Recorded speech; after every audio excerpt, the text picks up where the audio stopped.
Hey guys, welcome to the channel. As you see in the thumbnail, what if Ichigo got both Zangetsu and Draigs power? Before I start, please do support for more awesome content and subscribe my channel and like this video. Go support and follow the Teloch for writing that awesome fanfic, and also make sure to comment on this story, link in the description. Let's start this video. The bases were always in small out-of-the-way locations in the various cities, never anyway obvious, never drawing too much attention, but never anywhere truly inconvenient for those that sought to use it. This one was a simple two-story building with a sign that read "Soul Dragon Candy," with a small Photoshop banner of a petite girl with golden amber eyes and white hair in a stereotypical witch's outfit riding atop a cartoonish dragon. One wall was lined with old retro arcade games, while the opposite side had jars and canisters filled with various candies and sweets. The day was ending and the shop was closing for the day, leading to the coming exchange. See you next time, KONEKO. A woman with shoulder-length red hair called out to a petite teen with white hair wearing the Kuo school uniform and carrying a bag of candy. "She's such a cute mascot," the woman said as she shut the doors and put up the closed sign. "Hey Ichigo. Do you ever feel bad about bugging her and her friends with that surveillance bacteria?" she asked her friend and co-worker who was counting the money from the register. "And help Chizuru," the man said as he closed the machine. "Gremory and Citri are persons of interest and have to be kept safe." Ichigo said he'd rather not have to stop Surziches or Serafal if they went on a rampage because their precious little sisters got hurt. Chizuru Honsho, a redhead with red half-framed glasses wearing a pink shirt with blue jeans, and Kigo Asano, a slim man with shaggy brown hair wearing a beige shirt and slacks with a brown jacket, both are human members of the Living World unit of the Gate, working as intelligence and support in Kuo. I'm more surprised that they made it so easy. In exchange for helping with advertisement as the store mascot, Kaneko Taoju will receive 2,500 yen an hour for shoots and a free bag of candy each month, Chizuru said, reciting the deal they made with the young devil as she continued to close the shop. "They never checked if it was altered in any way, and we never said she had to share, only encouraged it. They don't even suspect Oram. Which is honestly pretty fair." Kigo continued with a laugh. "Oraham's gotten much scarier over the years. Must come from being a mother, saintly and airheaded in appearance, but she's got eyes all over that school. Not to mention how aggressive she eyes. Come check this out." They heard their third teammate call out over the intercom. They quickly made their way to the back room and pulled up one of the mats, revealing a hatch. They pulled it open and jumped, entering a small elevator with ons that read observation, rest, and training. They pressed the observation on and felt the machine move them down a level, opening to a series of 14 monitors in front of a man in a chair. Each monitor was a first-person view and had the vitals of each devil infected with the surveillance bacteria. The one that was biggest at the moment was one that read Udo Kiba, showing a dark road in the middle of a rain-drenched night, facing against a man with chin-length white hair, red eyes, a dark cassock and white clothes underneath, wielding a long blade, akin to a Chris sword with a diamond-shaped center and spike guard, that was radiating an orange aura. "Wait, isn't that Fried Selzen?" Chizuru asked, surprised to see the deranged exorcist again. "Where has he been?" Mizuro Kojima was their third and was agreed to handle the monitoring of the devils, since Kigo and Chizuru admitted they'd probably spend more time perving on the teen girls, while Mizuro preferred older women. The man himself had chin-length black hair and was wearing a wide-on-up shirt with a blue tie and grey pants. "No idea. He just challenged Kiba to a fight with his Excalibur sword," Mizuro said, shocking them as the fight came to an end with Fried fleeing because of a summons. "We need to report this back to Soul Society. Get ready to receive guests, I'm betting this will get our bureau booked," he told the two as he started compassing a report back to Soul Society. Earlier that same day. Soul Society. For centuries the divide was clear, a sparkling white city in the center with a system of towns and cities, spread out in a series of districts. The nobility and military mainly focused within the Serite in the center, and the various souls that didn't make the cut left to make some kind of life in the many Rukan districts. Never a paradise, just a harsher life to lead until they finally move on to reincarnate. 10 years ago, with the removal of the corrupt leadership at the time, revolution came and life was actively starting to improve. The impoverished districts further from the center slowly started to recover as businesses, training academies, and the power of the Gate strengthened to the point that it could reach and bring order to the harsh lower districts. While still meant for normal souls to live out the remainder of their lives before going through the cycle of rebirth, it became less awful. Now the cities were cleaner with more stable structures rather than ramshackle slums, and people were actually willing to talk to each other. Especially after the Dragon Initiative. Off to the west, in the hidden side of the City of London, was the headquarters of the West Branch of Soul Society, known as the Wingbind Agency, mainly dealing with the management and rearing of dragons and draconic beings. In preparation for the war with the Quincy, Uriwashita went to reverse London in an effort to try and find anything useful to the war effort. While he did pick up some useful tools, materials, and skills, he found much greater value and potential in the dragons and what impact they'd have on Seoul society and the Gate as a whole. After the war, his proposal was accepted by both branches of the Seoul society, and they worked together to offer the other what they could utilize the best. Now the Seoul society's Rukan district stretched out a full 100 in each direction, with ranches filled with various creatures that were considered draconic by the members of Wingbind for farming food items and crafting materials. There was a type of dragon for everything, and managing those creatures brought an economic boom to the Rukan, though now they filled the skies and landscape of the realm. This was the modern-day Seoul Society. Seoul Society. Squad 2 Barracks. Sitting at an opulent desk was Yushiro Shihuin, captain of the 2nd Division and current head of the Shihuin family. He had long purple hair with golden eyes and dark brown skin, a slim figure of lean muscles, wearing the standard black shihakusho of the Shinigami, with a white haori over top with a kanji for 2 in the middle of the back to signify his rank and division command. As he was going over recent reports on training in his division and more experimental assassination styles, something lurked about in the rafters above him. Seemingly unaware of it, he kept working as the stalker slowly crept closer, finding the perfect chance and then jumping to their prey. "Nice try, Yuichi," the captain said before twisting around and snatching his nephew from the air, a happy smile on both of their faces. "Ditched your mom and sister again?" he asked while ruffling the kid's orange locks, all while the kid laughed. Yuichi Shihuin was the child of Ichigo and Yuruchi Shihuin, bearing the clan's dark skin, but having his father's orange hair and brown eyes, and a troublemaker. "I just wanted to come see you, Uncle Shiro," the kid said with a giggle. "Mom wanted to stuff me in formal wear for today's ceremony." Hearing that stunned Yushiro, who looked at the clock and took a sharp intake of breath. "Aw crud," the captain said as he set his nephew down. "We have to go to Yuichi. Maybe if we get there before sis, she won't force you into one of those stuffy formal robes." That's when both of them felt their skulls shake as a shift and a harsh punch struck both of them. "Both of you are too slow for that," they heard a woman shout, turning to find Yuruchi Shihuin. She was the former captain of the division and the former head of the clan, choosing to step down to save her friends from Seoul Society's unjust system at the time. Since then she's chosen to remain in retirement and serve to mentor the martial arts of the Gate, raising her twin children. She wore an orange bodysuit with a black haori with sensei on the back, her once long purple hair trimmed down to chin length. Next to her in a white kimono with a raven theme was her daughter Kin Fawn. She was a lighter shade of brown than other Shihuin with black hair and a bob cut and piercing red eyes. Kin Fawn was the next heir of the Fawn family, the servants of the Shihuin clan, but the previous head, Soi Fawn, died before she could bear a child. Wanting to honor the memory of her dear friend and protege, Yuruchi became the surrogate for Soi Fawn's remaining fertile eggs and had Ichigo sire the resulting child. A mix of Riryoku within Yuruchi's womb when her own body ovulated to have Yuichi caused Kin's now unique appearance, but that never stopped Yuruchi from treating her with any less love. "Please Master Yuichi, behave for Lady Yoru," Kin started in a stoic manner. "Kin. What did I say about your actions away from those old bastards?" Yuruchi scolded, causing the girl to blush and look embarrassed. "Sorry," she said with a bow, turning to her brother with an angry look. "Listen Yuichi. Mom said today's an important day for Dad. So stop being such a pain and get into something presentable." That earned her a head pat from her mother. "The girl," the matriarch said with a smile. "Now come on you two. I want you to look ready to greet the rest of your siblings." That got an excited look from her kids as they flashed out of sight, heading home to change. Probably should have told them that sooner. Main Sinkamen. The door between the living world and Seoul Society. Normally there was only supposed to be one way into the Seoul Society, and that was through the gates known as Sinkamen, a tunnel through dimensional space in the void between realms of existence. Due to experiments into hollows and their powers of dimensional travel, the Gate gained a greater ability to traverse the realms. However, while the main Sinkamen gate still saw their use, most of the time they were ceremonial and decorative.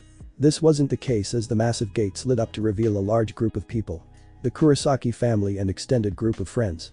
The first two were Isin and Masaki Kurosaki, the parents of the family, Isin in a black suit and Masaki in a blue and white dress.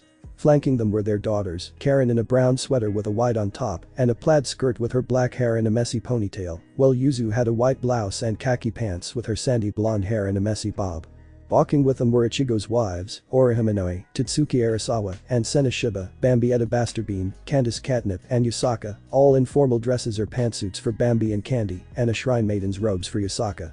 With them were the children, Kazui, son of Oram and Ichigo, with somewhat smooth and spiky orange hair and brown eyes wearing a shihakusho. Twins Jared and Rachel, children of Candace and Ichigo, both Quincy and stylish white while proudly displaying their green hair, Jared having his electric greenish-yellow swept back, and Rachel with her richer green and a braided ponytail with bangs framing her face. And the oldest with Kunu, the fox yakai daughter of Yasaka and Ichigo, dressed in a ritual shrine maiden outfit like her mother's.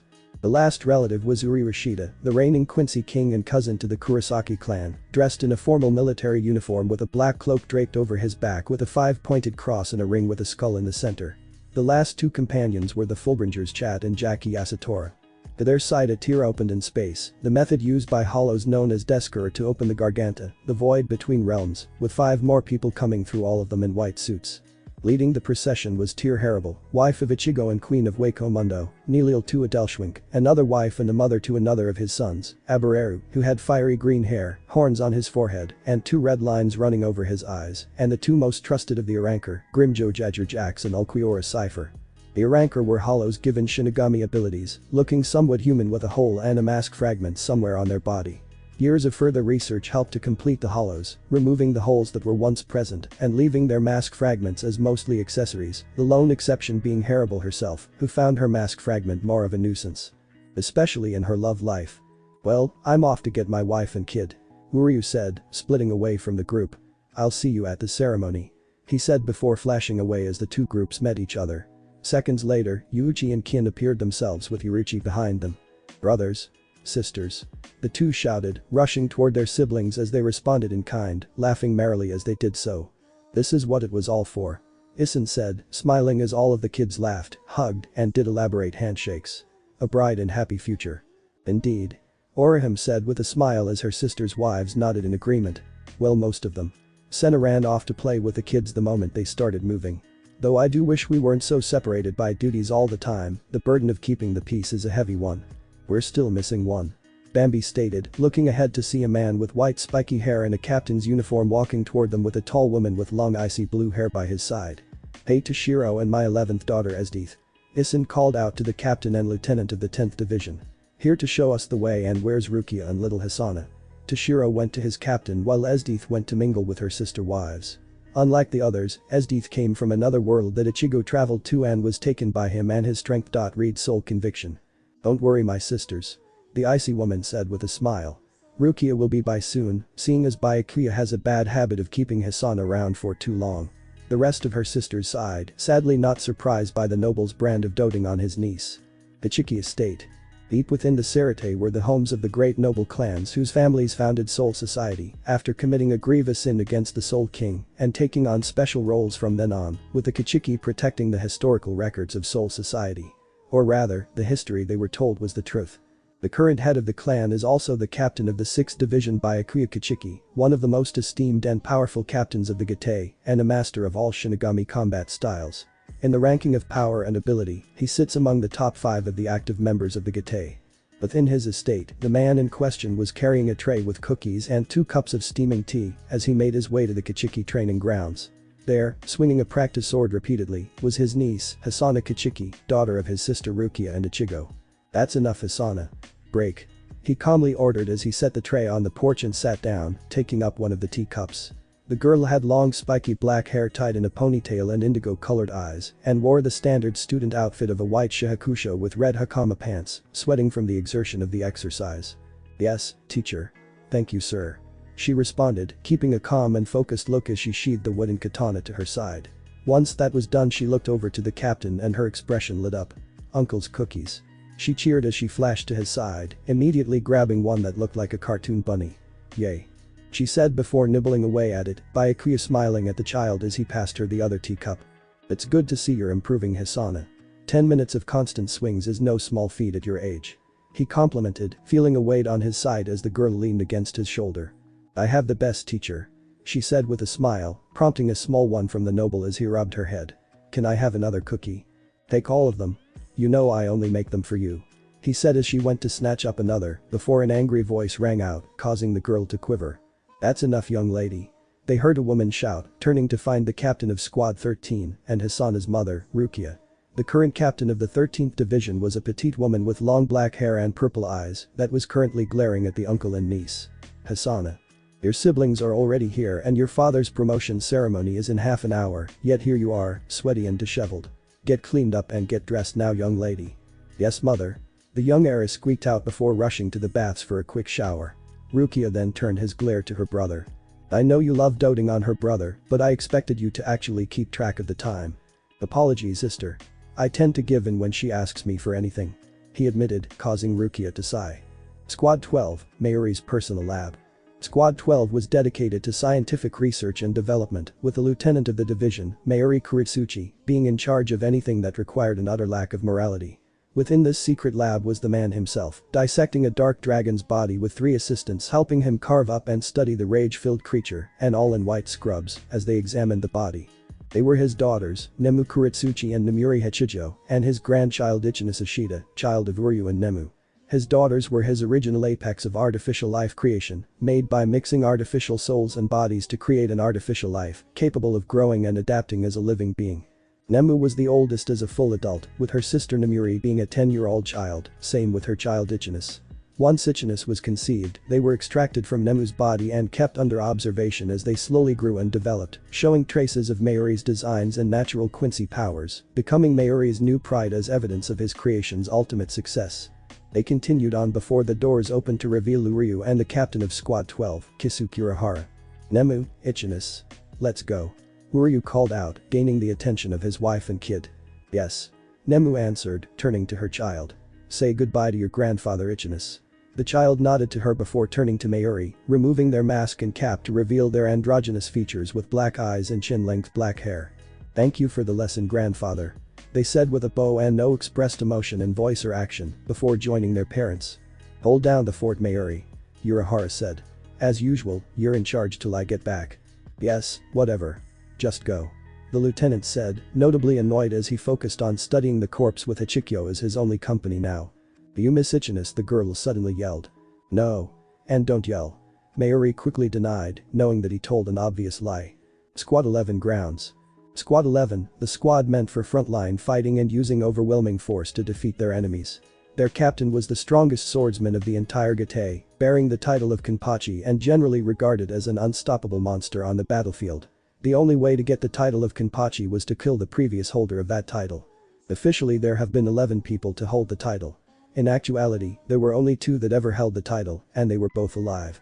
In the squad's training grounds was a large and broadly muscled man with long and spiky hair, covered in scars and swinging a dull practice katana in a continuous stream of practice swings.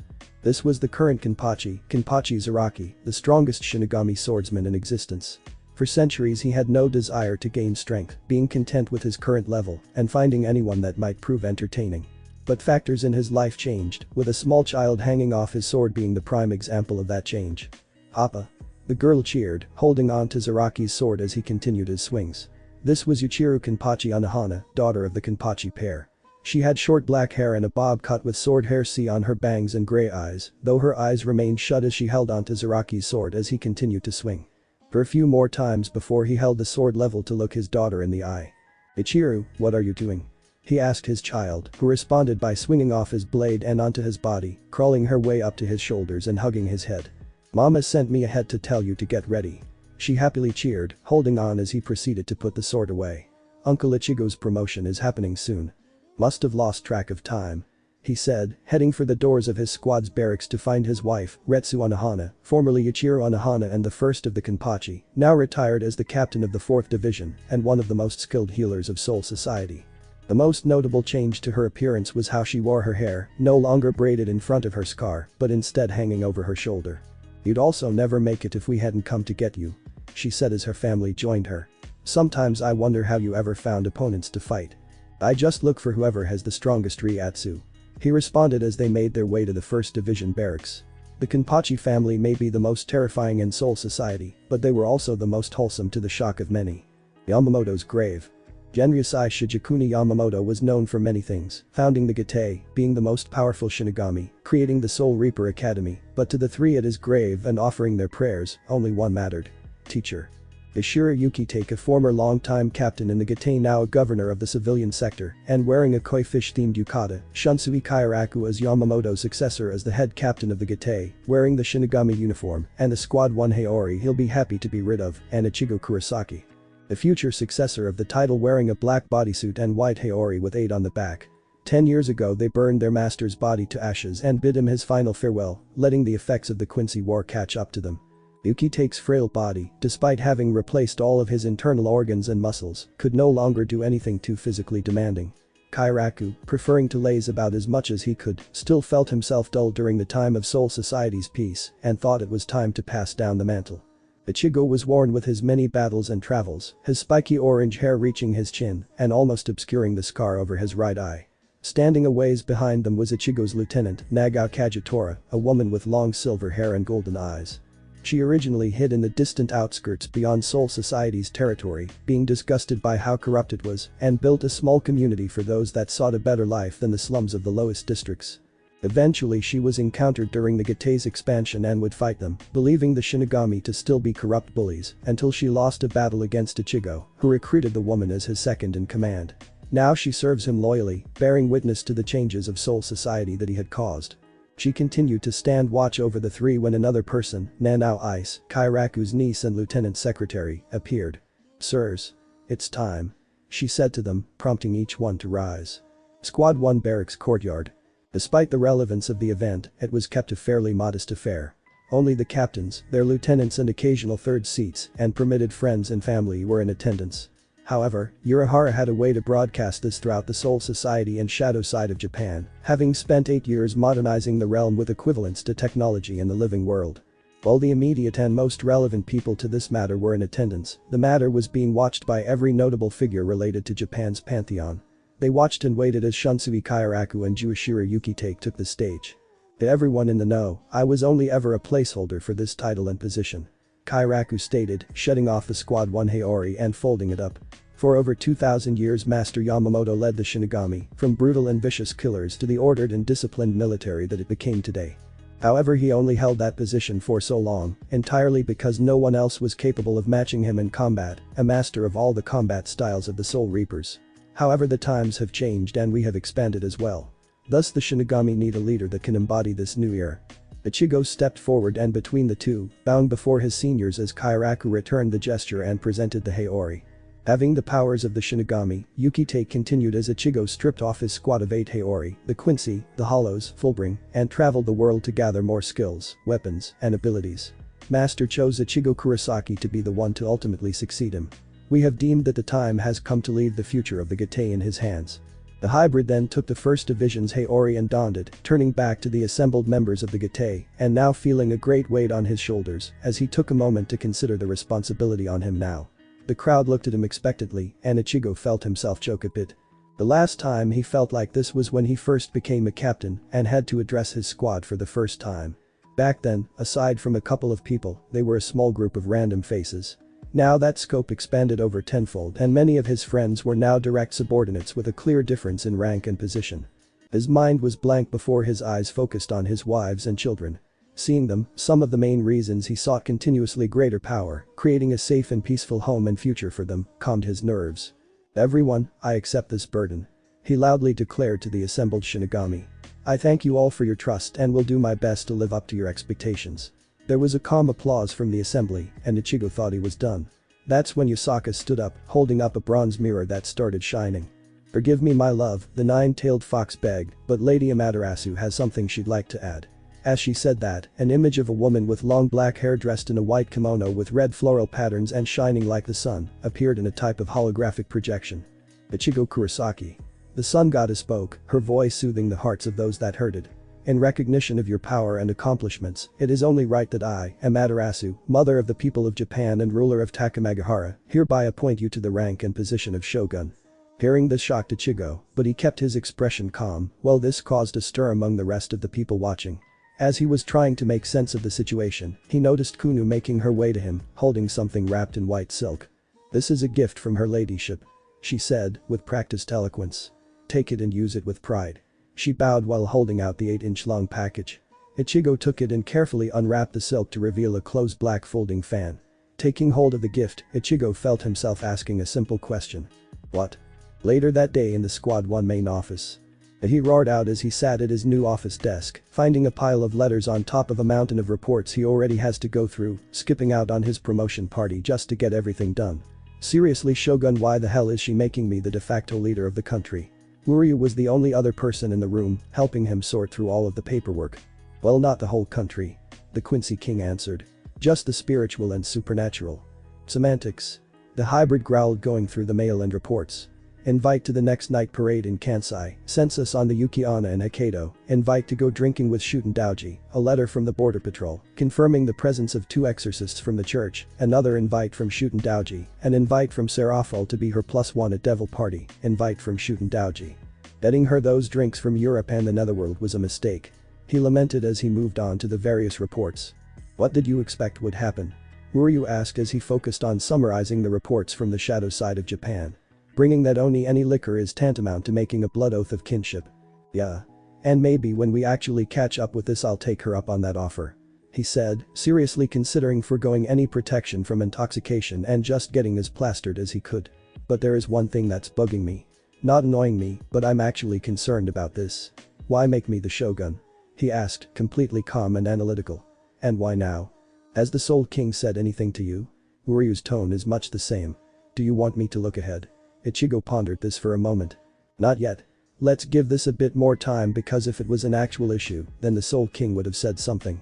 Agreeing on that, the two returned to their work before Kagetora came through the door, now wearing a white blank Haori with a shoulder badge to show her place in the 1st Division, and as lieutenant. Lord Kurosaki, we've received word from the Kuo base. Freed Selzen is in Kuo and in possession of a stolen Excalibur. She quickly reported while kneeling. That lunatic is back. Is there a reason why we didn't have him killed when he first showed up? Ichigo asked, annoyed by the psychopathic fallen exorcist. Because at the time he was the devil's problem and didn't engage any of us in any meaningful way aside from a couple extra souls. Uryu answered, equally as disappointed. That's stupid. Ichigo grumbled before returning his focus to Kagetora. What about the 2 from the church? We can confirm they've entered Kuo and will be meeting with the devils in the school to discuss the current situation. She answered. Discuss, right. Aside from a few, most of the church's humans are zealots, warmongers, or borderline robotic. Dispatch a platoon to Kuo, orders are to keep the peace. I'll send Grimjo as the commander. Sir. Naga responded as she ran off to complete her order. Uryu turned to his cousin with a raised eyebrow. Grimjo? Seriously? No one there would be interesting enough for him to fight, and he'll pacify them thoroughly.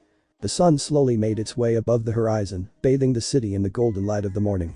High above the still slumbering city, unseen to those lacking spiritual awareness, was a large tier in space that led into a vast and dark void. From that tier came a group of 31 people dressed in black shahakusho and white uniforms with black cloaks, a platoon of Quincy and Soul Reapers, led by a man in black pants with 2 belts, a black shirt exposing some of his, and an open white jacket with black fur hemming. He had messy blue hair and blue eyes with green markings underneath them, and his right jaw had a hollow mask fragment of a mouth. This was Grimjo Jijurjakas, one of the top ranker in the Gate.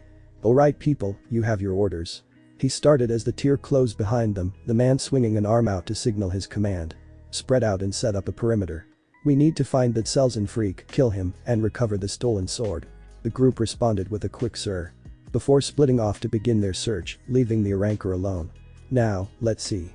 He muttered before sending out a pulse of spirit energy and getting a sonar map of Kuo town.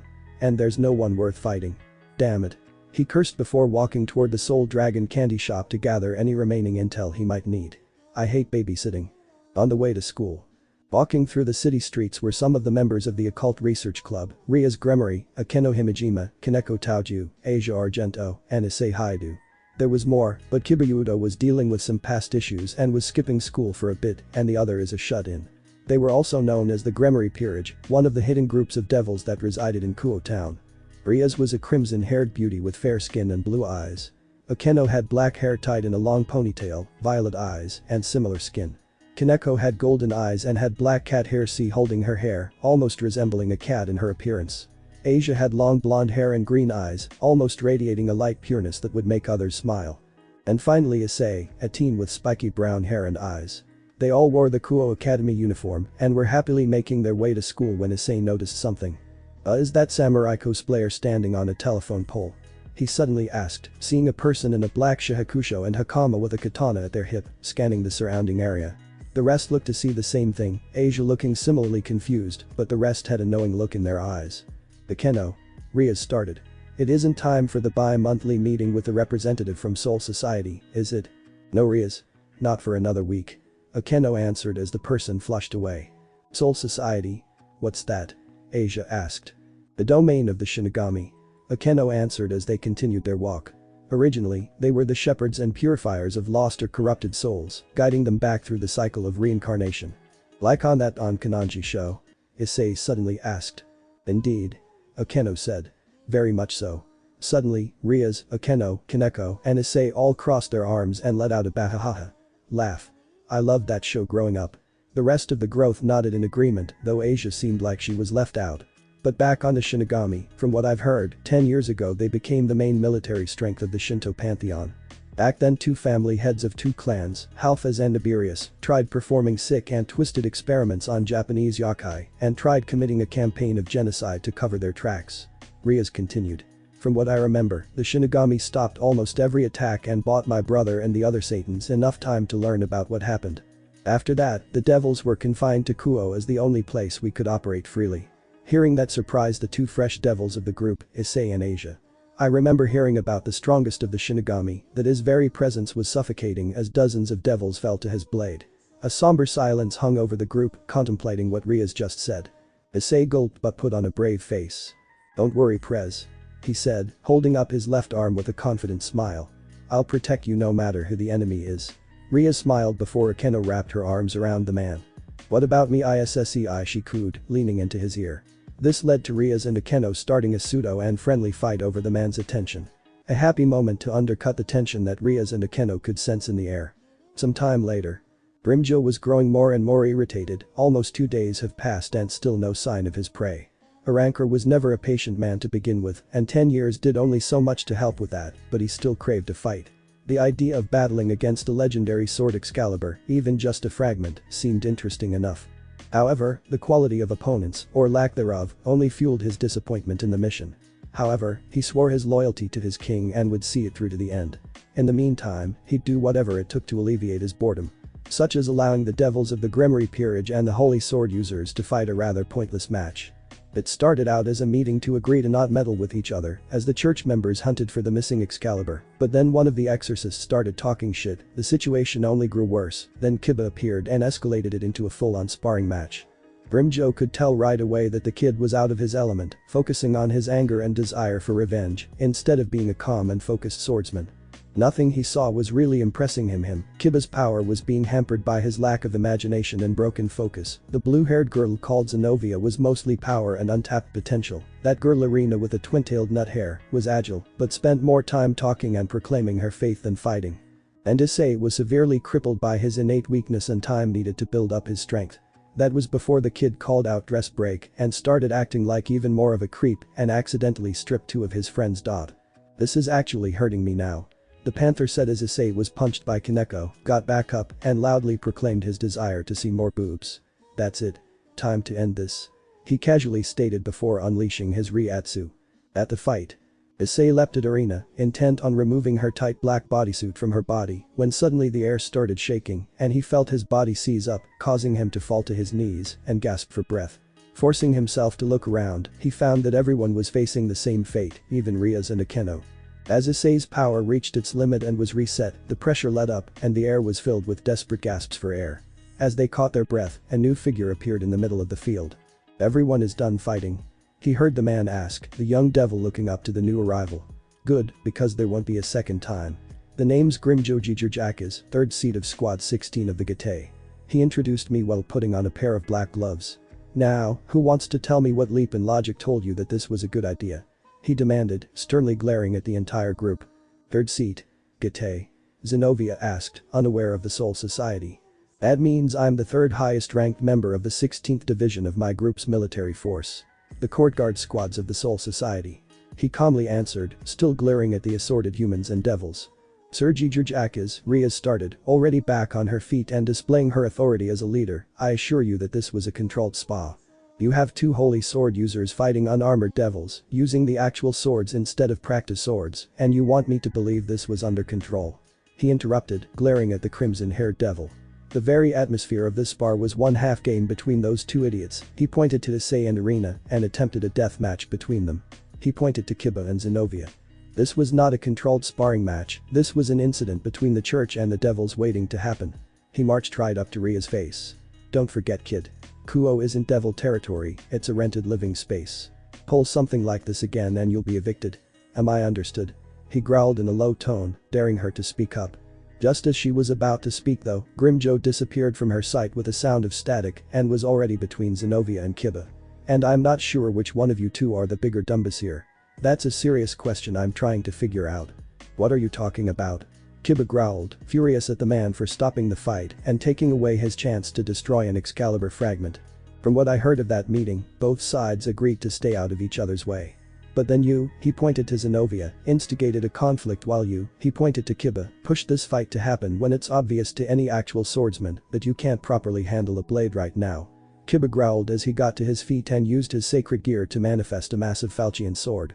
And you're too reliant on that sword's power and not your own skill. I'd almost think you both had potential if you didn't suck so bad right now. He purposefully goaded as Zenobia got up, brandishing her Excalibur, a straight sword with a three-pronged tip and an axe-like guard. I'll show you, foul heathen. She growled as she charged toward him, the rancor looking unimpressed. Watch your back. Kiba called out as his massive blade slammed down on Grimjo's back, while the Excalibur smashed against Grimjo's forearm, a shockwave of power passing over him, but the man was otherwise unaffected. Like I said. He kicked Kiba and sent him flying into Issei, sending the two tumbling, before pushing aside Zenovia's Excalibur and hitting her with his palm, likewise sending her into her partner.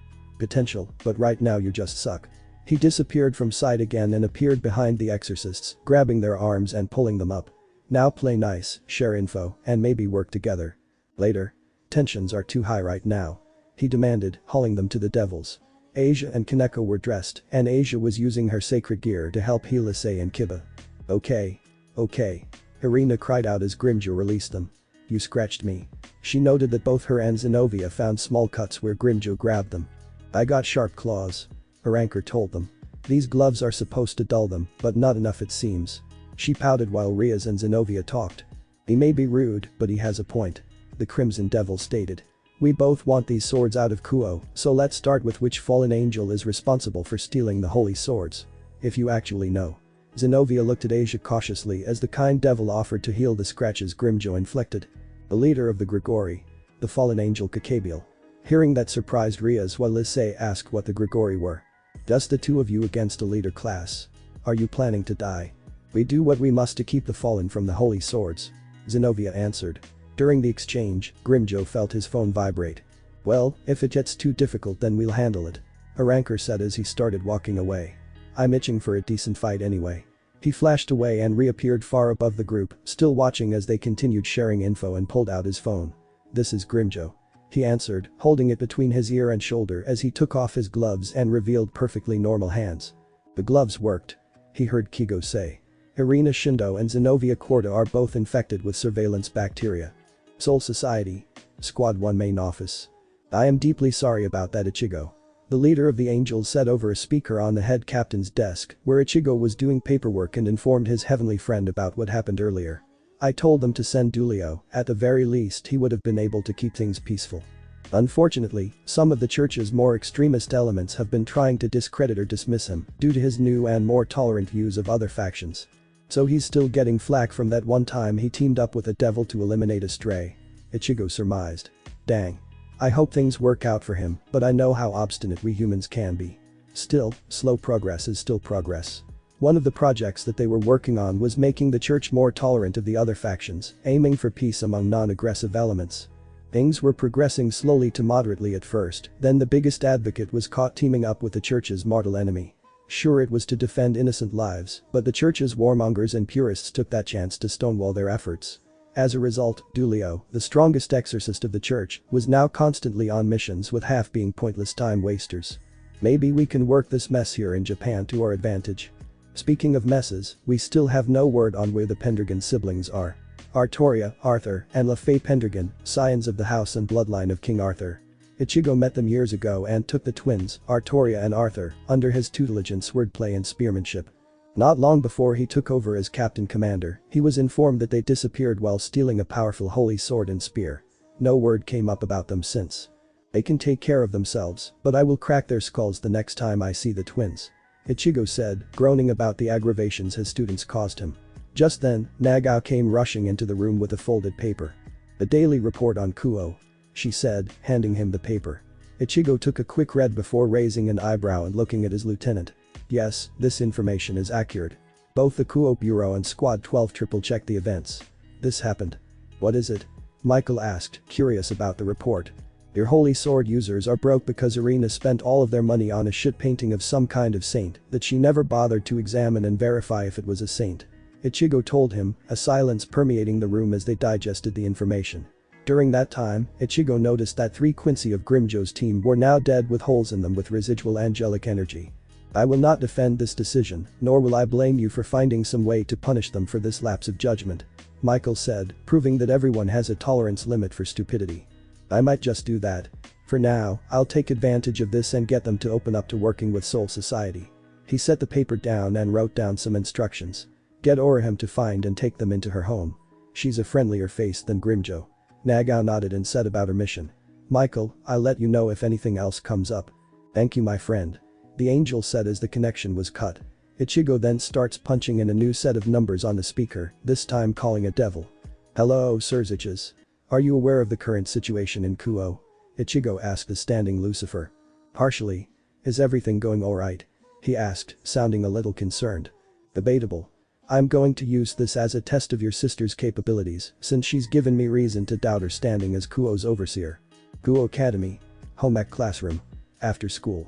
Orihime Inoue Kurosaki, wife to Ichigo, mother to their son Kazui, communal mother of all of his children, the school's #1 beauty among the teachers, one of the 3 great ladies of the school with Rias and Akeno, teacher advisor to the Occult Research Club, former seated officer of Squad 15, as a contracted spirit user, still an occasional agent for Soul Society when necessary. And none of the devils in the school were aware. She took the job as the home ec teacher shortly after confirmation that Ria's Gremory and her peerage would be attending that school, along with one Sona Citri, another VIP among the devils. The main role was to keep an eye on them in case of anything, but that didn't mean she failed in her day job. She was a favorite among the students, not just because of her looks, but because of her motherly kindness and fun personality that made her students enjoy cooking. Now here she was, drawing out the next lesson plan and waiting for a certain girl.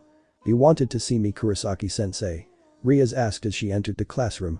"Yes, please sit down," Orihime said while thinking of the next recipe to cover. "I've been the club advisor to the Occult Research Club since its inception, so I'd like to think I know the members." Rias sat across from her teacher, wondering where this was going and what she would say in response. "So Kiba's absence from school and the club for these 2 days seem a bit odd to me. Do you know anything that might explain this?" Rias immediately tried to think of a believable lie in spite of the look that her teacher was giving, a look she could only describe as a mother expecting to hear the truth and will punish you for lying. However, Rias absolutely couldn't get a normal human civilian involved with devil matters, so she decided to go with a half-truth. Something bad from Kiba's past came back to trouble him. She started trying to find the best mix of vague and informative. "He's been a little distracted because of it and it seemed a bit dangerous, so I told him to stay away from it. He didn't listen and left, despite me telling him not to cause any trouble." "But you didn't offer to help him?" Orihime asked, already knowing the full story of Kiba, the Holy Sword Project, and that Kiba was running the risk of becoming a stray devil. "At all? In any way? The situation is a little complicated and I didn't want to risk bringing trouble for the rest of the orc." Rias defended, feeling a little guilty that this was her response as pretty much all she could do in the current circumstances. "I can't make trouble for everyone if it's just for one person. No matter how much I want to help." She couldn't afford creating conflict with the church or the fallen just for Kiba's sake. This was strictly between the church and Kakabiel, it just happened to be in her territory. Being a leader is about making tough calls to Gremory, but it's also about how to best help everyone and to prevent tragedy. The teacher returned. "If no one else wanted to help Kiba with whatever issue this is, then that's their business. But if they do want to help, you have to choose how. Reach out a hand, offer him support, be there for each other, any number of ways to let him remember that he can rely on you." Orihime offered the devil a gentle smile. "You just have to find the best way to help everyone you can. That's one of the principal burdens of a leader, Rias Gremory." The heiress gasped lightly as she took in her teacher's words. "Kurosaki-sensei," she whispered, remembering that she was mainly thinking about preventing a war by making sure no one meddled in the affairs of the other factions. But thinking about it now, maybe she should have done as Grimjo said and started working with the exorcists. After all, both the devils and the exorcists want the Excaliburs out of the hands of the Grigori. She has plenty of right to participate in resolving it since she was in charge of Kuo, and the situation certainly calls for cooperation. But at the same time, she's not sure how the rest of the church, the fallen, and even the devils might react to hearing about this. "You seem so distracted lately, Riaz," Oram suddenly said, slightly shaking the devil from her thoughts. "Did you fall in love recently?" Now Riaz turned into a blushing mess, and the spirit user gained a cheerful smile before switching to a questioning expression. "Seems like I'm right, but with who?" "K.K. Kurosaki-sensei. Is it really necessary for you to?" Riaz started before Oram made her guess. "Issei," she said, causing Riaz to blush even harder. "Right again." Oram's expression suddenly turned serious. "Listen carefully to Riaz Gremory, this will be the most valuable information you will ever hear in your pursuit of love with Issei Hayato." Seeing this sudden change in her teacher, Riaz forgot about her embarrassment and gave Oram her full attention. "He's a timid pervert," she said with full seriousness, causing Riaz to face fault. "I think everyone in school knows he's a pervert, sensei." Riaz returned, pulling herself back up. "I said timid pervert, not just perverted," Oram clarified, confusing Riaz. "He'll seek it out but is too afraid to touch. The way he acts implies he's purely full, but what he truly desires is to love and to be loved in kind. He'll desire but only if it's truly what both sides want." The devil was surprised by Oram's insight, reaffirming her favor for the woman. If Oram had a sacred gear or even power at all, she would have offered her teacher a place in her peerage in a heartbeat. She truly believed that she could reveal the truth to Kurosaki-sensei, and the woman wouldn't treat her any differently. That said, I can see hurt in his eyes. Something terrible happened, and he's keeping it bottled up. Riaz thought for a moment and remembered when Issei was killed by a fallen angel that faked being his girlfriend, breaking his heart in a truly cruel way. "You have an uphill battle, Riaz, but don't forget what I've always taught in CL. Always cook with love." Riaz answered immediately, reciting what Oram always said at the end of CL. "Because love makes you focus on others, their needs, how to help, how to reach out, how to connect. You care about your actions, being more careful, being more considerate. It may be a repeated joke in some shows that even with love, there's no helping some chefs, but to truly cook and act with love is to truly care about helping others and creating a truly fine dish. That is the key to peace and understanding those that can become friends," Oram said, making Riaz smile. "Thanks for the talk, sensei," the devil said as she got up. "I'll try to figure out how I can help Kiba and reach Issei's heart." Oram smiled, watching as her student left. Once Riaz did, the Soul Society agent took out her phone and connected to the surveillance feed connected to Irina and Zenobia, who were meeting with Issei, Kaneko, another devil named Saji, and Kiba. They were at a family restaurant and negotiating their new team-up. Looking through the previous minutes of the meeting showed that the exorcists agreed to team up in exchange for the devils to destroy one of the stolen Excaliburs, since recovering them is unlikely, and only because Issei is technically a dragon. They mentioned an atrocity called the Holy Sword Project and dropped the name of the monster involved, Valper Galilei. "This is getting messier by the minute," she thought as she tried to sense out the Reiatsu of the Gate forces in Kuo, finding Grimjo in hot pursuit of something, while 3 more were fading. "I'll have to be more active." She received a text on her phone, stating that some of the Quincy in town gave Irina and Zenobia her address. "And make dinner for 3. She said, putting away her phone and holding out her right hand, with 4 rings on each finger colored red, blue, white, and brown. "Rise Ventus, I need speed," she called, causing a gray androgynous humanoid to appear before her, whisking her away at blinding speeds. She stopped at a park where she found 2 Quincy and a Shinigami with holes in their S, each with residual holy power. "No more," she declared with determination. "Shuno. Am." She called out as a feminine male with a blonde topknot in a red coat and a woman in a pink robe and a red shell-like robe appeared. "Souten Hun, I reject." The 2 spirits split into 2 smaller sprites that were connected by a dome of orange light, engulfing the Gate members. The holes in their S began to close, slowly at first before Oram repeated "I reject," causing small balls of light to fly away from the holes and accelerating the healing. Fried Selson. Valper Galilei.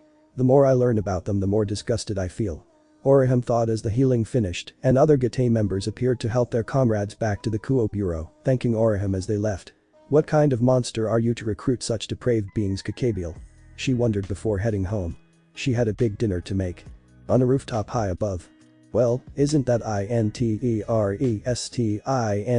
Fried hummed out, watching the events of Oram's actions play out.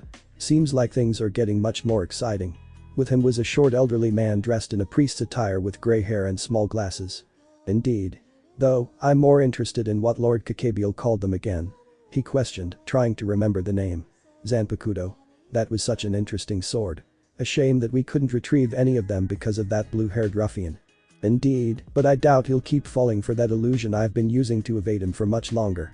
The two turned to see a man with bone-white skin, blood-red eyes, pointed ears, with ink-black hair that reached past his shoulders. He wore a decorative black robe and had 10 jet-black wings on his back while wearing a sinister smile. I think the rumors were true and Soul Society is indeed becoming more active. His smile grew more vicious. Just the thought of crushing these arrogant humans that play at divinity makes my blood rush. But not yet. Not until everything is ready. The angel turned his eyes on Oram as she began to walk away. She'll be a nuisance. Freed, capture that woman. And try to get Valperas and Bakuto to study. The two men smiled. Understood, Lord Kakabiel. What a nice night. Oram thought as she walked home with a bag full of groceries, a new pink flower choker around her neck. A few days had passed since that meeting between the exorcists and Issei's group. Irina and Zenobia are now living in Oram's apartment while she subtly pushes them to be more accepting of others by using the church's own teachings of love and acceptance. The team's finding no trace of Fried or Kakabiel, and the time has been rather uneventful. This had Ichigo order his people to be on guard and equip themselves with transmitters that would activate immediately if they sensed a spike in adrenaline or injury of a certain level. Oram's was disguised as her new neckwear. I wonder if I should make one of my more eccentric dishes for those two. She asked as a Shinigami appeared from an alleyway. Lady Oram. He called out, features covered in darkness. Come quick. My partners are badly injured. He claimed before rushing into the shadows. Good thing we prepared for this. She thought as she charged into the obvious trap, releasing a few of her spirits while taking out her phone to text Grimjo. Even without the transmitter rule, this guy's spiritual power is sorely lacking to be a Soul Reaper. Maybe an illusion. She pondered as she continued to follow the fake Soul Reaper down to a wooded park with a large abandoned building. This is where she stopped. I think this is far enough. She told him as various accessories glowed. This illusion trick was cute but ultimately failed. The fake Reaper's face was revealed in the moonlight to be Fried Selzen, bearing an irritated scowl before howling in laughter as he faded with the real Fried standing atop the building. In his hand was a rapier with a gold crossguard in the shape of wings and a coil going from the hilt to halfway up the blade. So you saw through this little ruse, what of it? He shouted as he sheathed that blade into his cloak before pulling out the crisp blade. I'll still be taking you in, bitch. He moved so fast that he vanished, to most. Speed was among the most valued and practiced attributes among the Getae, and Oram was well used to fast opponents after 10 years. The moment Fried was within striking distance, his Excalibur slammed against an orange barrier with 4 noticeable points that immediately exploded with the force of his strike, sending the man flying. Ah. No fair. You're not supposed to be able to fight back against me with this blade, and where was the chant for that? That speed was hardly impressive. She returned as she held out her hand, a katana with a pentagon guard appeared in her hand. And I don't actually need to chant out my abilities. They respond to my will. Ventus and Fulgur, grant me the means to move. Terra, restrain him. Ignis, give Masamune some more kicks. Masamune, guide your blade. She thought as a whirlwind spun around her, electricity sparked along her body, the blade caught fire, and Fried started sinking into the ground. Ah. You cheating bitch. Fried shouted, freaking out as the one solid ground was becoming like muddy quicksand as he tried to crawl away. This is completely unfair. The Getae fight to win. She said as she flashed to him like a bolt of lightning. It was a common problem among the Getae to explain how their powers work, a practice Captain Commander Kairaku worked to fix. Some people thought that it was a way to retain a sense of honor to do it, but Kairaku made it clear that honor didn't exist outside of arranged duels. The only things that the Getae needed to concern themselves with was preserving the balance of souls by any means and to never cross a line where blood consumes you. She tried to keep that in mind with her blade aimed to cut through his spine when she felt a much stronger presence above her. Santin Kessin. She called out, creating a shield above her and causing a sudden and powerful explosion. She looked up to find Kakabiel sneering at her with another spear of light ready in his hand, throwing it toward them.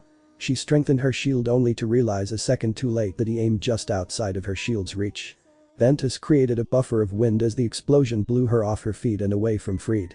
She managed to catch herself and land on her feet, just in time to see Kakabiel try to attack her again. That shield's rather annoying.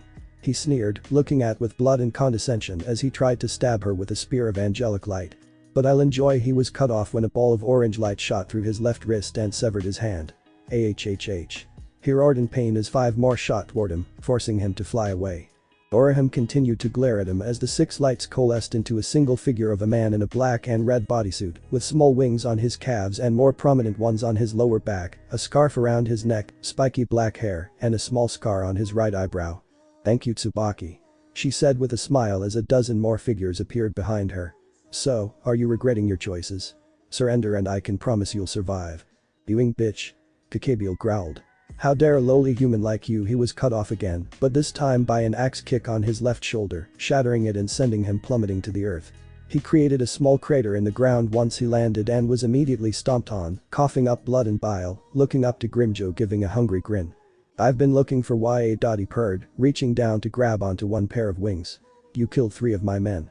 I'll be taking compensation," he said to the angel's face before ripping out both wings, making Kakebeel scream out in pain. With a bit of interest, Grimjo promised before reaching for another 2, stopping when he felt something slide along his back. It cut through his jacket but failed to pierce his hierro, same with the next 3 attempts. On the 4th, he reached out and caught a blade, making Fried reappear with a straight sword in his hand and a look of shocked fear. "That's annoying," he said before squeezing the blade, making it crack. He was about to shatter the blade when a flash of bright light blinded both him and Oram. Unable to see, Grimjo was blown off of Kakebeel and let go of the sword Fried held onto. By the time the light dimmed away, they were gone. "Damn it." Grimjo roared, punching the ground as his prey escaped him yet again. "That must have been the fallen angel Kakebeel," Oram said, walking up to Grimjo with her healing shield already enveloping him. "They must have seen me using my abilities and thought I was a threat." "Not surprising," he returned, jumping back to his feet and stretching out. "The power of rejection is ridiculous. Anyway, you need to be on your guard from now on. They're clearly targeting you." Oram nodded in agreement. "I wonder if this is how Yuzu and Karen felt when they were targeted." More time passes. The same night that Oram was attacked, Riaz and Sona found out about their servants' team up with the exorcists and confronted the whole group. Irina, Zenovia, Riaz and Sona all agreed to keep working together, and Riaz complimented her servants on their initiative. That said, they were all in front of the whole group. Biba received 1500 rings for running off and nearly becoming a stray devil. Issei and Saji both got 1000 for doing this, and Kaneko got a kind 500 for wanting to take on Issei's punishment as well and her desire to help Kiba. Zenovia was passive but surprised by the magic used, and Irina was praying for protection against temptation when Issei got on his hands and knees. The 2 days after that were nominally peaceful, no action from Kakebeel's side and no leads to help track them down. Then the bodies were discovered. The murders were horrific and bloody, some were notably killed by a blade, but others were terribly burned. This consumed the city in the grip of fear, and Ichigo sent reinforcements into the city, concerned about a buildup of souls that would attract hollows with not enough people to fight them off. This seemed to be part of their plan as soon after the reinforcement Shinigami and Quincy arrived, the teams were attacked and killed. Oram made it to each group in time to reverse their deaths, but something more troubling was discovered, a number of stolen Zanpakuto. Initially Ichigo wanted to send Etsunomiya to find where they were, but he was an eccentric man and did things at his own pace, currently working on a new form of Zanpakuto for Quincy. As such, the originator of the Zanpakuto was unavailable for the mission. Not that a countermeasure wasn't put in place anyway. The SRDI performed a software update for the surveillance bacteria to transmit emergency text messages to phones with the receiver program in the event that the subject is attacked. With that done, Oram was given the task of implanting that program into the phones of the devils, succeeding with the help of her spirit of lightning, Fulgur. Now the only matter of concern was waiting to see if this would yield any better results. Grimjo's team now had to focus on the stream of hollows, relegating the matter of the Excaliburs back to the devils and the exorcists. It seems that even Grimjo's team is having trouble, Riaz said, sitting in the orc room with Sona and having tea. Sona wore the Kuo Academy uniform, had a slim figure with a neck-length bob haircut for her black hair, and had violet eyes. She was the heiress of the Citri family, the Kuo Student Council president, and a childhood friend and rival to Riaz. They've been focusing on those weird monsters ever since those murders were discovered and abandoned the search for the Excaliburs. That's their job, Riaz. To purify hollows, Sona said, taking a sip from her tea. We can't expect them to abandon their proper duties to help us. To them and the whole of the Gate, the balance of souls will always take precedence. You seem to know a lot about the Shinigami and their faction, Riaz noted. You mind sharing where you got this? My sister's dating their leader, he told me. The Gremory heiress nodded in understanding before spitting out her tea and looking at Sona in shock. Please don't waste the tea, the Citri heiress simply told her. When? What? The crimson-haired devil managed to get out, trying to understand how that information slipped by her. This has been going on for over 5 years, Rias. You never asked.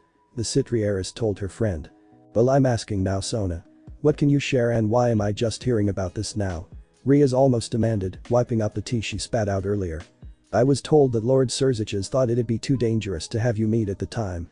Sona closed her eyes to try and fully recall the past.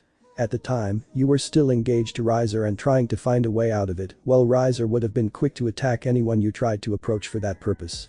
Their brother was concerned that you talking to Captain Ichigo would have made Riser try to pick a fight with him. None of the Satans really knew Ichigo well enough to guess how he'd react to Riser, but they didn't think the end result would be any good and would strain any attempt at peace. That makes sense. Rias conceded. And Captain Ichigo. Seraful never mentioned his full name.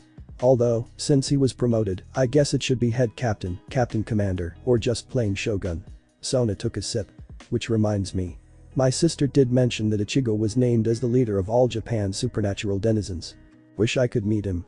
Rias sighed, instantly getting the image of a refined and noble samurai warrior, akin to her brother's knight, Akita Sujiro. I can guarantee that whatever you just pictured is wrong. Sona immediately stated. By the way, have you tried contacting your brother about what's happening? Have you called your sister? Rias countered. Yes, shortly before we started having tea. Again, Rias looked at Sona in surprise. I'm fully aware that we can't take on a leader class called Fallen Angel Rias, no matter how much you want to argue otherwise, and with the GT members occupied with their mission, we can't rely on them for backup. And my loving sister said, this is supposed to be the overseer's call. Besides, my favorite berry wouldn't let anything dangerous actually happen to you. He hates that pet name. She whispered before the Citriaris looked her friend in the eye. There's no shame in admitting you need help, Rias. So do what you should have done when we learned who our opponent is and call your brother. Rias sighed and put down her tea. I don't want to waste my brother's time with something trivial, but you're right. She admitted, the sense of defeat on her tongue as she conceded that this was out of her league. She pulled out her phone and was about to call Surziches, but that call wouldn't happen as she and every other devil in Kuo got a text that shook them to their cores. Irina. Dead. Zenobia. Condition critical. Kiba. In combat. Near the edge of the city, along a park trail. The hunt continued with Kiba, Irina and Zenobia searching for any trace of their quarry with a strengthened zeal. It was hard to think they'd give even more to their mission, the girls being dedicated to their faith and Kiba wanting to destroy at least one Excalibur to avenge his fallen friends from the Holy Sword Project. But the murders made them push themselves even further, with a desire to prevent any more needless deaths. It was an agreement among the exorcists and the devils that their enemies were now utterly unforgivable for their crimes, innocent bystanders were supposed to be off limits, and Kakabiel's group completely disregarded that unspoken rule. This now prompted the group to fully work together without complaint, leading to this team of 3 hunting for their enemies wherever they could think to look. They weren't having much luck, but this day felt different, a tension in the air as the 3 made their way down the road. They would unfortunately get their answer when Irina was suddenly run through from behind, her blood revealing the shape of a single-edged straight sword, but the blade and wielder were otherwise invisible. The only reveal of who their opponent was a demented cackling that reminded Kiba of Fried Selzen, though they wouldn't have much time to react as the blade tore through Irina's side and flew towards Zenobia at incredible speeds. She brought her Excalibur destruction up to block the blade, but then Fried became visible and split into 3 copies. She was helpless to the attack as she lost her left arm and right leg after managing to block one attack, though she was likewise disarmed of her blade. Kiba watched in shock at how quickly his 2 allies were dispatched and found himself frozen at the new and sudden ferocity of his enemy. As Zenobia fell, Kiba remembered the student council president advising him to keep a set of summoning seals to call on each of his peerage members. In an instant, Issei, Rias, Akeno, Kaneko, and Asia appeared with Asia rushing to Zenobia the moment she saw her and the rest getting ready to fight the mad exorcist. Issei was growling in frustration, seeing the carnage, but forced to hang back while his sacred gear's strength started to build while everyone else was ready to fight Selzen. Fried's response was to laugh maniacally while splitting into multiple copies, almost downing out a voice from up above. Cleanse. Purgatio Lux. Issei looked up to see a fallen angel, Kakabiel, missing 2 wings, a hand, and wielding a halberd-like weapon that shone with a light that just seemed wrong. From the spear tip was a growing ball of light that put the devil on edge. Move. He shouted, trying to rush to Asia as a beam of light shot at them, wide enough to cover the entire battlefield. Shiden caution. I rejected. They heard a familiar voice call out as an orange barrier appeared and weathered the beam of light, blasting back the force and dissipating the attack. Prism. More points appeared and surrounded the fallen angel before compressing and put him in a near-crushing hold. Everyone looked to the ground below Kuchiki to find Oram walking toward them, glaring at Freed.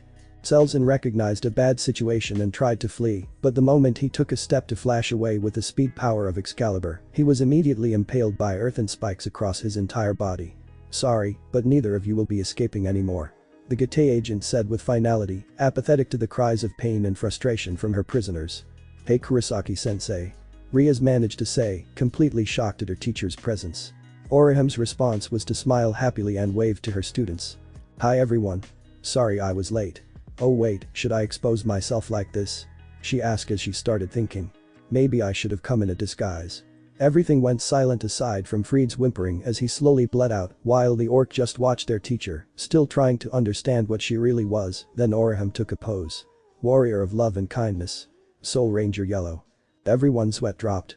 Actually, she'd look good in that skin-tight spandex, Issei said, letting his mind wander into territory as he imagined Oraham in a skin-tight bodysuit that revealed every curve of her body and clung so tight he could make out her. Rias growled, thinking of doing such cosplay later to keep her pawn's focus on her before returning her attention to her teacher. "Sensei, what's going on? Who are you really?" she asked as Oraham got out of her pose and smiled, flashing over to Rias and placed a comforting hand on the devil's shoulder. "I'm Oraham Kurosaki, agent of Soul Society stationed here in Kuo to keep you and Sona safe. I'm also a loving, devoted, and protective wife, mother, and teacher." She turned to Kuchiki, still struggling against his prison and being repelled by every movement. "Now, let me show you what happens to those that threaten my kids," she said in a low and threatening tone, beginning to walk over to Kuchiki, her Masamune appearing in her hand. "However, I'm not so ungracious as to deny you the chance to pray to your god fallen angel," the spirit master declared as the Shaitan caution barrier expanded, freeing Kuchiki's movements and open to allow Oraham entry. "Go ahead and do so, it'll be my last mercy." Kuchiki's response was laughter. "Ha ha ha ha ha ha," the angel let out as he lowered himself to the ground, holding up his halberd. "Seriously? I've no need to pray to the dead, but I will enjoy finally killing you." Oraham raised an eyebrow while the group behind her were stunned silent. "Now, taste the superior power of my Zanpack. So if God is dead, then you have no one to pray to. That's pretty sad actually." Everything stopped again as she said that. "I'm so sorry. You think I care about him?" Kuchiki roared in fury, creating massive light spears. "Die you insolent. Sing, Masamune," Oraham quickly called out, a pulse of energy flying from her sword and turning Kuchiki's halberd back to a katana, though the light spears still remained before being destroyed by some orange sprites, with both of his arms being severed at the shoulder, causing him to scream in agony. "I'm sorry you have no one to cry out for mercy. No hope." Her elemental spirits appeared from behind her. "This is only the beginning of an eternity of suffering," she said, bearing a smile reminiscent of Unohana. Cutting away. "Just imagine the graphic punishment." "Is this really Kurosaki-sensei?" Rias asked, watching the horror unfold and trembling in fear. "How could this be our same teacher?" The entire Grimoire peerage were witness to Oraham's brutal punishment and torture of one of the strongest fallen angels. Kiba was holding Zenobia up, her bleeding stopped thanks to Asia's healing, though she was still missing her arm and leg. "I know I can be sadistic to our enemies myself, but this..." Akeno started, feeling herself gag a bit. "This scares me. I used to have so many naughty fantasies about her," Issei said, flinching in response to a particularly loud crack, followed by Kuchiki's cry. "I'm too scared to even fantasize about her anymore." "Yeah. I warned them about leaving Oraham with Unohana." They heard a familiar voice sound next to them. After the medical knowledge, she would definitely teach Oraham how to strike fear in others. They turned to find Grimjo, joining them and watching the carnage, with a group of Quincy and Shinigami cleaning up the battlefield and gathering the fused Excalibur, Zenovia's severed limbs, and Arena's body. With them was another man with silver hair and wearing a leather jacket over a green shirt, leather chaps over burgundy jeans, and a silver chain on his waist. "I was really hoping to get here before she did this." Grimjo sighed, the man next to him nodding. "Yeah, I don't think I'll be able to bring anything back to Azazel," he said, surprising the Grimoire members at the name of the leader of the fallen. "By the way, I'm Vali Lucifer, descendant of the original Lucifer and the current holder of the divine dividing gear Albion," he casually admitted, putting everyone on edge. "Are you here to fight?" Issei growled, already manifesting his gauntlet. Vali gave him a sideways glance, then back to Oraham as she kept torturing Kuchiki, before returning to Issei. "At first, but only Kuchiki. Maybe you were Grimjo since he'd seem like more of a challenge. But after this," he said, gesturing to what they were watching, "my desire to fight is gone. Just gone." If it'll help, she's almost done. Grimjo said as they saw Orihim put on a glove and grab Kakabiel by his throat before lifting him in the air, with a chain connecting him to the broken form at Orihim's feet that was burning to ash. The chain snapped and Orihim tapped her sword on Kakabiel's head, making him give out an unearthly scream as a beam of light shot from his head and began to form a pair of doors with upper skeletal torsos that began to open. Seconds later chains shot out from the depths, impaling Freed and ripping his soul from his body, while another few flew into the city.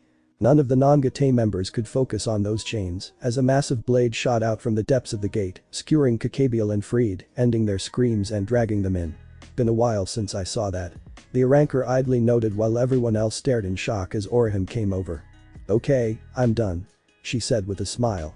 I'm guessing those last few chains went to that Valper guy. Can I take care of that while you take Irina and Zenobia back to the bureau? Being reminded of their dead comrade brought the mood back down for the teens. Yeah, I don't mind. Just patch them up first. He said, pointing at the girls and reminding Orihim of the state they're in. Oh right. That's an easy fix. Lady Kurosaki, Zenobia started, I appreciate the offer, but Asia's sacred gear couldn't. Souten Hun, I reject. The spirit master chanted, enveloping both Irina and Zenobia in the healing barrier. The teens watched in utter amazement as Zenobia's missing limbs were restored and the hole in Irina slowly closed before she took a deep gasp of air. There. All better. She said with a smile as she turned toward the city. Everyone, I'll see you in class tomorrow. Kurosaki-sensei. Wait. Kiba called out, letting Zenobia walk on her own again as she went to her comrade. Please let me come with you. Valper Galilei is a monster from my past. I need to see this through to the end. He begged, getting a clap on his shoulder from Issei, while Volley disappeared.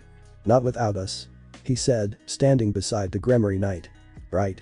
You've caused us enough grief going out on your own. Riaz added as the rest of the peerage gathered around him. No more running around without us.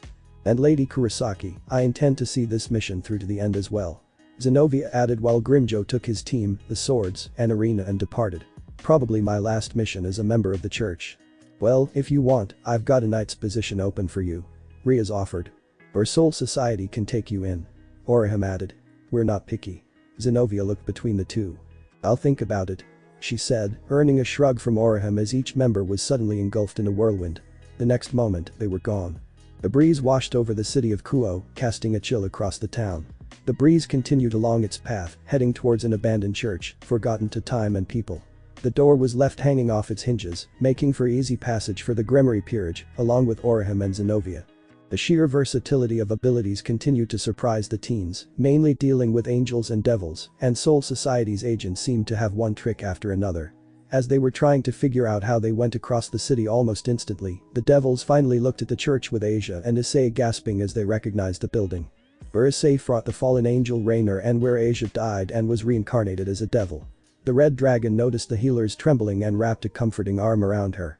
Seems like they had a barrier set up. Orihim said, feeling some fading traces of Reishi in the magic used. No wonder we couldn't find this place. She started walking to the door, Zenobia right beside her. Hey, if this is too hard for you then you can go home to Asia.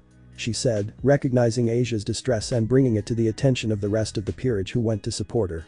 I know. I can do this. She stuttered before shaking her head and glaring at the building. I will do this. Kiba, I'm here to support you. She said, looking at the Gremory Knight, making him laugh a little. It seems we're both going to have to deal with our pasts. He said, getting up and running over to Orihim's side in front of the door and gasping in surprise at what he saw. There, on the floor in the middle of the sanctuary center aisle, was Valper Galilei. The excommunicated bishop was grasping at his and breathing in agony, almost as if he was having a heart attack, but the clanking of chains made them think otherwise. He noticed his guests and his pained expression mixed with fury. Why you, damned witch? He growled upon recognizing Orihim. What did yo? He cried out as pain washed over him and rusty chains began to manifest around him. Look and understand everyone. Orihim ordered in a cold tone, any kindness and empathy dead for those condemned. All sinners are eventually ensnared by the chains of hell, eternally ravenous for their black souls. Valper tried crawling toward the group, but the chains tightened their hold like serpents crushing the life out of him. The only ones that go to hell are prisoners and jailers. It should be obvious which one this is. Orihim made her way to the damned priest and forced his mouth open, used Ignis's fire to heat her fingernail, and burned an INGUZUY rune on his tongue, ignoring his cries all the while. Now, that should have separated the lies from your mouth maybe. She then got back up and turned to the devils. Kiba, do what you wish and get justice. Sensei. Kiba whispered, looking to his teacher and nodding, resolved to finish this grudge. Valper Galilei, the knight started while summoning a sword and making his way to the downed sinner. I'm a survivor of the Holy Sword Project, of those you murdered. I survived by becoming a devil and held on because I knew, one day, I would avenge. He brought his sword up to crush Valper's skull, but soon froze because of Oram. Kiba. She shouted with absolute authority, enough to make everyone in the room freeze and look at her. I said justice. Not vengeance. Sensei, what's the difference? Kiba growled out, furious but at the same time unwilling to defy her. You said it yourself, even now hell is gnawing away at his soul. What difference does it make how I kill him? All the difference in the world, Kiba. The teacher answered without hesitation. Vengeance by killing, no matter what, is always empty. Doing so leaves you feeling hollow, or worse, delighting in their suffering. Turning you into an empty husk or as much of a monster that the chains will come for you next. She warned, the knight wanting to protest but held his tongue. Seeing hell firsthand, feeling a deep primal terror and unease from them opening, made him want to avoid going through them himself.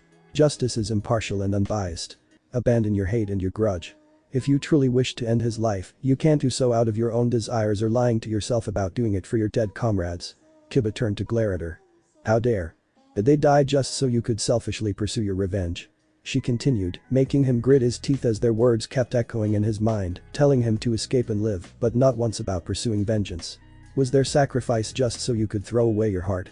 What about those around you now? What does the Gremory peerage mean to you? Are you ready to abandon them just to get your revenge? You almost did that already, right? Kiba had to literally bite his lip, drawing blood as he took this scolding.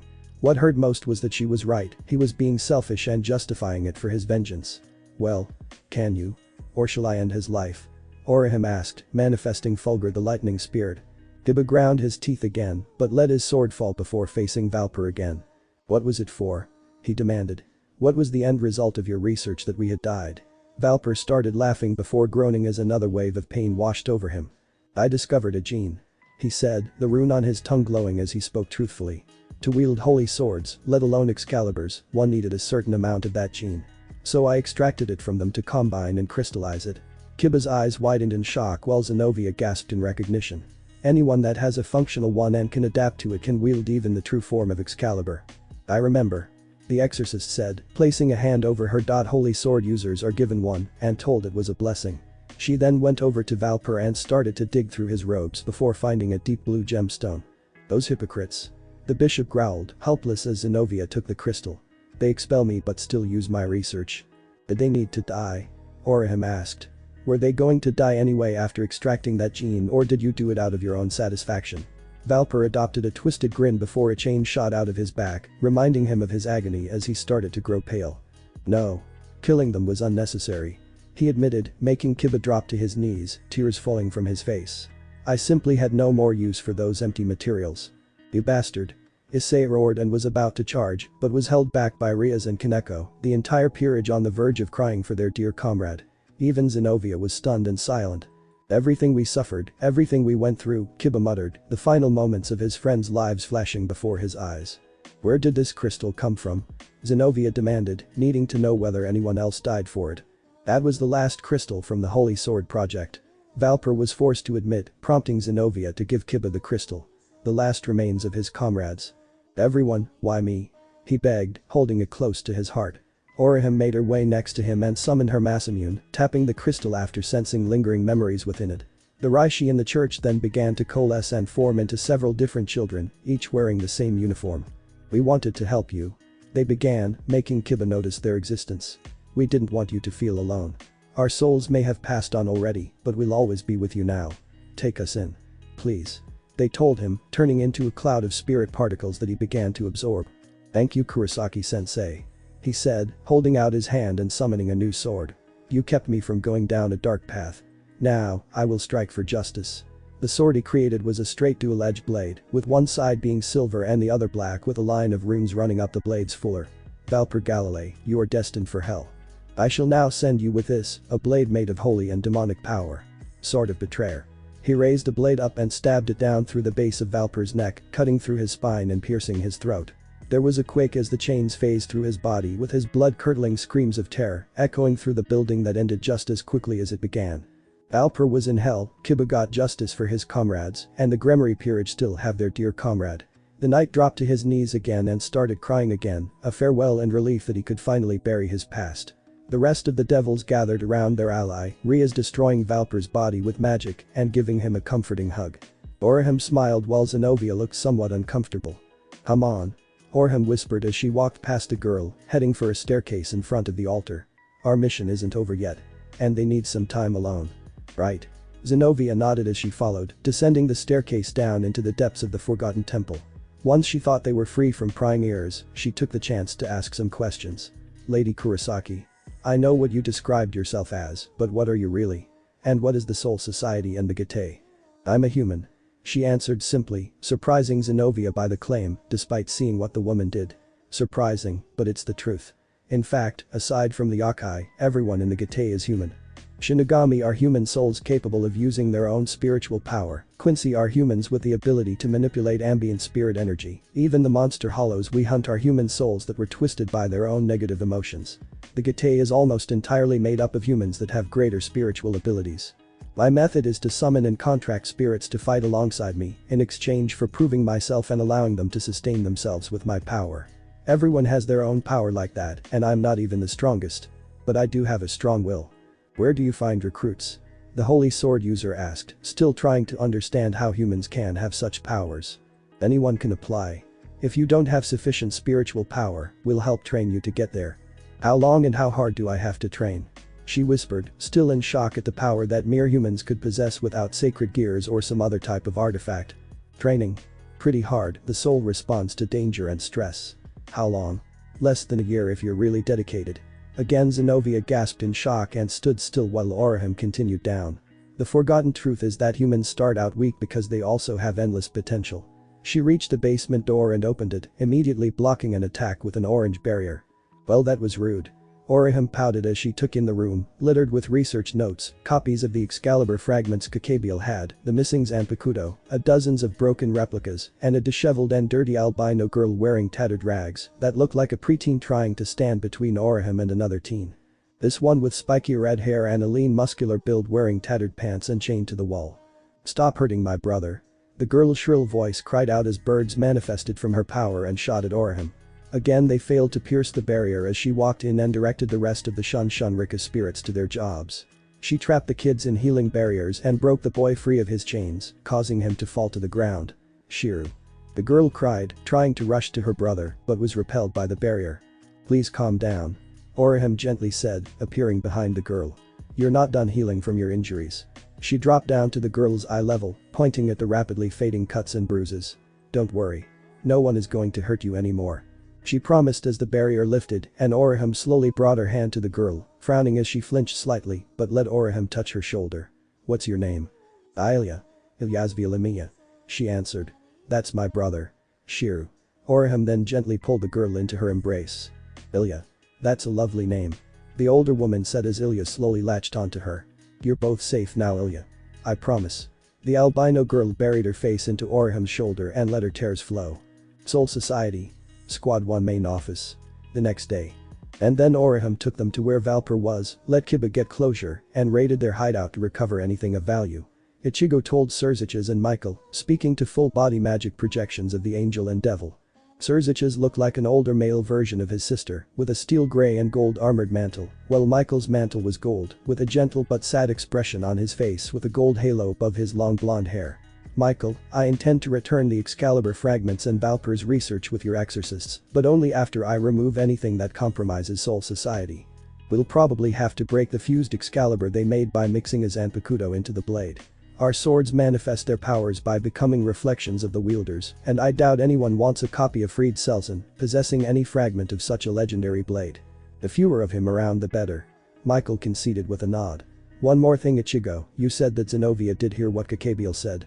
About your god being dead?" Satecho asked, feeling a soft hum in his head as the Soul King spoke to him. "She was still alive and heard. She seems to be taking it rather hard, but is keeping quiet about it for Irina, who only seems to have become even more pious. Resurrected by the will of God as a reward for her faith," Ichigo said, reciting Irina's claims. "Became convinced that buying that ugly painting was the right call as a result." Michael gave an embarrassed laugh, but looked like he was regretting something he was about to say. Irina's faith aside, my heart breaks for Zenobia as I must unfortunately have her excommunicated from the church. The angel admitted. We're barely holding ourselves together, and something like this would destroy heaven and the church. And, I know this might be much to ask, but Oram and Riaz have offered her a chance to join either my faction or the devil's. Ichigo interrupted, sparing Michael any further struggle with his decision and guilt for it. Whatever path Zenobia wishes to take will be up to her and no one else. If she wishes to join the Getae, I will welcome her with open arms, and she'd be well off as a member of Riaz Gremory's peerage. Zenobia will be fine either way. Michael smiled and nodded in thanks. It seems that everything has been settled rather neatly. Surziches spoke up, looking to Michael specifically. As such, with this chance, I think it's time we settle things for good. I have no intention of continuing the great war that our predecessors were so intent on fighting. Heaven can't afford it. Nor do I want to continue it either. Michael finished. Too much bloodshed for ultimately no gain on anyone's part. Ichigo. Your take? He asked the acting shogun. So long as it doesn't harm my country or the balance of souls, ultimately I don't care. Ichigo admitted.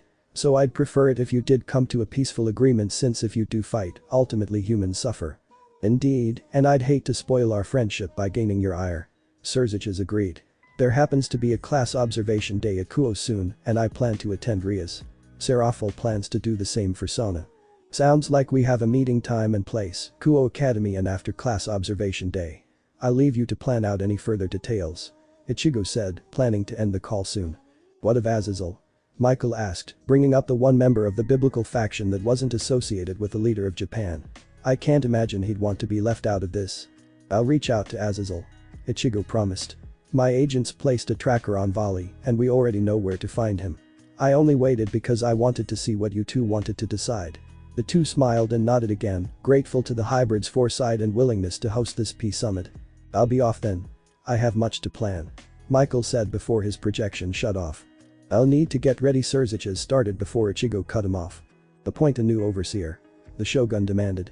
In times of peace, Riaz was doing well enough, but in an actual test. She's wanted as a leader. The devil flinched but couldn't defend his sister, not after how she handled the Excalibur matter. Too passive with the fallen, and that inaction led to Issei's death. That sparring match was too dangerous for her own people. I heard she had to be pressured into calling for backup, and for someone that wanted out of her engagement, she didn't seem to put much effort into actually escaping it. 3 years and she only started training after Riser showed up with a rating game challenge. I've been patient, but her pride gets in the way of her being an effective leader. She can stay in Japan, but I want her replaced. Surziches sighed, not looking forward to telling Riaz about this. We'll have a candidate by the time of the summit. He promised before the projection was cut off, leaving Ichigo and Naga alone in the office. You did not mention anything about the siblings. Or about the Excalibur replicas. His lieutenant asked as Ichigo returned to his desk and activated his personal work computer. I intend to tell no lies to my allies, but I won't tell the whole truth either. Not if it risks the safety of my people. The commander admitted as he sent an email to the SRDI requesting an update on the study of the recovered material from Valper's lab. Shiru and Ilya will be kept a secret until they fully recover and tell us what they want.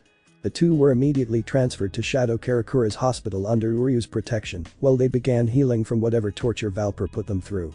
Said it also gives the Tasaka sisters something to do other than bug their superiors for new assignments, despite being fresh witch recruits themselves. There was a ping on his email, confirming that the replicas did indeed have the same power as the original, with Valper's notes confirming Shiru's role in creating those swords. A special request came from Mayuri to download Valper's mind for any further details the man neglected to have with his notes. Looks like a trip to hell is in order. Ichigo decided before closing everything up. Kagetora, I'll be heading out for a while. I want to pay my cousin a visit, so hold down the fort till I return. Naga bowed her head, having full faith and trust in her captain that nothing he does is without reason. Soul Dragon Candy Kuo Squad 15 Bureau. Deep within the underground of Kuo was the true facility of Soul Dragon Candy, offering a wide training ground with healing hot springs, beds, stocked rations, and other essentials for the army of soul warriors. Deep in prayer were the two exorcists, Irina and Zenobia, fresh out of a sparring match with wooden practice swords, while their Excaliburs were being used in the effort to extract the Zanpakuto from the fused Excalibur. Zenobia could hear Irina whispering her thanks and eternal devotion as God's chosen, having been resurrected by his grace. She chose not to comment, still coming to terms with hearing about God's death and what possibilities were in her future, whereas her partner was in near constant prayer. She was brought out of her musings as Oram arrived. Hey Utwo, she sang out as she walked to the pair. I've got news about Ichigo's call with heaven. Irina practically jumped halfway across the training field, high on life, and excited to hear what her superiors had to say about their success. Zenobia was already setting herself up for hearing the inevitable. Michael said that you did an excellent job and surely had God's favor with your revival, Irina. The twin-tailed exorcist beamed as she offered more prayers. Heaven has great plans for you. Preferably towards a peaceful future. Oram said with a smile before turning to Zenobia and losing that smile. Zenobia, you're excommunicated for choosing to fight alongside the devils. The blue-haired sword user let out a resigned sigh, while Irina was utterly shocked. What? But we both sided with the devils. Irina argued, refusing to believe that her partner was being exiled from the church. They were invaluable allies in stopping Kuchiki. She was given a false story about a valiant battle where both the devils of the Grimoire Peerage and Zenobia fought to stop the foul plan to restart the holy war of the biblical factions, attempting to hide the extent of Soul Society's powers and abilities. Mainly from the church itself. Yes, they were, but the church still can't abide such a blasphemous act. Oram retorted, going over the excuse planned in advance. Well, you were given a pass, due to that miracle of your resurrection. Zenobia had no such blessing. All Michael can do for her is wish her the best and order Irina to report that Zenobia took her own life in penance for her crime. Irina felt tears welling in her eyes, while Zenobia merely gave resigned nods. He's hoping that this will keep you safe from any of the more extremist exorcists that aren't so forgiving. The blue-haired blade master was about to say something before her partner caught her in a tight hug. This isn't right. Irina cried out, her tears pouring down her face, while Zenobia gently patted her back. We both made the decision, knowing the consequences. Why am I considered blessed for failing when you survived? Irina, we knew the risks when we accepted their help. Zenobia told her, just letting Irina pour out her grief. Even if heaven forgave me, so many exorcists would be eager to kill me just for doing what was necessary. Besides, Irina, weren't you a little eager to cut down your own childhood friend when you learned he was a devil? Oram simply asked, forcing Irina to remember the sparring match with Issei. I never, she started, pulling herself away from Zenobia. You used an Excalibur against an unarmored devil, and you thought nothing about it. The older woman reminded, stunning Irina into silence. I am well aware that devils are the enemies of God, she said with air quotes, but what about the Grimoire Peerage would make you believe they were evil? Irina tried to come up with anything, but the only thing she could do was what the church told her. Irina, if anything, remember the teachings of your faith. Not your religion, your faith. What do you mean? Zenobia asked, confused by Oram separating the two. Religion is the structure, the rules and teachings to follow. The spirit master said, slipping into her teacher mode. Religion is the practice, but faith is what drives belief. You can have faith and use religion to exercise that faith, but even if that religion fails you, you still have your faith. Irina, do you have faith that God truly loves his followers? That God is benevolent to forgive anyone should they truly open their heart and accept it? Irina thought for a moment and nodded her head. Yes. Yes, he would. The twin-tailed reasoned. Asia can still be pious, even as a devil, why can't I be just as faithful? To love, accept, and forgive. That is what your God wishes and your duty to make it come true among your fellow church members. Oram instructed, placing a hand on Zenovia's shoulder and leading her away. Now, let's go get you measured for a fake body to cremate and send back to help sell this lie. The brunette looked back to her partner, deep in prayer again, before looking back to Oram. Are you sure you aren't a saint? Or maybe one reborn? Zenobia asked, making Oram giggle in response. Nope. I just try to help the world become a bit more peaceful. Besides, every major religion I've seen preaches that message, but humans just have a hard time following it. She answered as they gained a bit more distance from Irina. So, have you made your decision? Become Ria's knight or join the Gate? The former exorcist took all of 10 seconds to think. It seems like Michael's pushing me to join the Gate. Is there any reason why I shouldn't? None that I can think of. Oram answered. You're judged on merit, will have plenty of time to hone your skills, none of the weaknesses of other factions, and no restrictions beyond possible war crimes. She held out a card for Zenobia. If you truly wish to join the Gate, go to Karakura Town Hospital and give this to my sister, Yuzu Kurosaki. The teen took the card and nodded her head, making her decision. Good. Now let's get you examined so we can make a body to burn. Oram said with a smile, making Zenobia gawk. You were serious about that.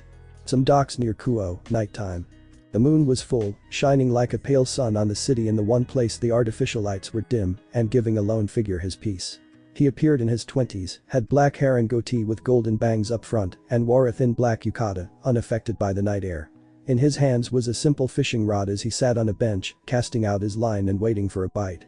Or rather, a visitor, as he finally saw a pair of sliding doors, a Senkamen, appear next to him and reveal Shunsui Kairaku. "I was wondering when any of you Shinigami would show up after I found that tracker you left on volley," the man said, looking over to the retired Satecho. Kairaku still had his floral kimono, hairpins, and his katana and wakizashis and bakudo, but now wore a simple white outfit underneath. "Would you care to join me?" The man offered another rod, which Kairaku took. "Certainly," he said with a smile as he cast out his line. "Would you care to share a drink with me?" Kairaku pulled out a sake jug and 2 small cups. "I'd never say no to a friendly drink." He took the cup as Shunsui poured him a drink. "Kampai," he called out before sipping down the alcohol. That's the stuff." The Shinigami sighed as he drank his GL. "So, I'm Shunsui Kairaku, headmaster of Shino Academy and Soul Society, here on behalf of the current Captain Commander and acting Shogun Azazel, Governor General and leader of the Grigori," the now named Fallen Angel revealed. "And I would like to apologize about Kakabiel. I should have suspected he'd go rogue. And that matters with Raynor. She went against my orders to merely observe, so I suspect Kakabiel had a hand in that as well," the angel claimed as he took another drink. "I see," Kairaku muttered as he had another drink himself. "Well, that doesn't change my reason for being here. Offering me an invite to the peace summit between the angels and devils that your side is sponsoring," Azazel said with a confident smile, only to be surprised by the answer. "No," Shunsui said as the air became far more tense. "I'm here to tell you that your presence is demanded, not requested," the former head captain set his rod down and stood up, preparing to walk away.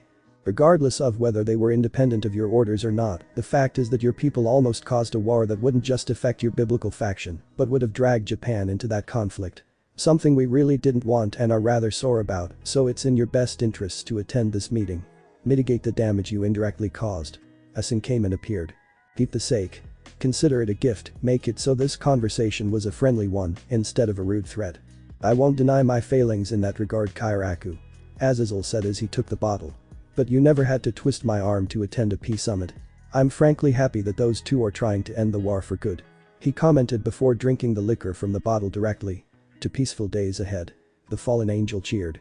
Shunsui smiled as he entered the Senkamen, the happy expression on their faces immediately melting away as they thought about a simple truth. There's no such thing as a peaceful future. Shadow Karakura, Silburn, private quarters. Sitting on a couch in a room coated in light blue and dark silver was Uryu, wearing a wide on-up shirt with dark jeans, looking up to his ceiling with 3 pupil eyes. While Ichigo went about extracting Valper's intelligence for the SRDI, he called his cousin to use his power of precognition to see what was ahead of them. He was sitting there for 5 minutes, seeing every possibility and outcome, and attempting to memorize and plan for the best-case scenarios. Eventually he deactivated it, allowing his eyes to return to normal, and released a heavy sigh while he rubbed his eyes. 3, 2, 1.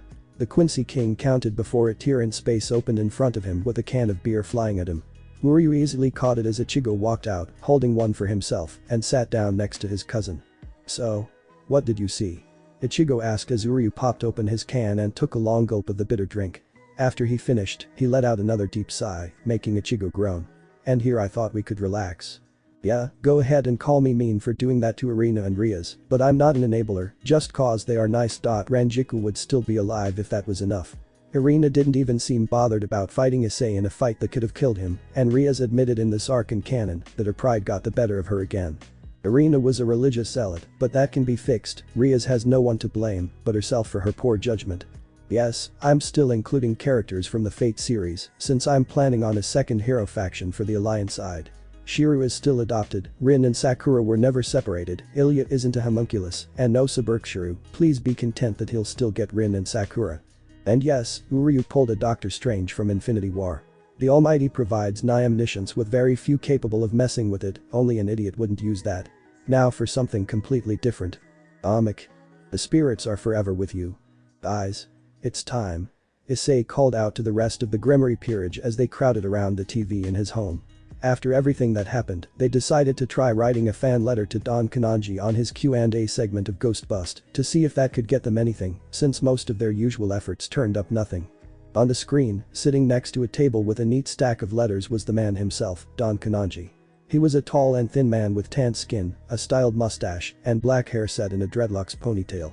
During the normal show of ghost hunting, he would normally wear some rather flashy outfits and act rather flamboyantly. However, over the last decade as age wore its ravages, he took a more subdued approach for the Q&A segments he now hosted. As such, he was now wearing a dark blue dress shirt and black pants. He kept his round sunglasses though. Hello everyone and welcome back to Ghost Talks. I'm your host, Miss Amaru Kananji. The man said, taking a sip of tea. Now let's get to your letters. Our first one comes from when he took up the first letter, Pervy Red Dragon. Issei cried out while Kaneko suppressed a laugh. Kaneko, why? Issei wrote the letter, but Kaneko submitted it. She also changed the name for a minor prank. Asking, Kananji started, Dear Dawn, lately I've been seeing these weird black-clothed samurai people around my hometown, but no one else sees them. What are these guys? The man let out a laugh. They are a good sign, dear viewer. They are the Shinigami, shepherds of lost souls guiding them back to the cycle. We do similar work and if you're seeing them, then you can rest easy knowing your town is safe. The Gremory peerage stared at the screen as the host went to the next letter before Issei shut it off, calmly stood up, went over to the wall, and started bashing his head against it. That didn't tell you anything.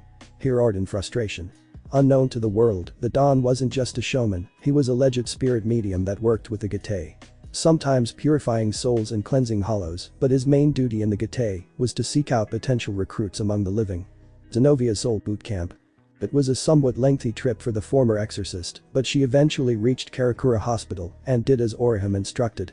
She found Yuzu, the fourth seat of Squad 15, working as a receptionist in the hospital and was directed to one exam room 15. It was a Quincy Sun gate that immediately teleported her to the shadow side of Karakura and putting her within the Silbern fortress that dominated Shadow Karakura. From there she was picked up by the third seat, Karen Kurosaki, who took Zenovia to the training basement. Upon confirming her desire to be a Shinigami, Karen ejected Zenovia's soul from her body and ordered her to play a game of tag with her nephew Kazui. Fresh souls needed time and action to adjust to their new bodies. She still looks stiff.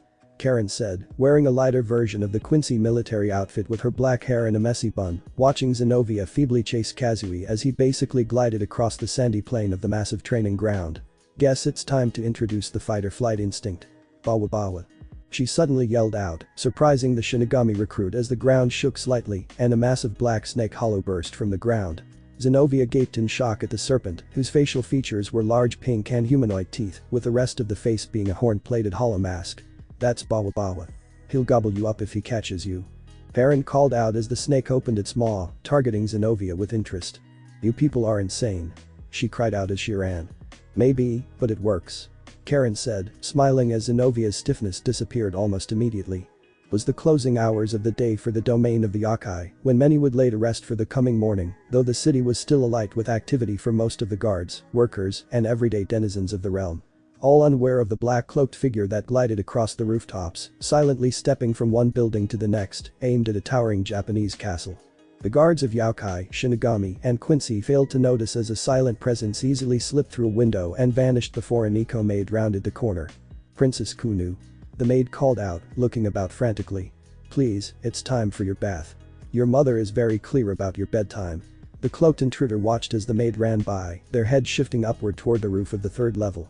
Without even disturbing the air, the figure slipped through the same window they came in from and ascended to the spot the young fox was hiding at. They found her, huddled next to the window and shaking from barely contained laughter as she forced the castle staff to play her game of hide and seek. Kazui or Yuuchi would have found me easily by now.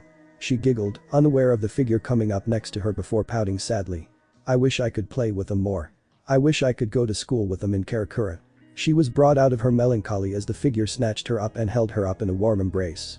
Causing trouble for the castle staff again, my little fox cub? The figure asked, removing the hood to reveal a skull mask that melted away to reveal Ichigo's smiling face. Kunu's face lit up with joy as she wrapped her arms around his neck. Papa. She cheered, nuzzling against him affectionately. What's with the surprise visit? Did you get time off? No sweetie, I did not. Ichigo returned, chuckling as his daughter's hair tickled his face. I'm still here for work, but I came in secret because I doubt the castle would be calm with their Lord Shogun being present. He set her down and kept rubbing her head, making her squeeze at the petting. And if that happened, I doubt I'd get the time to be with my favorite fox cub. His hands immediately shot to her sides, surprising the girl. But I still have to punish you for misbehaving, Kunu. Daddy, please don't, ha ha ha ha. She tried to beg before being subjected to her father's tickles, laughing as his fingers danced up and down her sides relentlessly as she curled up in an attempt to escape his unrelenting hands. Take your punishment and apologize to everyone. he dramatically declared as she kept laughing. I'm so hahaha. She barely managed to say, getting him to stop as he picked her back up and held her cheek. Fine. Daddy forgives you. He said as she latched on again, trying to catch her breath. Now let's see if mommy does. She might. The two looked at the window to see Yusaka in a bathrobe looking at the two, if Papa joins her and their daughter for a bath. She said with a smile. Kunu turned to her father with an expectant look in her eyes, making the man sigh. I guess I have no choice. Ichigo said, relenting as mother and daughter cheered.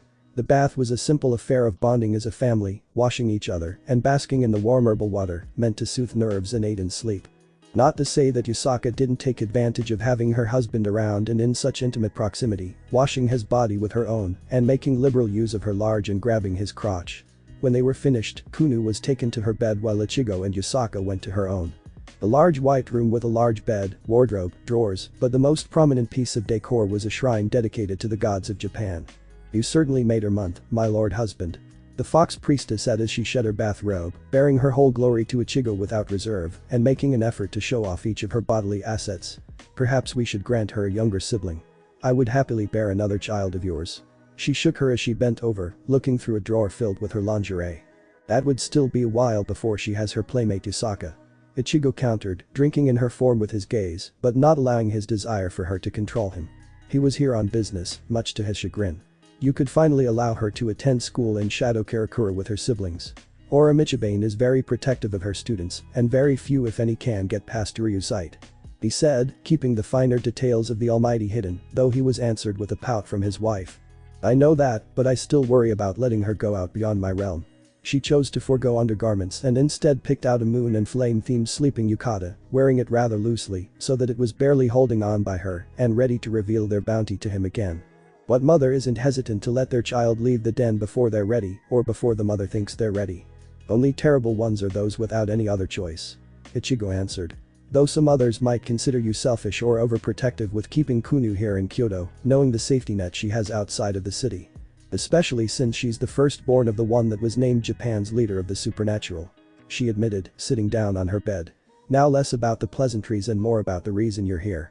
She went from a wife seducing her husband into a night of passion to the leader of the yokai of the region. The peace summit with the three factions of the biblical group, correct?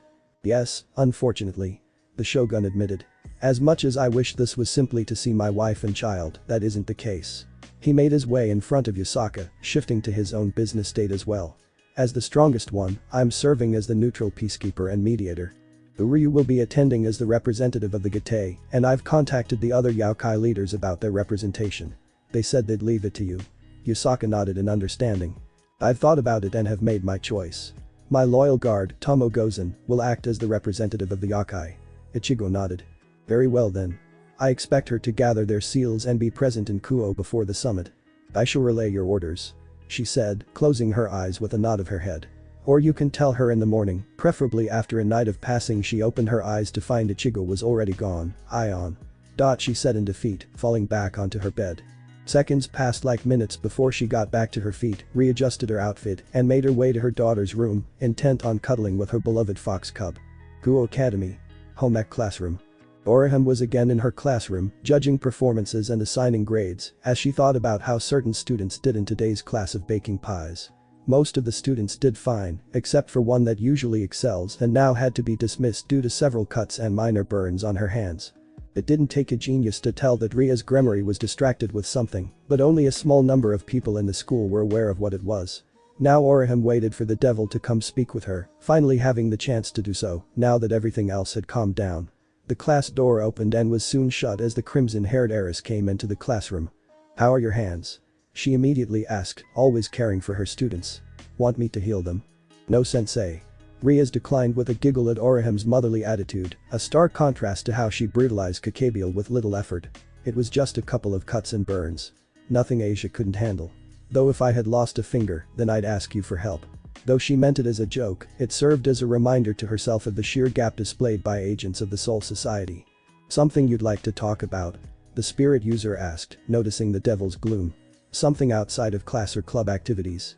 Rias released a sigh as she thought about airing her grievances to her, knowing now that she was spying on the Gremmery peerage the entire time she's been here, but Orahim was always a source of helpful advice when she needed it. Thus, she took the plunge. I screwed up badly. she admitted, referring to the Excalibur incident.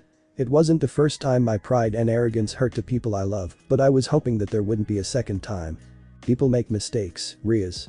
Orihime told her. But that's the way of things. Count your blessings at what was saved and what you could learn from those mistakes. Such as caution and understanding. Think about what you have lost, what you almost lost, and how you can do better. Rias took a moment to think, coming up with the obvious first choice. Being able to control and help my servants better. I should have noticed Kiba's mood and talked to him sooner, rather than letting him run off like that. Orihime nodded along and encouraged Rias to continue. And I should have either prevented that sparring match Issei and Kiba fought in with Zenobia and Arena, or just have them fight with practice swords and forbid Kiba from using his sacred gear. That is painfully obvious in hindsight. Most things tend to be. The teacher agreed. What else? I probably wouldn't try to convince the exorcists to work with us. Rias admitted. My pride wouldn't allow that, and I don't think I could have convinced them even if I wanted to. Look at how that turned out. And did your pride prevent you from calling Surziches for backup? Maybe. The Gremory era said, conflicted on her own feelings. I'm the sister of the strongest devil, the leader of our people, and a master of the power of destruction. I have to be able to hold my own. And what have you actually done to prove you're that strong? Orihime suddenly said with a hint of venom in her voice, shocking Rias. Have you pushed yourself to the point that you collapse from pain and exhaustion? Till your hands bled from repetition and an act became as familiar as breathing? Recited chants and spells so much that you could speak them backwards while intoxicated? Have you ever actually tried at something that requires physical effort on your part? With each question, Rias felt herself shrink more and more at her teacher's controlled fury. I've watched my closest friends and loved ones do exactly that and beyond, with the one that was born special applying himself even harder because of it. The spirit user paused and took a breath to calm herself before leveling stern glare to the devil, one that reminded her of her sister-in-law. You're one of my precious students, Rias Gremory, so it's because of that I tell you now, out of your entire peerage, you're the weakest member. Rias wanted to protest, but the sheer power of Orihime's lecture kept her silent and grounded. You're lazy, arrogant, and foolish because you didn't learn your lesson even after Riser tortured Issei to prove a point. Just a little girl while everyone around you is growing up. Natural talent only goes so far among the weak, the strong pushed beyond themselves. So, how do you plan to fix that? Orihime finished, looking to Rias for an answer as to how the devil would proceed, and ready to stomp down anything that seemed like an insincere course of action. I should focus on my own growth more, the Gremory era started, taking the time to actually consider her course of action, and copy Issei by sparring with someone strong. She said, making an expectant look at Orihime though she didn't acknowledge it as she gestured for Rias to continue. I should also do some more group exercises so we gain a better understanding of each other. Maybe if we had that, I wouldn't have lost Zenobia to the Gate. She sighed out, remembering the potential knight she failed to acquire. I'm betting she wished she became a devil too by now. Orihime suddenly added, surprising Rias. I heard her training instructor is my sister, Karen Hitsugaya, who can be a little rough. The pause made the devil a little concerned. Well, thanks for the talk, Kurosaki-sensei. Gremory said as she got up. It gave me a lot to think about. And if you're still sad, take advantage of that to get some alone time with that dragon of yours. Orihime said with a wink, causing Rias to laugh. Keep talking like that and it'll ruin your innocent image. That ship sailed back when I lost my virginity in a three-way at 15 years old with my best friend. Now Rias was shocked. For a devil that often sleeps with her favorite pawn, you're surprisingly pure. Need a reminder on how it works? I can get some toys for some private less. I'm going now. Got a pool to clean, Rias almost screeched, face even more red than her hair as Orihime giggled to herself. So innocent. I almost understand the way you acted back in high school, Chizuru. She said as she finished up her paperwork. Now then maybe I'll visit my favorite shut-in before calling it a day. Gasper is so cute. She then disappeared in a gust of wind. Or Klubrum. Later that same day. Now girls, did we learn our lesson? Orihime asked as both Rias and Akeno whimpered in their chairs, a cup of tea in her hands as she stood over the girls. The pool was easily cleaned by the group of devils, and they were enjoying their swim, Issei helping to teach Asia and Kaneko, and not a care was taken as they had their fun. That was until Akeno decided to try and flirt with Issei while he was applying sun lotion on Rias, and the two got into a fight. A non-serious and playful fight by devil standards where they threw magic at each other, but one that was still causing damage to school property. Pretty soon after it started, both girls were restrained as the pool water engulfed them, and Orihime appeared to put a stop to it before making the two of them repair the damage, mostly by hand, and then gave them both a throwing. Kurosaki-sensei. Issei started, holding up a shaky hand, and reminded me of how scary the teacher was. Don't you think that was a little severe? It's not like anyone was hurt and we could have easily fixed the damage. Oram turned a smile at him and he responded by hiding behind Kaneko. No I don't, Issei. It doesn't matter that it's an easy problem to fix, they still destroyed school property over a rather childish issue. She paused to take a drink. There's a difference between destruction of school property during a serious battle and the same during a game. One's unavoidable, the other is irresponsible. If you're going to break anything, then just break your own toys. Wouldn't you agree, Surziches? She asked, looking behind the group as Surziches appeared in a suit through a portal with a woman dressed as a maid with long silver hair. His maid, wife, and queen of his peerage, Graphia Lucifuge. Yes, my sister does need to be more careful and to not attract unwanted attention. The Devil King responded as most of Ria's servants knelt to him, with the exception of Ria's and Akeno. Ria's and her best friend were trying their hardest to not aggravate their still stinging bottoms. Oram has a mean smack. I apologize for her actions, Kurosaki-sensei. She doesn't seem used to actually being disciplined for poor behavior or the ramifications of poor judgment. The Gate agent said, putting a finger to her chin as she pretended to think. I wonder if this is the result of being spoiled and coddled her whole life. Riaz flinched while Surzich's expression became slightly strained, trying to maintain his calm and cool mask. Oh well, I can discuss this with her parents and guardians during the next parent-teacher conference. I'm guessing your presence here is about the Peace Summit or is it about the upcoming open house? Again Riaz flinched. Please sensei, my brother is very busy, so I'm not bothered by him not app. Father will be attending as well Riaz, and it's both Kurosaki-sensei. That got the attention of the Gremory peerage. When we decided to hold this Peace Summit, I suggested Kuo Academy because I knew of the upcoming open house so Serafal and I would be here anyway. Riaz groaned in disappointment since she wanted to avoid having her brother present. Oh, I haven't seen Serafal in so long, can't wait for the open house now. Orihim cheered. But, is that the only reason why you're here? Both Orihim and Graphia were looking at him with a stare that could burn through steel, almost demanding that he come clean about a certain matter that Riaz needed to hear about. Actually, there is something else. The Devil King admitted, feeling somewhat nervous from their glares. I forgot to book a hotel. He said, causing the peerage to be shocked in disbelief at his sudden airheadedness as he asked Issei if he could stay at his place. Graphia shook her head in disappointment and Orihim just accepted that he didn't want to give Riaz the bad news just yet. Should get to know the family of the Red Dragon a little better. It's only right that I meet the family that's been taking care of my precious sister after all. Riaz may have joined her peerage in their reaction to Surzich's bizarre mess up, but she noticed he was nervous about something and just deflected the question. Well, I'll be leaving you all to it then. Don't forget to clean up everyone.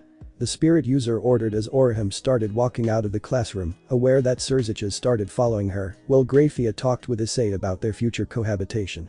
Did you want something? Yes. I know you know about my sister's other bishop. Orihim turned to face the devil. I'm not precisely sure how the Gate is keeping tabs on her peerage, but I'm asking you to help her with him. She needs something to go her way right now. She needs to recognize how complacent she's been, but you are right about giving her a win. She might break down into depression if she doesn't. She turned and started walking away again. Especially after a certain coward finally tells her she's being replaced. Surzich's felt that one. The next morning. After the night at the Haidu residence, Riaz was pulled into showing her brother around Kuo by Graphia. What the Gremory heiress found even more odd was her brother's insistence that it wasn't necessary, knowing he'd take any chance to dote on her. She was determined to find out what Surzich's was hiding and told Issei to go to school without her. His only other company was Asia, which wasn't a bother, but his mind was trapped by one thought. Somehow using his boosted gear to enhance Ria's dot, that thought was so dominant in his mind that he almost didn't notice the pulsing pain in his left hand.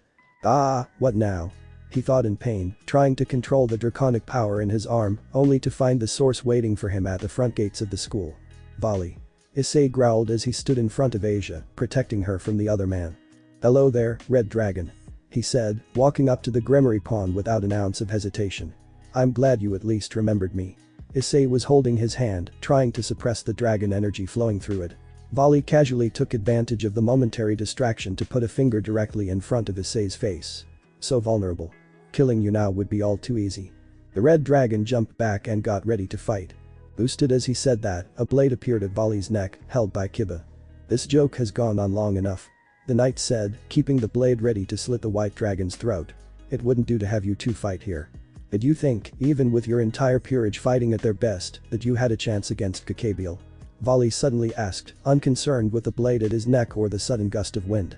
If you doubt your ability to beat him, then you have no chance at defeating. Why are you holding up my students? Volley heard directly behind him, freezing the words in his throat. I'm sure it wasn't to cause a scene, was it? The vanishing dragon turned his head to see Oram smiling at him, a smile that was lacking any warmth despite how kind it seemed. Well. Volley simply smirked before walking toward his rival and leaning against the bridge fence. Nah, I'm just giving my destined rival some friendly advice. He claimed as the whole of the orc now arrived and were glaring at Volley. Now say, your power is woefully underdeveloped. If I had to give a rough estimate, you'd be somewhere between 1000 and 1500 of the strongest to weakest scale, and that's being generous. Work on that, there will be others that will challenge you. He said as he began to walk away, then stopped to turn back. Also, Ria's Gremory, fair warning. Those around the red and white dragon emperors usually have harsh lives. So good luck with that. He gave one more glance to Oram, a look she recognized on Zaraki whenever he and Ichigo left for a sparring match, the desire to fight a worthy opponent. Anyway, I've said my piece. Good luck. He offered before leaving. Ria's let out a sigh of relief, though she didn't show it, as the tense atmosphere faded away. Well, now that that's done, everyone to class. Oram said with a smile before vanishing in a gust of wind. The majority of the orc went to their classes, while Lisei had to go to the infirmary to try and control the dragon energy. Time skip. Time passed and the day went on for what counted as the new normal for Issei and the orc. Once his dragon energy calmed down, he attended classes and went home. The biggest news of that day was when he walked in on Rias and Sona in the middle of discussing the coming open house and the following peace summit. Neither were happy about Volley's attendance, considering him and the fallen untrustworthy, but Sona was unconcerned. Something about the mediator being a huge deterrent to any conflict that may happen. The next day was a mostly uneventful open house until Issei made a perfect replica of Rias that his classmates started bidding on. Nothing else unusual happened until a group of students were making a beeline to someone in magical girl cosplay in the school's gym. Is that magical girl Milky Spiral 7 alternative cosplay? Issei asked, recognizing the outfit from binge-watching the series with a client. The girl in question seemed like she was in her teens with long black hair tied into twin tails with pink ribbons. Her cosplay was predominantly pink with black and white accents consisting of a crop top with a long black sleeve gloves and white bracelets showing off her midriff, a short skirt with white hip flaps and a black belt, black and dark pink striped stockings, a pink puffy hat with white wings, and a long staff with a star on top. You know that show? Asia asked, not knowing anything about the outfit or the character. A repeat client wanted me to watch it with them. He answered as Saji appeared to disperse the crowd. As they did, Sona and Oram came into the gym. What's going on? Sona called out, scaring the non-devil students into dispersing. Saji, what was oh hello sister? She said, recognizing the cosplayer as her elder sister. Serafal. Oram cheered out, making her way to Satan with arms wide open. Oram. The devil returned as they hugged each other, much to everyone's surprise. So good to see you. Nice cosplay by the way. The spirit user said as Serafal took a step back, twirled her staff around and posed. I wanted to get your opinion. Think Ichigo would like it? She asked, winking with one eye and sticking her tongue out. Oram and Sona ran a critical eye over her outfit. Definitely looks cute, but I keep telling you that Ichigo isn't into the magical girl stuff. The Citri heiress nodded in agreement to Oram's claim. So not even for kinky cosplay, Serafal asked with a pout, mortifying Sona with a casual reference to her life. You still don't have our permission to sleep with our husband Serafal, so please stop joking around. Oram said with a smile, again shocking the devils in attendance. Wait, Kurosaki-sensei, your husband is my sister's boyfriend? Sona asked. The same boyfriend that's the leader of the Shinigami? Yeah, that's right. Oram answered casually. I also have 9 other sister wives. Whoa. The leader of the Shinigami has a harem? And it's expanding, Issei asked, his fear of Oram disappearing to envision her in a skimpy outfit with 9 other similarly endowed and cute women around a shadowed figure on a throne, with Serafal presenting herself and walking toward the seated man, asking for his love and attention. He was pulled out of his fantasy by a fist to his face, causing a bloody nose. Please don't compare my husband to the likes of you, Issei. Oram asked, her knuckles steaming as Issei was brought back to reality somewhat. Please introduce me to Kurosaki-sensei. I must learn the ways of the harem. He suffered another punch. So glad Kukaku taught me about the Shiba fist. Oram muttered while rubbing her bruising knuckles. Anyway Serafal, I have to ask you to change. Serafal pouted again but used magic to strip out of her cosplay and into a woman's black and white 3-piece business suit. Ugh. I hate wearing this. The devil groaned out. So stuffy and I can barely walk in this skirt. She said, gesturing to her pencil skirt before snapping her fingers and switching them out with pants. Much better. Can't remember why this isn't my default. Pain in the traditionalist elder devils. Orihim suggested. That's why. Serafal agreed before turning back to the others. We need to discuss a perfect meeting room here for the summit, so run along in Sona, I promise to not embarrass my darling little sister. Sona smiled back. Thank you. She returned as the group began to leave, Riaz asking how Serafal managed to mellow out and how she could do the same with Surzich's. Once they were gone, Serafal turned a focused and serious expression to the Gate agent. I'm done playing. I want this for real Orihim. She immediately said, though Orihim's expression hasn't changed. This seems sudden. What exactly brought it on? She asked as the temperature seemingly dropped. A number of factors honestly. Mostly he makes me feel safe. She held a hand to her as she reflected. At first it was political, a union between Soul Society and the Netherworld would be an immense boon to us. And his power, you can't tell me that it doesn't turn you on to be around him when he flexes the tree Atsu and you aren't the victim. Orihim had to nod at that specific distinction. But being around him I feel like I can be me. Not Satan Leviathan, not Serafal the head of foreign relations, just Serafal Citri. She started blushing with a smile as she looked Orihim in the eyes. My heart's been racing ever since I realized this. That's why I was so confident that Sona would be safe during the Excalibur incident. That's why I really want to be with him now. Orihim responded by wrapping her arms around the devil. Falling in love feels great. Isn't it, sister? She asked as Serafal returned the embrace. I'll talk to my other sister wives, but I welcome you to our family. Time skip again. The rest of the school open house went by without incident beyond Ria's family meeting with Issei's parents and fawning over her, much to her embarrassment, and Orihim leaving to pick something up from the Shinigami Bureau in Kuo.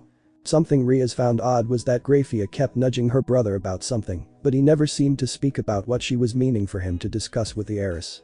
Always seemed to bring up something with his queen getting more and more annoyed.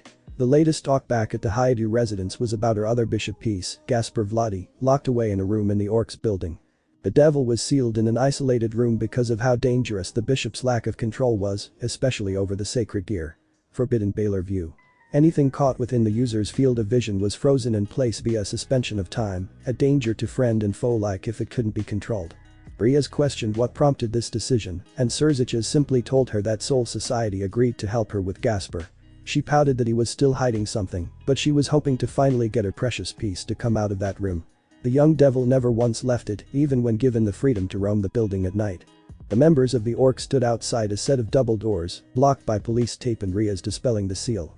Orihim was with them, holding a tray of sugar cookies with red frosting and black candy bats. I'm opening the door. Riaz said, reaching for the door handle. At the same time, the other members of the Orc felt something in their ears as the world went silent. Issei saw the spirit master mouth something that looked like a countdown. Once the door opened, they still heard a loud cry of no, even through whatever was blocking their ears before it flowed away. Thank you, sensei. Riaz said with a nod before entering the room, followed by the rest of the Orc. Gasper, it's okay. It's time to come out. The Crimson Devil said, gently trying to coax the young bishop out. No. I don't want to. The voice of a young child cried out. It's too scary. The room was pitch black in shadow, a dim laptop screen on an empty table, providing the only source of light, with sparse decor and furniture. The most notable item in the room was an oak coffin where a young child was lying, curled up as if it could shield them from the outside, and shaking from crying. Orihim handed Asia the tray of cookies as she joined Riaz and Akeno as they went to Gasper. There, it's okay Gasper. You're going to be safe. Orihim said, switching to mother mode. Riaz reached down to pet her bishop just as Gasper latched onto Orihim. Please don't make me leave this room. The devil begged as the light revealed the bishop's silver hair and a bob cut with violet eyes and pointed ears, wearing the girl's uniform of Kuo. Watching Gasper default her teacher caused Riaz no small amount of annoyance. Sensei? Why is my Gasper hugging you and not me? She asked, a slight twitch in her eye. Oh, I break in here all the time. Orihim casually admitted. I always make time for my students, and that includes Gasper. Besides, how can I resist such a cutie? She asked, hugging Gasper tightly, causing Riaz to pout and Akeno giggle. She certainly is a cute one. Must be a bishop thing to be a cute blonde girl. Issei said, reaching for a cookie before a bowl of red light set his hand on fire. Two things Issei. 1. Those cookies are for after Gasper comes out, and 2. He's a boy. Orihim scolded, shocking Issei. The boy looking like that, the pawn roared. Why? Riaz. Is that Issei? Gasper asked after Orihim passed him to the king of the peerage, surprising the Crimson Devil. I kept him up to date. The teacher smiled. Riaz sighed and just accepted it. Yes, he is Gasper. A lot more has happened as well. So why don't you come outside with us? She asked as he jumped back into his coffin, latching onto a black stuffed rabbit. No. I don't want to leave. I'll only cause trouble. He tried to warn. Despite that, Issei was fed up with waiting. Come on dude. You heard her. And grabbed onto Gasper's wrist, causing the young boy to cry in terror with his eyes flashing. However, the second Issei grabbed Gasper, Oram immediately sent out some of the Shunrika to set up a barrier between Gasper and everyone else. The result protected everyone from the power of Gasper's sacred gear as it was rejected by the barrier and Issei's hand was cut off. That was very rude, Issei. Oram scolded, already healing the injury while he was still numb from shock. You need to be more aware of those around you. Poor Gasper's agoraphobic. She said, taking one of the cookies from Asia and heading back over to the young devil. Gasper. It's okay. I'll keep everyone safe. Your peerage, there's nothing to be afraid of with me around. She said, handing him the cookie. Everyone, show him it's okay. She ordered, prompting each one to bravely take up a frosted sugar disc and eat it.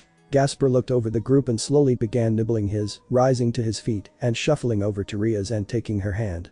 The devil smiled as she slowly pulled the young boy out of the room, Gasper following, but hesitating once they left the room. They made their way to the meeting room of the orc. Oram smiled at her student's progress before feeling her phone vibrate, pulling it out to see the message. Bremery peerage cleared of surveillance bacteria. The last segment of this one was a little hard to write, mainly because of the ever-present debate in crossovers. Ultimately, who is better? This one is relegated to who's smarter, Ichigo or Hara.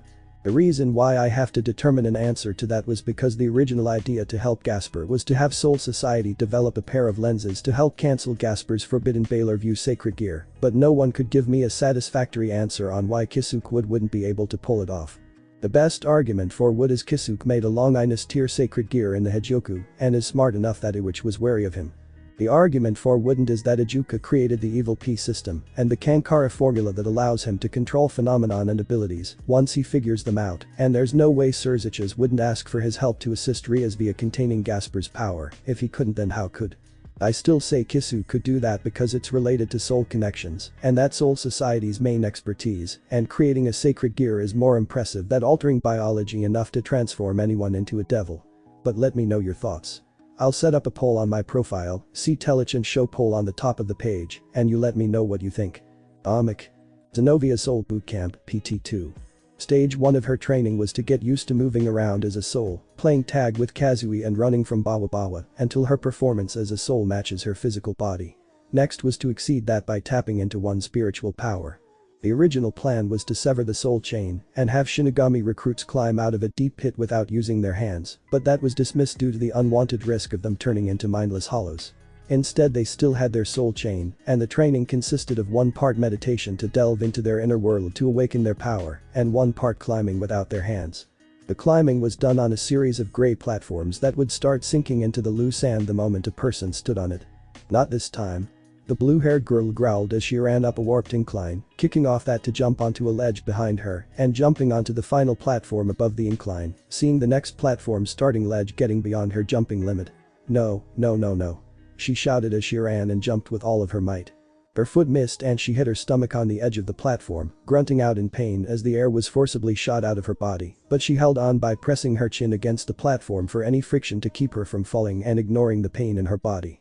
All this was in vain as she kept slowly slipping while she tried to fling her feet to the edge. Her heart sank as she heard the telltale roar of Bawa Bawa as it shot up to her and caught her legs. Damn it. She roared as she was pulled off and into the hollow's maw. Once she was his mouth, the massive snake creature crawled over to where Karen was watching and spat out Zenovia. Again. Karen simply ordered, making the former exorcist look up to glare at her. I hate you. She growled, simply earning a sadistic smirk from her trainer. Good. You're learning. Excellent job, Lady Gozen. At ease. Ichigo said to a kneeling woman with long silver hair, two long black horns protruding from her forehead, and dressed in red and white samurai armor as she rose to her feet. And we still have time before the summit, so let's focus on the important factors. The head captain himself was sitting at the table in the middle of the room with 4 emblem seals, representing the Yokai factions of the north, south, east, and west, resting on a table next to a shogi board deep into a game. Things seemed to be falling into place rather nicely. He said, moving one of his pieces while the opposite side moved by spirit threads. Oram stopped by earlier to pick up the glasses that Squad 12 developed for the damper. Said that Azazel revealed himself to Issei as one of his clients.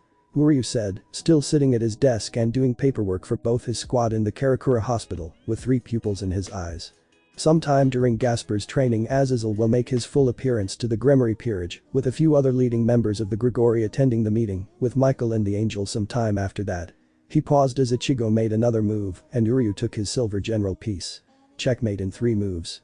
Since they all want peace, the next topic will be trade of various goods between the factions. The hybrid said, analyzing the layout. Figure out which strategy Uryu foresaw. Anyone else we need to bring? I see a somewhat happy reunion between Zenobia and someone dressed like a nun. They seem familiar, so I'd recommend her. Quincy pulled up a sheet of paper with the names of the attendees that he learned. From the data extracted from Kakabiel and Selzen, we can conclude that Heaven is sending Archangels Michael and Gabriel and Exorcists Griselda Quarta and Arena Shidu. The Grigori are sending Azazel Vali Lucifer, Barakiel, and Shimhazi. And finally, I can recognize Ajuka and Seraphal attending this meeting with Surziches and Grafia. Ichigo finally made a move, and Uryu manipulated the spirit threads to immediately move his next piece. Checkmate in 2. Portaha. What's the relation between her and Zenobia? The head captain asked, analyzing the pieces again. I just know that Griselda is happy to see Zenobia. Uryu answered. And it appears Zenobia is attending as a soul reaper, so she seems to figure things out or maybe gets a helping hand. Isn't Karen in charge of her training? Yes, but Zenobia is still struggling with activating her spiritual power. Uryu paused as he kept looking ahead. Seems like you recruit her into your squad. Really? Ichigo made his next move, Uryu countered it, and Ichigo made his final move, leading his king to be trapped between the 2 knights and lances. I might as well lend that helping hand then. Ichigo rose to his feet and began to leave, pausing in front of the door. Out of curiosity, who did you pick for the knight and lance pieces? Uryu blinked as he shut off his almighty. Ambietta, Candace, Menias, and Loltado. He responded, blinking and rubbing his head. I figured they could use some fun. And next time, don't have me use my precognition when we play. Ichigo smiled as he walked out the door, Tomo walking behind him. Underground training hall. Recruit level. On Ichigo's order, Tomo took his Haori and went to explore the city of Shadow Karakura.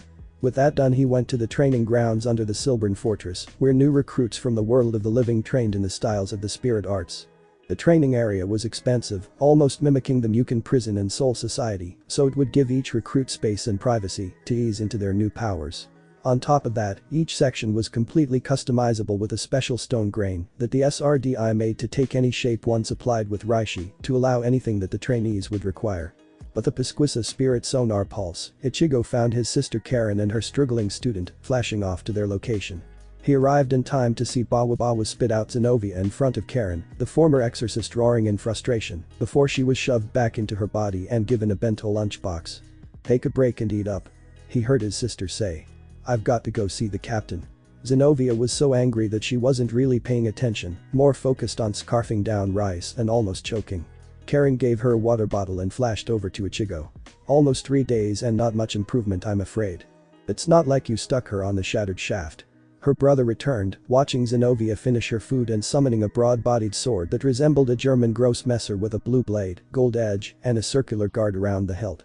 The decrease in actual danger means an equal decrease in efficiency. Urahara did point out that the soul progresses more when in life-threatening danger, so this safer method loses much of its effectiveness after the first try. He said as Zenobia began making slow and careful practice swings. Is that sword the Durandal I've read about in her file? Yeah. Seems attached to her like a Zanpakuto, but too independent to be linked to her soul. Karen answered while Ichigo hummed in thought. What are you thinking? Well, we could give it a few more days, but Uryu's precognition suggests that we don't have the time to take things easy. Ichigo released a sigh. Time for a heavier hand. Go enjoy your break, Karen. He said as he flushed away, appearing behind the former exorcist. That's quite the interesting sword you have there. He said, shocking Zenobia into swinging her blade at him as she turned around. She was further surprised when Ichigo caught the blade easily with one hand. Sorry, I shouldn't have sneaked up on you like that. He apologized with a smile as he let go of the sword. Name's Ichigo Kurosaki. I work in the 1st Division. And you're Zenobia Quarta, right? Yes.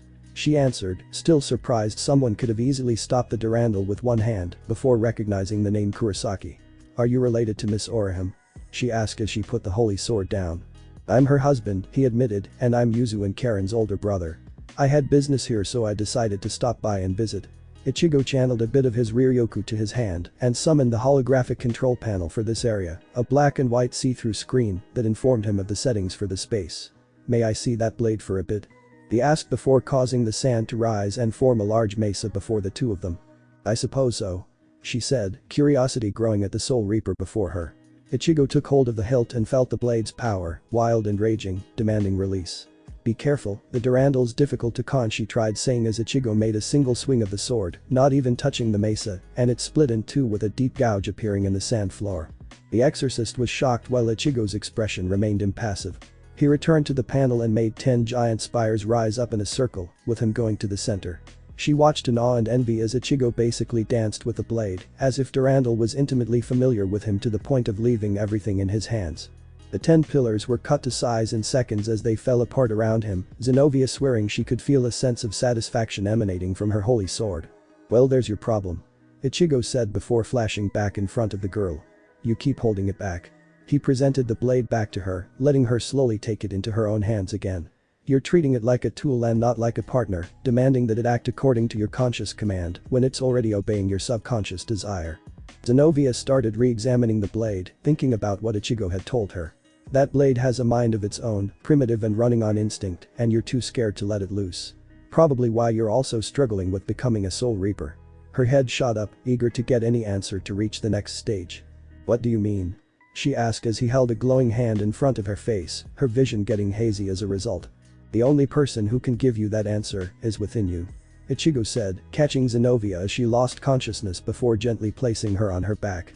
Next, he separated her soul from her body and severed her soul chain with a blade of Reishi. "Now. Don't disappoint me," he said before placing an unadorned featureless katana on her dot. Zenobia's inner world. The exorcist gasped in shock as she found herself in a new place and completely alone. The silver gray and sandy brown of the Silburn training hall was replaced with gray steel all around her in what seemed like a canyon stretching endlessly around her. The rocks were metal, the trees were metal, everything around her was metal. She looked around, trying to get her bearings and make sense of what Ichigo did to her. In some way, the place felt stifling and rigid, but she couldn't shake a sense of familiarity with it either. She was brought out of her musings by the sound of clinking metal, turning to find a Western knight in ebony black plate armor, holding a black Durandal in their hand. "Who are you and where are we?" Zenobia asked, trying to ignore what she could feel as an intense glare. Instead of immediately answering, the knight held out the black Durandal. "Summon it," he ordered, a voice layered with anger, but with the calm focus of an experienced warrior. Knowing that the knight's patience won't last, she summoned her Durandal and prepared to fight. However, she noticed an angry red aura around the holy blade, distracting her just long enough to barely have time to block the knight as he attacked her. "Durandal is not the only one mad at you, Zenobia," the knight growled, pushing her back with ease and making a swing that left a deep scratch in the ground as she narrowly avoided being bisected. "You've kept both of us held back, always relying on someone or something else, always following someone like a lost puppy. Well, now we're both on borrowed time because of your weakness." "What are you talking about? Who are you?" she demanded again, knowing the knight felt familiar, but not understanding why. "I don't really have a name right now, not that you'd be able to hear it," the knight countered as the realm began to shake. "You'd best hurry up and prove your worth." "Clock's ticking," Zenobia growled and charged at the knight. "Back at Kuo. And back," Oram said with a smile as she appeared on top of the school building, holding a black glass case that contained their means to control Gasper's sacred gear. Before she left, Riaz and Akeno decided that Gasper had to get used to being outside, but were called away by Surziches, who wanted to discuss Kiba's new holy demonic sword, so the matter was left to Issei, Asia, and Kaneko. "Now, where are my darling stew? Waahh. I hate garlic," she heard Gasper yell, looking down to see Kaneko chasing the timid vampire around with a bunch of garlic bulbs. "They're good for you. Eat them," the cat devil said in a monotone, though it sounded like she was just having fun teasing him. Oram looked over to find Issei and Asia doing nothing about this, as if this was completely normal. The teacher spared a moment to compare this training to the usual training that occurred in the Gate, from the gentle nurturing to the sparing that results in grievous injuries. What separated this from all of that? This was blatant bullying since Gasper's agoraphobia meant he was already pushing it outside. "Hera, stop her," she ordered before flashing down. In the moment she appeared before Gasper, catching the crying devil in a motherly embrace, a dip formed in the ground before Kaneko, and she fell face first into the ground. Now, who wants to explain how this was supposed to help Gasper? Someone who's already having a hard time just being outside. She asked after getting all three into a Caesar in front of her with Gasper hiding behind a tree. Oh well. Issei nervously said, feeling the angry mom aura coming from Oram. We'd figure that the best place to start would be a healthy body, and Kaneko was getting him to run. He was cut off with a karate chop to his forehead. There needs to be a carrot as well as a stick, Issei. The teacher scolded. Take into account that being outside is hard enough on Gasper and think about how you can convince him to exercise with you. Running with him or offering to take him clothes shopping if he gets a good running time. Hearing the clothes shopping got Gasper to pop his head out. Now, Kaneko. Anything to say about that blatant bullying? I didn't mean to hurt him. I was just playing. She said, trying to apply as much charm as possible. The result was still a chop to the face. I've helped raise my own and the children of my sister wives. Your cuteness is ineffective, don't bully Gasper. Oram scolded Kaneko, nursing her forehead with tears in her eyes. And Asia. The bishop jumped while looking at Oram with fear and whimpering. You should have stepped in to stop that sooner. Be a better sister figure and take action. You should be more sympathetic to him. The teacher said before turning to Gasper and gesturing to him to come, causing Asia to sigh with relief before still getting hit. Wow. Kurosaki-sensei can be merciless. They heard Saji say as he walked in. I just wanted to come by and see what was going on when I heard that Gremory was allowed to release her bishop. Hello, Saji. This is Gasper. Oram introduced, with Gasper giving a shy wave. Whoa. Another cute blonde girl. Saji exclaimed, excited for more eye candy. Cute, yeah, but that's a boy. Issei informed him, causing the other pawn to drop to his knees in despair. Ignoring them. The teacher calmly said as she pulled out the glasses case. Here, Gasper, put these on. The young damper gingerly took the case and opened it, finding a pair of simple unadorned glasses, black being the only color on the thin frame with rounded square lenses. Gate's R&D designed these lenses specifically for you. To contain your sacred gear. What? How's that supposed to work, teach? Issei asked, not understanding how glasses could stop a sacred gear. Simple. Oram said, shifting into teacher mode. The data I sent back to Soul Society led our researchers to find that Gasper's eyes emitted a light upon activating the sacred gear. This unique light ray freezes what it hits, a type of chronostasis as they called it. To counter that, the lenses are designed like a prism to refract that particular light back onto Gasper, but in a severely weakened state. Gasper put on the glasses, finding they fit perfectly snug. Wanna test them? He timidly nodded. Okay, go change into a swimsuit. She said with a smile before pointing to the other four devils. You guys, go get water balloons. Issei and Saji saluted. Yes ma'am. They proclaimed before running off, Asia following after them. Kaneko disappeared, popping up from behind Gasper. Roar. She said, in a loud monotone, scaring the timid devil. AHHH. Gasper screeched, his eyes flashing and his scream ending suddenly before resuming milliseconds later. The glasses work, sensei. Kaneko reported. Good to know. Oram returned. Everything went dark. For an instant, it was just dark. Gasper whimpered. Is that what it's like? Forbidden Baylor View is a dangerous sacred gear if you can't control it. Soul Society's R&D is impressive. They turned to find Azazel, walking up to them. Immediately Oram stood in front of her students. Calm down, miss, I'm not looking for a fight. Just wanted to check out some sacred gears. The fallen angel said, raising his hands up in surrender. There's no need for you to pull a repeat performance of what you did to Kakebiel. So can you get these three off my back? They've been following me since I got on the school grounds. The spirits of Tsubaki, Shuno, and Am appeared hovering behind him. There was a pause before Oram decided. Tsubaki, come. The black-clad spirit broke into six and flew to Oram. The other two will keep you contained if you move in a manner I disapprove of. Don't forget Azazel, your faction was the one that caused the most trouble here. I admit that.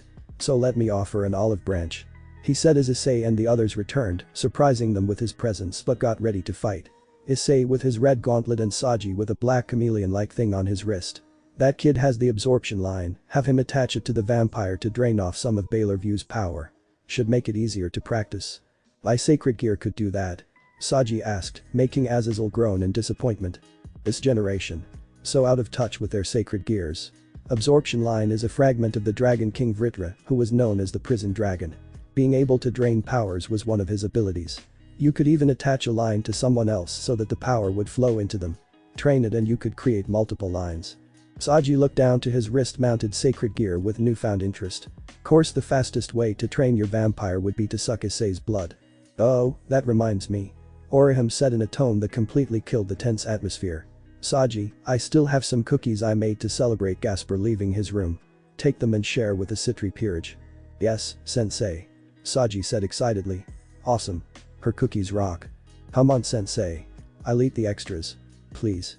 Issei and Kaneko begged their teacher. Nope. The Citri peerage should have them as well. She said with finality, Azazel sweat dropping at the sight. That woman is something else. He said before walking away. After things calmed down they altered the training with Azazel's advice and progress was made in Gasper's control, though he was still a long way off from mastering it, as evidenced by how soaked he got from all of the water balloons. When Riaz arrived to help take over, Orihime gave Saji the cookies for the Citri peerage and went on her way. Later that night she would receive the text that all of the surveillance bacteria in the devils was completely clear. Mission accomplished. She said with a smile, putting down her phone. Now I wonder who will be joining me here in Kuo. Silburn Training Hall. Days later. I'd appreciate it if you were there with us Rukia. Ichigo said into his phone with his wife and leader of the 13th Division, Rukia Kurosaki, new Kuchiki, on the other end. Behind him was Zenovia's two bodies, her soul chain almost fully eaten away on her soul body. Outside of our faction, the representatives of the Peace Summit have all gathered in Kuo. Orihime confirmed that Michael of the Angels met with the Red Dragon just yesterday. Michael and Surzich's called to inform me that the summit happens tonight. Having you there might help make sure everyone behaves. Not exactly what I was hoping to hear for our date Ichigo. Rukia responded over the phone. I know it's a shitty date night, but you read the captain's report. Ichigo returned, ignoring the building Ryatsu behind him. Things are gonna get hectic again, but this time it'll drag in all the other factions against a terrorist organization, so I can't prioritize family time. Much to my chagrin. Can't you just get the Soul King to tell us who to eliminate and do that? She asked. If only it was that simple, but that's not how he works. The Ryatsu is mixed with murderous intent now. Okay. After the summit, we're taking Hisana to that new amusement park Kukaku set up in West Rukin 23. I heard they got stuffed chappie rabbits made with top quality dragon materials. You think I'm that easy? Ichigo could feel her will breaking. Yes. Especially after you got that bunny girl outfit and insisted on that role play. Fine. I'll be there, but I'll be expecting a nice carrot after we leave. She said in a sultry tone. Thank you my snow bunny. He said, hanging up and seemingly unaware of the Durandal about to cleave his head in two. At least that's what Zenovia was intending, but the very instant her blade touched a single hair on Ichigo's head he had caught the blade and threw her away. She tumbled once but got back to her feet, revealing her figure clad in white robes, wielding the holy sword and lacking a soul chain. Took you long enough, and that Ryatsu isn't bad for a beginner. Congrats on taking your first step as a proper Shinigami. Zenovia kept panting, stabbing Durandal into the ground and leaning against it. Get cleaned up and ready to go. I'm bringing you with me to the Peace Summit in Kuo. He said before turning away, allowing Zenovia to see and recognize his captains Haori and Division. As he walked, Ichigo looked to his hand, long healed from the deep cut Durandal left. When was the last time I felt the need to make me stronger? He asked, feeling the sphere in his body thrummed with power as it made his body adapt. Probably won't be the last time it'll happen this year either. He groaned, looking to gather the rest of his entourage for the summit. Kuo. The Peace Summit. Issei took stock of the assembling powers as the Gremory peerage, sans Gasper, who was staying back in the old school building due to being too nervous to attend, made their way to the meeting room. The magic barrier was formed around the school building, made and powered by 3 leaders of the biblical factions, and outside of that barrier was a battalion mixed of devils, angels, and fallen angels. The atmosphere was with a suffocating tension, reminding him that though this was a peace summit, it wouldn't take much to spark a new conflict. They reached the door as Riaz opened the way. Pardon us. She said as they walked in and saw some familiar faces sitting around a circular table with Orihime and Grafia serving everyone tea and coffee. Surzich's, Serafal, Sona, the Citri Queen Tsubaki Shinra, a girl with long black hair and heterochromia eyes behind her glasses, and another Satan he heard was Ajuka Beelzebub, a handsome man with set-back green hair and a mysterious aura. They were on the left side as the Gremory peerage sat along the walls. The side closest to the windows had Michael, Irina Shidu who waved at him with an apologetic expression, and 2 others. One was a gorgeous and busty angel with long curly blonde hair and white robes that Riaz gave his hand a hard pinch for staring at, and another woman in her 20s or 30s that was dressed like a nun that seemed to be impatiently waiting for someone. The final occupied side had Azazel, Vali, and 2 more men, one of whom Akeno was glaring daggers at. The one she was trying to kill with her eyes had a gruff face, black hair and beard, and was really muscular, and Issei couldn't shake the feeling that he and Akeno shared some similarity given her heritage as a descendant of a fallen angel. The other had silver hair and looked the youngest of the fallen. As the group sat down, Issei jumped out of his seat as the space in front of the door ripped open into a black void with 9 figures coming out.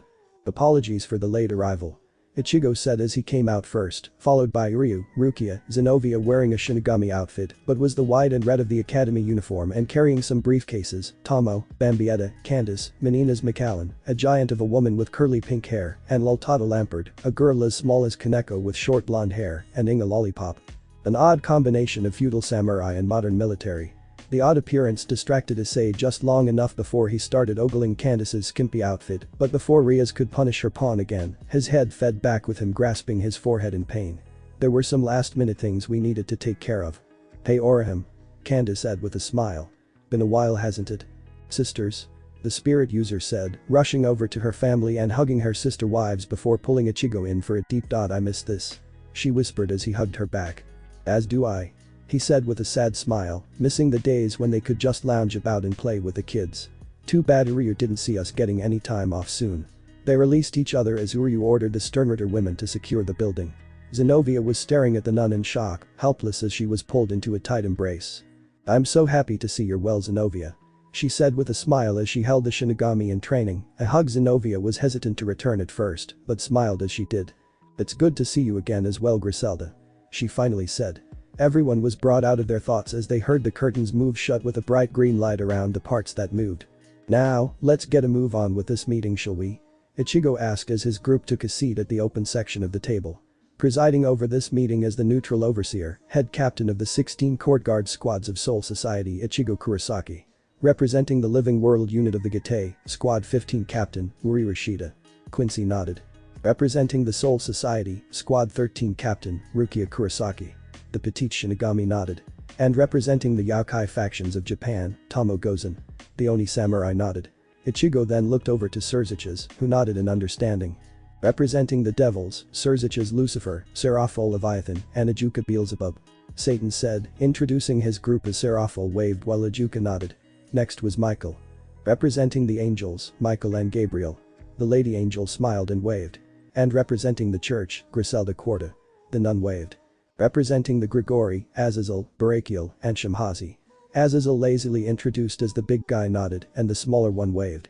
Now, the point of this meeting is to end your long-lasting stalemate and establish a time of coexistence between the 3 factions after the failed attempt of the fallen angel Kakabiel to restart the war. Is that agreed? Ichigo asked, getting nods and affirmations. I'm now opening this to any questions before we proceed. You will ask to be recognized beforehand or there will be consequences. Now, who wants to go first? Surziches raised his hand. Go ahead. Thank you, he said to Ichigo before standing. As the head captain said, this whole summit is in response to Kakabiel's attempt to restart the war. What have you to say about that matter, Azazel? As the handout I gave stated, Kakabiel was acting independently of both my orders and the Grigori as a whole. The fallen angel said. I sent the White Dragon Emperor to deal with him, only for the Soul Society to have already had the situation handled. Azazel turned to Ichigo. I heard that Kakabiel went to the true hell. As in the original primordial abyss of chaos and monsters. I've confirmed it myself. The head captain answered. Anything further questions that need to be answered? Michael raised his hand. The angels are recognized. Thank you, Commander Kurosaki. The head of the angels replied before turning to Azazel again. Between the 3 of us, the fallen angels were the most active party. Do you swear that your actions have nothing to do with war? I've already said Kakabiel was acting independently. Azazel said, sounding annoyed at repeating himself. Besides, war doesn't interest me. None of us would really survive. Then Surziches started before looking at Ichigo for permission, getting it in the form of a nod. Then why have you been gathering sacred gears all this time? That pause surprised the Gremory peerage, looking at the Shinigami with greater scrutiny. All this time we thought you were gathering power, but you never acted. Research purposes, the Governor General answered, and that's it. I'll happily share the results and findings of that research with you. I'm good with the way the world is and even told my people to stay out of your faction's businesses. Honestly, out of everyone here, I feel like I'm the least trusted one. Everyone in the room admitted to that, even Shamhazi said Azazel was to blame for that. Sheesh, I figured at least one person would have my back. Then let's make peace already. Any further questions or statements? Ichigo asked, Michael standing in response. Go ahead. It's important to finally end this deadlock. The angel said, a hint of melancholy in his voice. If it continues like this, humans aligned with us and our 3 factions would only suffer. The deaths of the original Lucifer and our god only brought us to a stalemate, and we can't dwell on what we have lost forever. It is the mission of the angels too. God's not really lost actually. Ichigo suddenly said, taking a sip of tea while all three factions looked to him in shock, disbelief, and in the angels' case, hope. I acknowledge I'm breaking my own rule by interrupting, but listening to you can be so dreary, Michael. Anyway, the thing about godly souls versus mortal souls is that gods tend to be linked to immortal concepts back when the world was still in a constant state of chaos and stagnation. So while your god may have physically died, Michael, their soul still remains, waiting to be reborn with all the same power, but blank of previous memories. Kind of like that western show Avatar, but without the ghosts of past lives. Everyone felt their strengths leave them in shock, though Vali seemed to bear a vicious grin. But, I wonder if this new god would also prefer peace between you three instead of continued bloodshed. Sup people? It was decided that Zenovia's eventual Zanpakuto spirit would manifest as a western knight for Shikai, with the ebony warrior from Skyrim serving as the inspiration for it. That left the question of her actual Zanpakuto Shikai once she gets it Diodora arc, since everything I know about her implies something destructive and forceful. So I set up a poll asking what you guys thought would be most fitting for her. Go to my profile and see the vote now at the top of the bio. I tried to make the glasses as realistic as possible for why they could control the power of the Forbidden Baylor view. I think everyone was focusing on the sacred gear power part and less on the actual physics part. Ichigo did use full bringer light on the windows. Look at Oram Ichibane from Can't Fear Your Own World to see how powerful it can really be.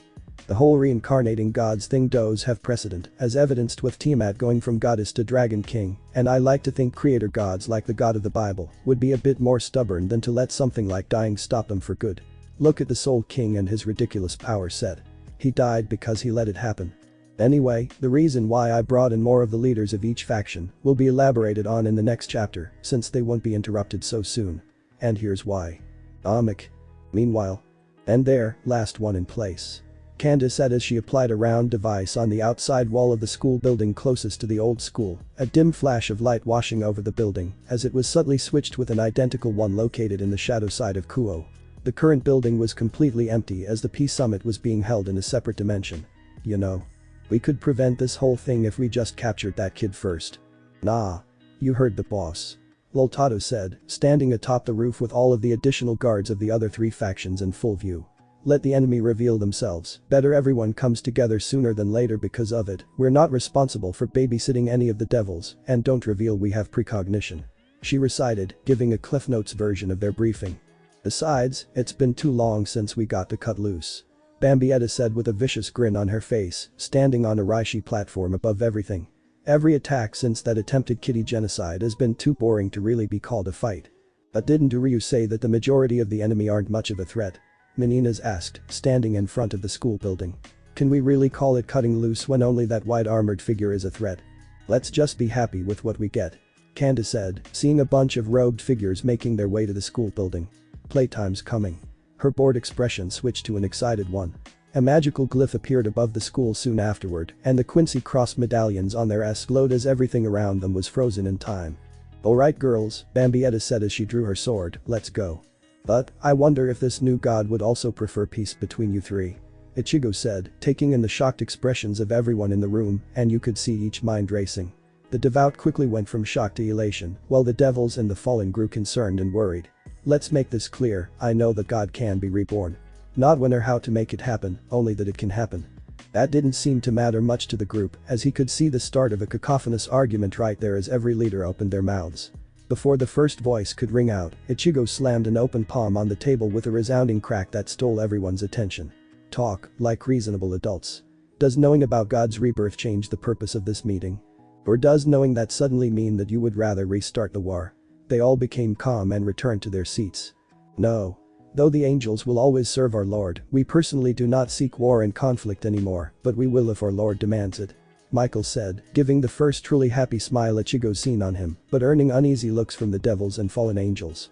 So, while I am still the leader of heaven, our mission will be to make this peace one that even God would desire to keep.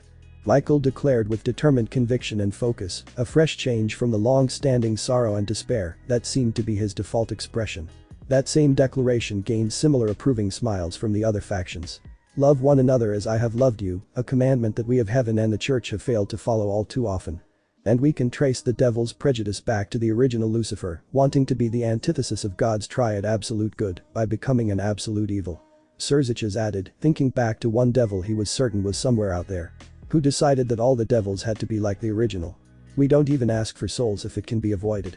Sounds like we all might unite under a single god if this keeps up. Azazel said, almost laughing at the irony of the matter of faithful devils. But we're missing a few crucial details, like how are we going to manage this? We can already share our knowledge and resources, but something like this needs something far more substantial. Like political marriages? Oram suddenly chimed in. I mean, the different soul races of the Getae used to be at each other's throats 10 years ago. Shinigami, Hollows, Quincy, they hated each other and fought constantly. The Quincy were almost completely wiped out.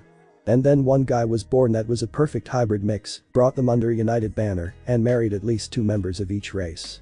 Uryu said. Difference is that uniting under our dear Captain Commander was preferable to the stagnation of the Hollows and the parasitic tyranny of the original Quincy Emperor. These guys don't exactly have that set of circumstances forcing their hand. Well, that's not entirely right. Azazel suddenly said, looking at the silver hair of fallen angel. Shemhazai, you're up. The angel in question rose from his seat.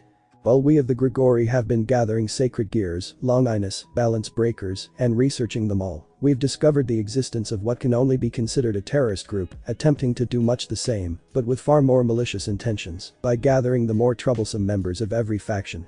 They call themselves the Cows Brigade and are led by the Ouroboros dragon god, Office. Hearing this sent a wave of shock and terror throughout everyone in the know. I remember seeing the name in our dragon archives, but didn't think much of it. Ichigo said, thinking back on a book of draconic mythical figures. So how worried should we be? He asked aloud, for the biblical factions to hear, but he was really asking one being in particular. His oaken scar throbbed as the Soul King's voice rang in his mind. Office itself is regarded as the embodiment of infinite for a reason. However, treat them like children. They isolated themselves and never truly grew up, remaining as innocent and naive as children. The real concern is whoever is trying to manipulate them. The Soul King's voice faded as Ichigo returned his full focus to the current meeting, where they decided to inform the other mythological factions of the terrorists, but still had to show their own unity first. So no, I'm off the table and already have a fiancé in mind. Seraphil declared, glaring at Azazel. But think about how it looks politically. The fallen angel returned. As Satan and any one of the Aang, he was cut off when Shemhazai whacked him in the head. Sorry about him. The truth is I myself am married to a devil, and he knew that. The fallen angel announced, much to everyone's surprise, while Azazel was having a laugh. Why did you have to ruin my fun, Shemhazai? Because I don't enable your worst tendencies, and you know that. Well, that settles matters between the devils and the fallen, Ichigo said, but what about the angels and I offer myself to marry Issei. Irina suddenly shouted, rather enthusiastically, making everyone look at her in surprise, as she wore a growing blush. I mean if he and Riaz are okay with it. That wouldn't be a bad option. Surziches admitted. The Gremori are an influential family and Issei, being the Red Dragon Emperor, will certainly become a major player in devil politics later on down the line. Okay. Riaz said while Issei was still processing Irina's declaration and thinking something perverted. But why though? Irina's expression shifted to one of shame now. Truthfully, Issei, ever since we were kids I had a crush on you. She admitted, surprising the boy in question. And I was elated to see you again, until I found out you became a devil and a huge pervert. Issei felt the word slam into his head. It was easy to bury it under a sense of betrayal, like my friend turned his back on me, but Oram revealed otherwise. The exorcist walked up to Issei. I betrayed you, I let hate and prejudice keep us from reconnecting and making amends. She stood before him, throwing her arms out and opening her cloak to reveal her tight combat bodysuit. To do that now, I offer myself in this political union to strengthen the alliance of the factions and grant you permission to vent all of your frustrations onto my body. She said, blushing the whole time. Whoa. Jack yelled before getting punched in the head by Riaz as she got between him and Irina. Down boy. She ordered. And you, wait your turn. I've got dibs. She told the exorcist, turning and sitting on Issei's lap. Okay, I guess that settled that. Ichigo said, thanking everything he was calmer at that age. Although, I was going to bring up the possibility of whether or not the Grigori would still be a separate faction. What do you mean? Azazel asked as the 3 fallen angels looked at the hybrid. What if the new god apologizes for your banishment? What if you're accepted back into the heavenly host? They'd probably consider you as a valuable consultant and advisor, since you're all more in touch with humanity than the other angels. Really the only thing that seems to separate your 2 groups are a color scheme and a disagreement that you're both coming around on. That made the three Fallen and the two Cirrus look at each other. Damn. That makes sense. Azazel admitted as Michael rose to his feet and walked over to the Fallen. I'd be elated to welcome you back, my brothers. He said with a smile, with Azazel keeping him at arm's length. Boundaries, Michael. Get a rack like Gabriel's and maybe we'll hug. They were brought back to the meeting as they heard Serziches and Serafal laughing. This is the most entertaining meeting I've ever been a part of. He said, smiling in good cheer as the mood slowly affected everyone. I'm not entirely sure how much is getting done, but it's certainly far more interesting. I can only hope telling those old codgers back home that I'm going to make a serious effort with marrying Ichigo will be a tenth as fun. Serafal said between laughs, stopping when the temperature suddenly dropped literally. Ah. I forgot to mention that. Oram said, turning and doing apologetic bows to Rukia. Sorry Rukia, first wife and chairwoman of the Brides of Ichigo. It slipped my mind to mention this at our monthly meeting. Rukia sighed as the temperature returned to normal. Serafal Leviathan. The captain started, making Satan straighten up unconsciously. 3 days after this, we will be having a meeting. You will meet the other sister wives, and you will make your case as to whether or not you will be accepted. Serafal nodded while everyone else turned their eyes on Ichigo. Yeah, they've been like that ever since I finished my training and done Scathe. He told them. I don't argue, I just accept it. I'm too busy to really dictate my love life. Don't complain about having a harem, you lucky, Issei was shouting before his face was hit with a ball of blue energy that wrapped around his head and turned into a rubber face mask. I was being lenient before, but what he was saying had nothing to add to anything. Ichigo said with a finger pointing at Issei as the Gremory peerage was trying and failing to get the elastic keto off their friend. Serziches, you can free his nostrils so that he can breathe. And hurry, I don't think he can afford any brain damage. Serziches proceeded to do just that, creating a thin line of destruction magic to carve out the necessary holes to let his prospective brother-in-law breathe. As he did, Gabriel raised her hand. This Rukia Kurosaki. May I join Serafal in that meeting? She asked, surprising everyone. Issei almost lost his nose because of that. I don't know what I might be able to offer personally, but I can at least serve as the political bond with the angels. So, you don't care to marry out of love? Rukia asked, feeling annoyed while Gabriel looked confused. But I do love him. I love everyone. She said with a smile, making Ichigo and Rukia compare her to Oram back when his harem was just starting. She's too innocent. They thought as Serafal stood up. Now hang on you, she started angry but seemed to trail off in thought. Actually, I'm good with that. She said with a thumbs up and a bloody nose. What was she thinking? Some of the group thought that Ichigo took a stand now. Well, now that we've decided on solidifying some political alliances, I've got a few questions for the Gate. If I may, he asked, Ichigo nodding to Satan. Can you explain why and how you had both the Citri and Gremory peerages bugged for the past 3 years? As he asked that, all the other devils froze with the angels looking shocked as well, but the members of the Gate didn't betray any emotion. I noticed it whenever I saw either of them, but it was so unfamiliar that I was having a hard time really determining the how. There wasn't anything on them, nothing mechanical or magical, and it seemed like it was them somehow. A theory that was confirmed in Sona's and Ria's report that they received a text on their phone telling them about Selzin's ambush. Serziches and Serafal's expressions turned to angry stone, while the Gremory and Citri peerages looked horrified. When I tried to have a sample recovered from them, I failed to find anything I could use for research. Yeah. We bugged them. Ichigo casually admitted. A nifty invention of one of our scientists called surveillance bacteria that they ingested. Usually with some treat Oram made or from some of the spiked candy Kaneko got from her mask at work with Soul Dragon Candy, one of our living world businesses. The Gremory and Citri peerages were trembling at how vulnerable they felt now. Designed to self-destruct and degrade completely once it sensed being outside of the body and were completely benign, only used for surveillance. Although I suppose he could alter them to be more like probiotics. Do you mind sharing a sample? Ajuka asked, making the other Satans look at him incredulously. It seems like it'll be incredibly useful for keeping tabs on the Great King faction. Ichigo released a groan of disgust. Those old-fashioned purebreds are still trying to be a nuisance. He asked before sighing. Don't you have enough evidence to disprove any of their claims? Sadly no, otherwise I wouldn't be asking for a sample. Ugh. Fine. We'll supply you the means to use it, but leave the actual bugging to me. I'm certain my stealth forces are better than what the devils can field. Ajuka nodded in acquiescence to the claim as Ichigo returned his attention to Serziches and Serafal. No, I will not in any way apologize for putting your sisters under such strict surveillance. You put them in my country, I know how big the two of you are, I wasn't going to take the chance of them getting hurt and you two rampaging throughout the human realm like wild beasts I'd need to put down. I believe you, he pointed to Serafal, said, my favorite berry wouldn't let anything dangerous actually happen. Remember? The two Satans released a sigh as they agreed. Thank you for watching over them. Surziches said. Though I would appreciate it if you removed that bacteria. Already taken care of. They ate cookies with an antibiotic in the frosting. That's why we didn't get the leftovers. Kaneko said, understanding but more upset about being denied the cookies anyway. That reminds me. Zenobia. Ichigo said to the Soul Reaper trainee, who brought over the briefcases. Like I said, I'll turn over the research and Excaliburs after we removed anything that would have compromised the Soul Society. Also, a few of my researchers decided to take a crack at the swords and the crystals. Zenobia opened up one case, revealing dozens of blue gene crystals that Valper discovered, earning gasps of shock from all parties. Completely artificial synthesized crystals, with an estimated potency of 3 times the latest version Valper made.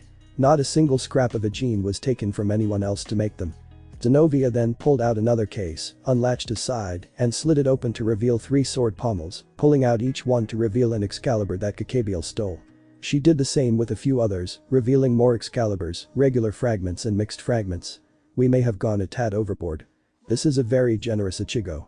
Michael said, pinching himself at the veritable treasure trove that the head captain just handed over. Heaven is still the worst off of you 3, this is to help level the playing field until God is reborn. Ichigo explained. Besides, maintaining peace is 1 part friendly relations and 1 part war deterrence. And I'm going to station more Gate agents in Kuo to deter anyone that plans on starting a war in my territory. That statement made Ria shoot to her feet. Lord Kurosaki, Kuo is my, she tried to say before the entire room was caught in a suffocating atmosphere, all the air shot from her lungs, and all she saw was Ichigo's stare. It was not angry, it held no contempt, she couldn't even gasp for air or move as each of her peerage fell around her. If you cannot even breathe, why did you think you could talk? She heard as her vision began to black out before the pressure faded and the room filled with the sounds of gasping while she fell in a heap. Rias was always confident in her brother's power, but with that display of Ichigo's she began to doubt if even he could defeat the monstrous hybrid.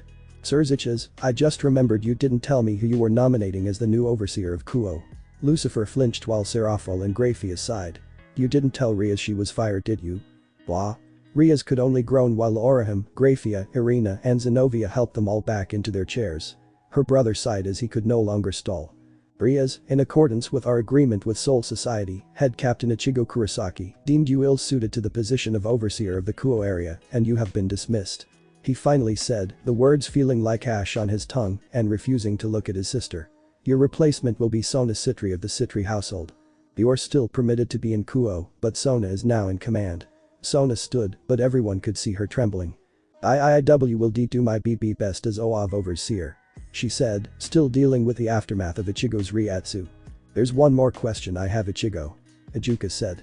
I noticed it around the same time you informed us about God's rebirth, but where are we right now? When he asked that, the leaders just then noticed they didn't feel the magic of their barrier anymore. I moved the meeting to the shadow side of Kuo. Ichigo said, using Fullbring on the curtains to reveal a completely empty space. Like Shemha's I explained with the Cows Brigade, I suspected that some folks that were less than thrilled about the peace summit would have made their moves and attacked us. Like some old Satan faction members, overzealous exorcists, or the more bloodthirsty members of the Grigori. Uryu pulled out a box with an on. However, if we've settled everything we came here to do, then I declare this meeting over. All in favor? He asked, getting a resounding aye. Ryu pressed the on and they watched a window and the darkness faded away, replaced by a grey film over everything and blood-stained ruined landscape, as the 4 Sternritters were holding off an endlessly spawning army of robed figures and devils with spirit arrows. Azazel asked a question most everyone was thinking. What the hell did we miss?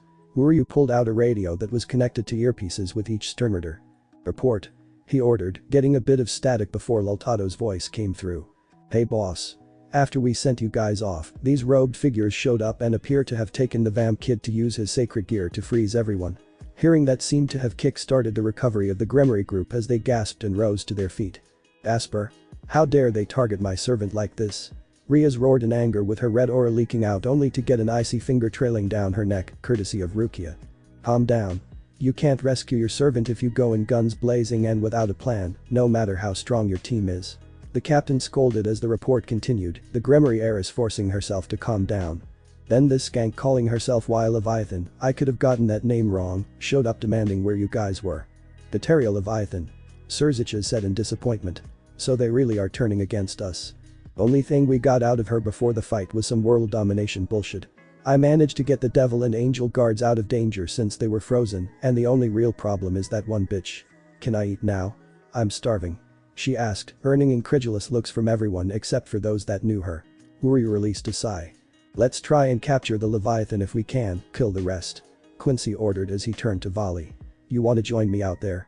You look pretty bored right now. The white dragon looked to Azazel, who gave him an approving nod with Barakiel joining the Quincy leader. Volley smiled as they rushed out with the dragon sprouting some kind of blue energy wings, almost obscuring the sight of a pair of jaws stretching out and biting through anything that was between the teeth, while the air was filled with the cackling of electricity, the booms of explosions, and the sounds of crashing. What was formerly a stalemate between the four Quincy and the endless terrorists shifted into a one-sided slaughter.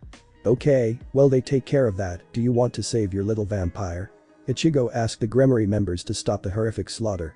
Bambi was fighting a few devils, now blowing people to bits, Candace was frying them with electricity, Menina's was tearing them apart with raw strength, and Loltado was eating everything as Uryu now fought a tan-skinned woman with long brown hair wearing glasses and a rather revealing dress. The odd thing Ichigo and the other spiritually aware noted was that her power seemed to feel mixed in an odd way. Of course. Riaz declared as the rest of the Gremory peerage stood by her side. All of my household is precious to me and my own. Irina looked to Michael, asking permission to join them as she took one of the crystals and an Excalibur, now wielding her mimic in a rapid transparency in the form of broadsword with hole in the guard and a protrusion in the back. The angel nodded as Irina smiled and joined the Gremory group. While Azazel gave Issei a couple rings he claims could help him control the boosted gear and forbidden Baylor view. Very well, Rukia showed them the way. The commander ordered his wife as he opened a Garganta. Rukia stepped forward, creating a platform for Raishi. Zenobia. Did you wish to join them? He asked the trainee as she wordlessly manifested the Durandal and joined the group. Follow me and stay close. If you fall off, there's no coming back. Rukia declared as she sprinted off, the group of teens following her and making sure to stay on the manifested walkway. Aren't you planning to head out yourself? Azazel asked Ichigo as Grafia was serving the remaining members another round of tea. Uryu can handle this. I don't want to ruin their fun so early. Old school building. The group of teens walked out of another tier in space, infiltrating the enemy territory and comparing the Garganta to their normal method of teleporting. Kiba summoned a holy demon sword, Akeno switched to shrine maiden clothes, and Issei took out his gauntlet to start raising his strength. Kiba and Kaneko took point, leading the group down the hall. Irina and Zenobia were in the back in case of an attack from behind, while Issei, Riaz, Akeno, and Asia were in the center. Here you go. Good luck. Rukia said, already walking away from the group, much to their surprise. What are you going to do? Issei asked. To assist my allies. That's my priority, just like saving that vampire is your priority. She said before flashing away. The group looked at each other and nodded before bolting down the hall. As they ran they saw the chaos erupting around the school grounds, the veteran devils watching Kateria and Uryu fight with black energy serpents and blades of blue, while Issei watched Volley at work. They kept going until Zenobia spoke up. Third room on the right. She called out. That's where the most energy is located.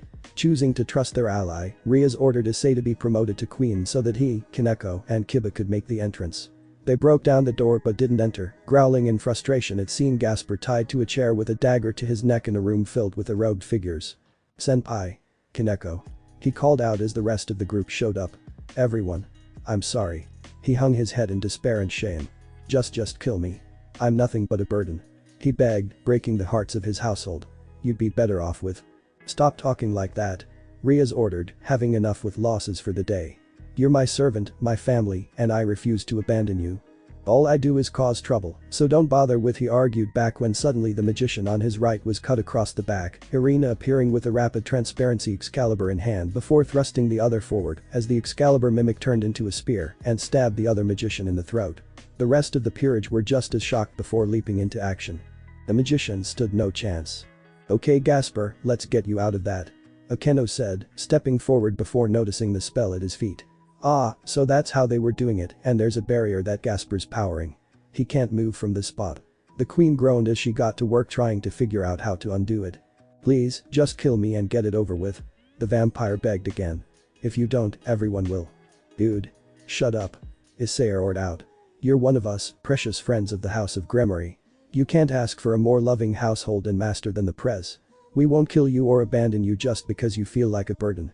He held up his gauntlet and called out a blade, the Dragon Slayer sword Ascalon that he got from Michael. And as a man, if you don't like something, you change it. Issei dragged the tip of his index finger across the blade and cut himself, surprising the rest of the peerage. Now come on.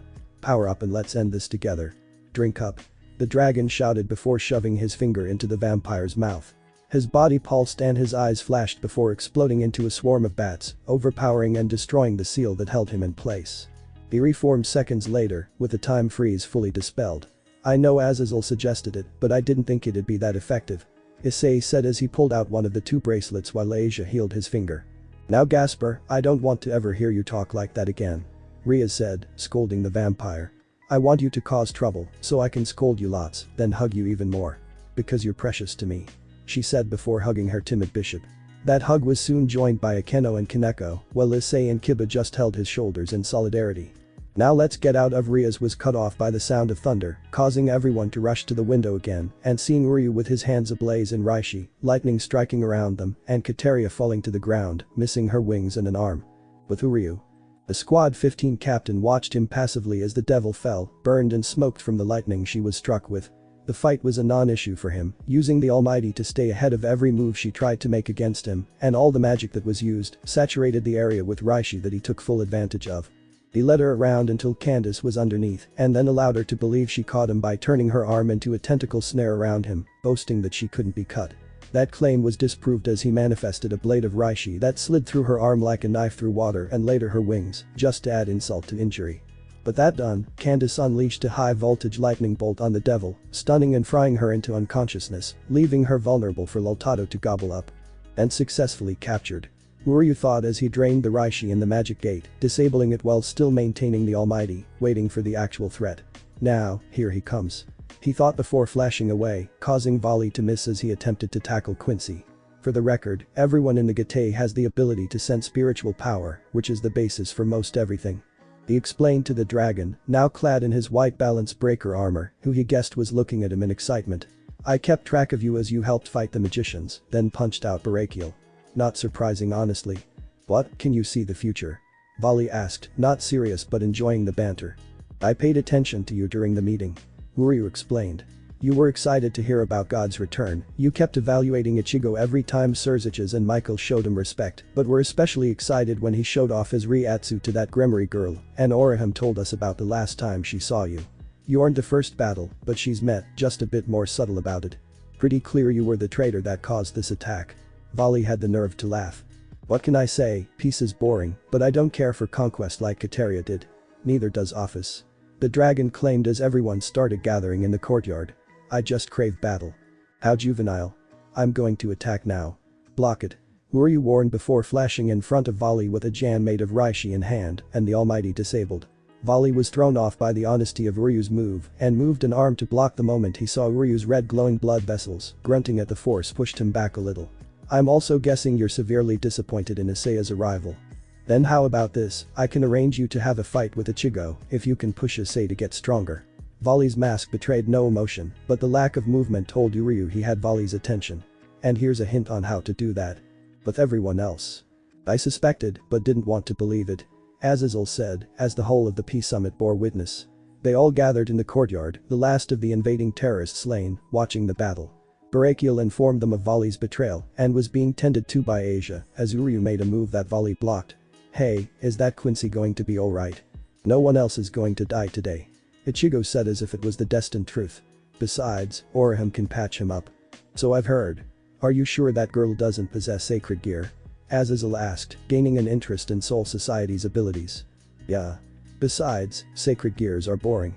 The hybrid said, earning a shocked look from everyone that didn't personally know him.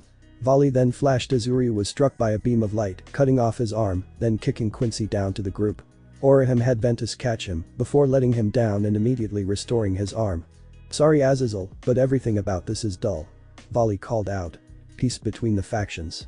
You've always encouraged me to get stronger, but how can I in a peaceful world? And you, Issei Hayato, you're the embodiment of disappointing me. What do you mean? Issei demanded, walking forward and glaring up at Volley. I was born powerful, a descendant of the original Devil King, you were born the most subpar human. Volley taunted. I know we're supposed to be contradictory to each other, but I never expected my destined rival to be so weak. Issei growled as he felt his anger build. Getting mad.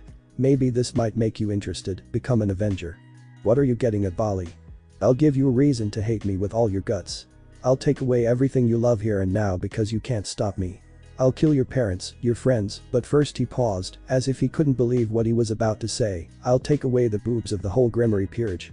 Starting with Ria's. He yelled out, sounding embarrassed about that threat. What? Virtually everyone asked as they tried to understand what Vali just said. Issei was utterly stunned. That's not possible. He muttered, looking at Azazel, tears in his eyes as he refused to believe something so vile could be done. Right. He begged. Well, actually. The fallen angel started, breaking Issei's hope. The vanishing dragon does have an ability called half dimension, which can warp the space he's in and reduce everything by half, so yeah. He could do exactly that. There was a pause as the bracelet around Issei's arm flashed as he was clad in his balance breaker armor. The veterans of the Gate shot out their hands and manifested a massive spirit barrier, caging the two dragons together as Issei roared in fury with his power skyrocketing. Seriously, because he threatened, Ichigo asked, shocked that this is happening over boobs. There's nothing Issei loves more than my sisters and in general. Surziches answered as the other leaders added their power to the barrier. Bali. Issei roared as he shot at his rival, instantly tackling the white dragon and punching him. Vali immediately used his power to divide Issei's, but the manic melon lover still packed enough strength to crack both their armors with that attack. With each punch he threw, Issei swore to protect the boobs of each member of the Grimoire peerage until they both landed on the ground and Vali's armor fell apart. All that just because I threatened some useless lumps of meat. Vali said, chuckling as he got back to his feet and purposefully goading Issei on even further. How interesting. Issei saw a cracked blue ball, a piece of Vali's armor, and dove for it. Never insult the greatness of Hero, getting ready to fuse the gem with his own armor, only to suddenly feel his brain shake as a blow to his chin spun him around before falling unconscious. The armor dispelling and the bracelet falling apart. And that's enough of that. Ichigo said, his own fist glowing with power, before turning to Vali. That's your cue to leave. Vali merely laughed. He was immediately cut off as his head was blown off before he could manifest his armor again. Or at least, that's what he thought happened. The truth was that Ichigo immediately flashed behind him and pulled out his witch kit, a tool from Wingbind made to battle dragons, which was shaped like a black flintlock pistol with white horns, akin to his own hollow forms at the end of the barrel, and blue flames on the grip. He was stunned, both his battle instincts and Albion himself was telling him that Ichigo would end him the instant he did anything.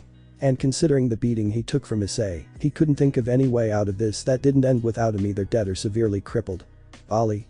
He heard someone say as everyone else saw a magic seal appear with a figure dressed in light Chinese armor coming out, wielding a staff. Next thing anyone noticed was another Ichigo appearing above him and kicking the guy in the head, sending him slamming down before Vali, before yet another Ichigo appeared before him with his gun under Vali's chin and his foot on the other guy's neck. It was so fast, no one could even move. New guy, name and why you're here. The captain demanded, keeping an eye on the guy's staff while the two speed clones disappeared. Ibiku. Descendant of Sun Wukong AHH. He cried out as Ichigo applied more pressure on the now identified Menki Yaokai for moving his staff just slightly. I came to get Vali. Ichigo hummed before pressing more down on Biku. Ga. The Cow's brigade are about to fight the Norse gods, and I came to get him. Ichigo hummed again before pointing the gun to Vali's and shooting, just enough power to send Vali flying back before kicking Biku into the dragon. Now get out of my country. The hybrid order. Next time you cause a mess like this again, I won't be so lenient. He warned as Biku quickly cast a teleportation spell and vanished. Ichigo put his gun away and flashed back to Issei, where Oram was examining him with the rest of the peerage crowding around. What's the diagnosis, Haim? Just exhaustion. Nothing to really worry about. The teacher said, letting Ria's cradle her pawn to her dot. Nice timing when you knocked him out. Azazel said as he, Surziches, and Michael came over. Though I'll admit, I did want to see him try to fuse with that frag. He was silenced as Ichigo punched him in the head. If you were less focused on sacred gears and more about managing your group, you would have noticed Vali's betrayal sooner. Ichigo scolded while the fallen angel nursed his new lump. Ichigo then repeated the same action with the Surziches. The next time one of the old Satan group pulls a stunt like that in Japan, I'll storm the Devil Netherworld personally and wipe out every adult descendant of the old Satan faction. Alright. Sorry about that. Surziches said while Grafia took the role of a concerned wife, nursing her husband's lump. Now, with everything settled on our end, we're leaving. Ichigo said, opening a garganta for him and the rest of his group. One of you keeps me up to date with this. The Cow's brigade is a threat we all must face. They began to leave before Loltado stopped and turned around. I almost forgot. She said before her mouth grew to titanic sizes and coughed out the angels and devils that Michael, Azazel, and Serziches brought with them. Kept them safe in my non-digestive storage stomach when the Cows Brigade attacked. You're welcome. She said before running to join her group. That was gross. Kaneko said while everyone else shuddered. Yeah, I'm a Christian and I'm letting my biased opinion on God come in, so we get a united biblical faction. Deal with it. The Soul King is one of the primordial entities since his mythos states that he protected the first denizens of the world from the primordial hollows, so of course he would know about Office, Great Red, and Trahixa. After getting a Yama stare, Riaz is now going to get her head out of her and swallow that pride by training herself now. Issei will need a bit more work. I'm of the belief that much of the magic in DxD still uses a form of Raishi Ryoryoku, so the Quincy can actually be anti-magic troops. How did Ichigo bitch slap volley with ease? Even when sealed enough so that he can be in the world of the living, he's among the top 10 strongest beings. When not holding back, he's in the top 5. I'd argue Uryu and Kenpachi Zaraki could be on that list too, but Uryu can't perpetually use the almighty like Iwich could, and Zaraki would be in on sheer power, but lacks the same divine durability that would put him around Thor's level. He's still the strongest and toughest Shinigami, even though Ichigo still has a hard time fighting him. Enough reviews and support, and I'll show you what Serafo was thinking about in the next chapter. Amic. Uryu's specific advice. Threatened. Quincy said, causing Volley to retract his face mask. Huh? He asked, using the only word he could actually form at the moment. I know, it sounds dumb, but it threatens boobs. Threatens to take away the boobs of his peerage, specifically Ria's.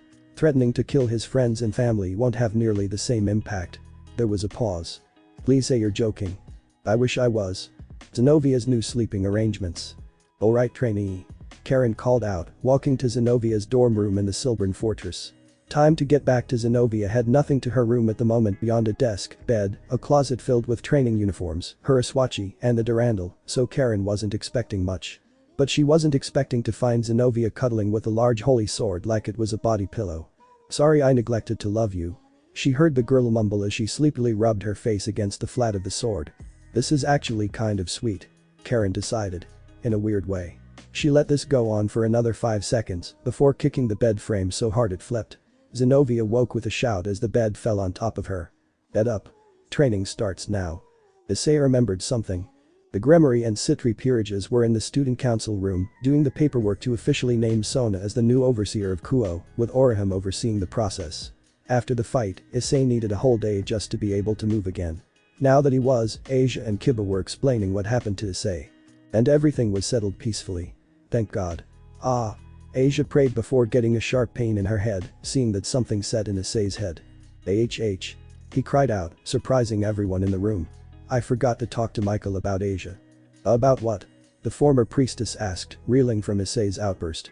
About your banishment and if he could make it so you could pray without getting headaches. He kept yelling, raging about Volley and the Cows Brigade, making him forget things in the heat of battle, cursing out Ichigo for knocking him out for the rest of Michael's stay.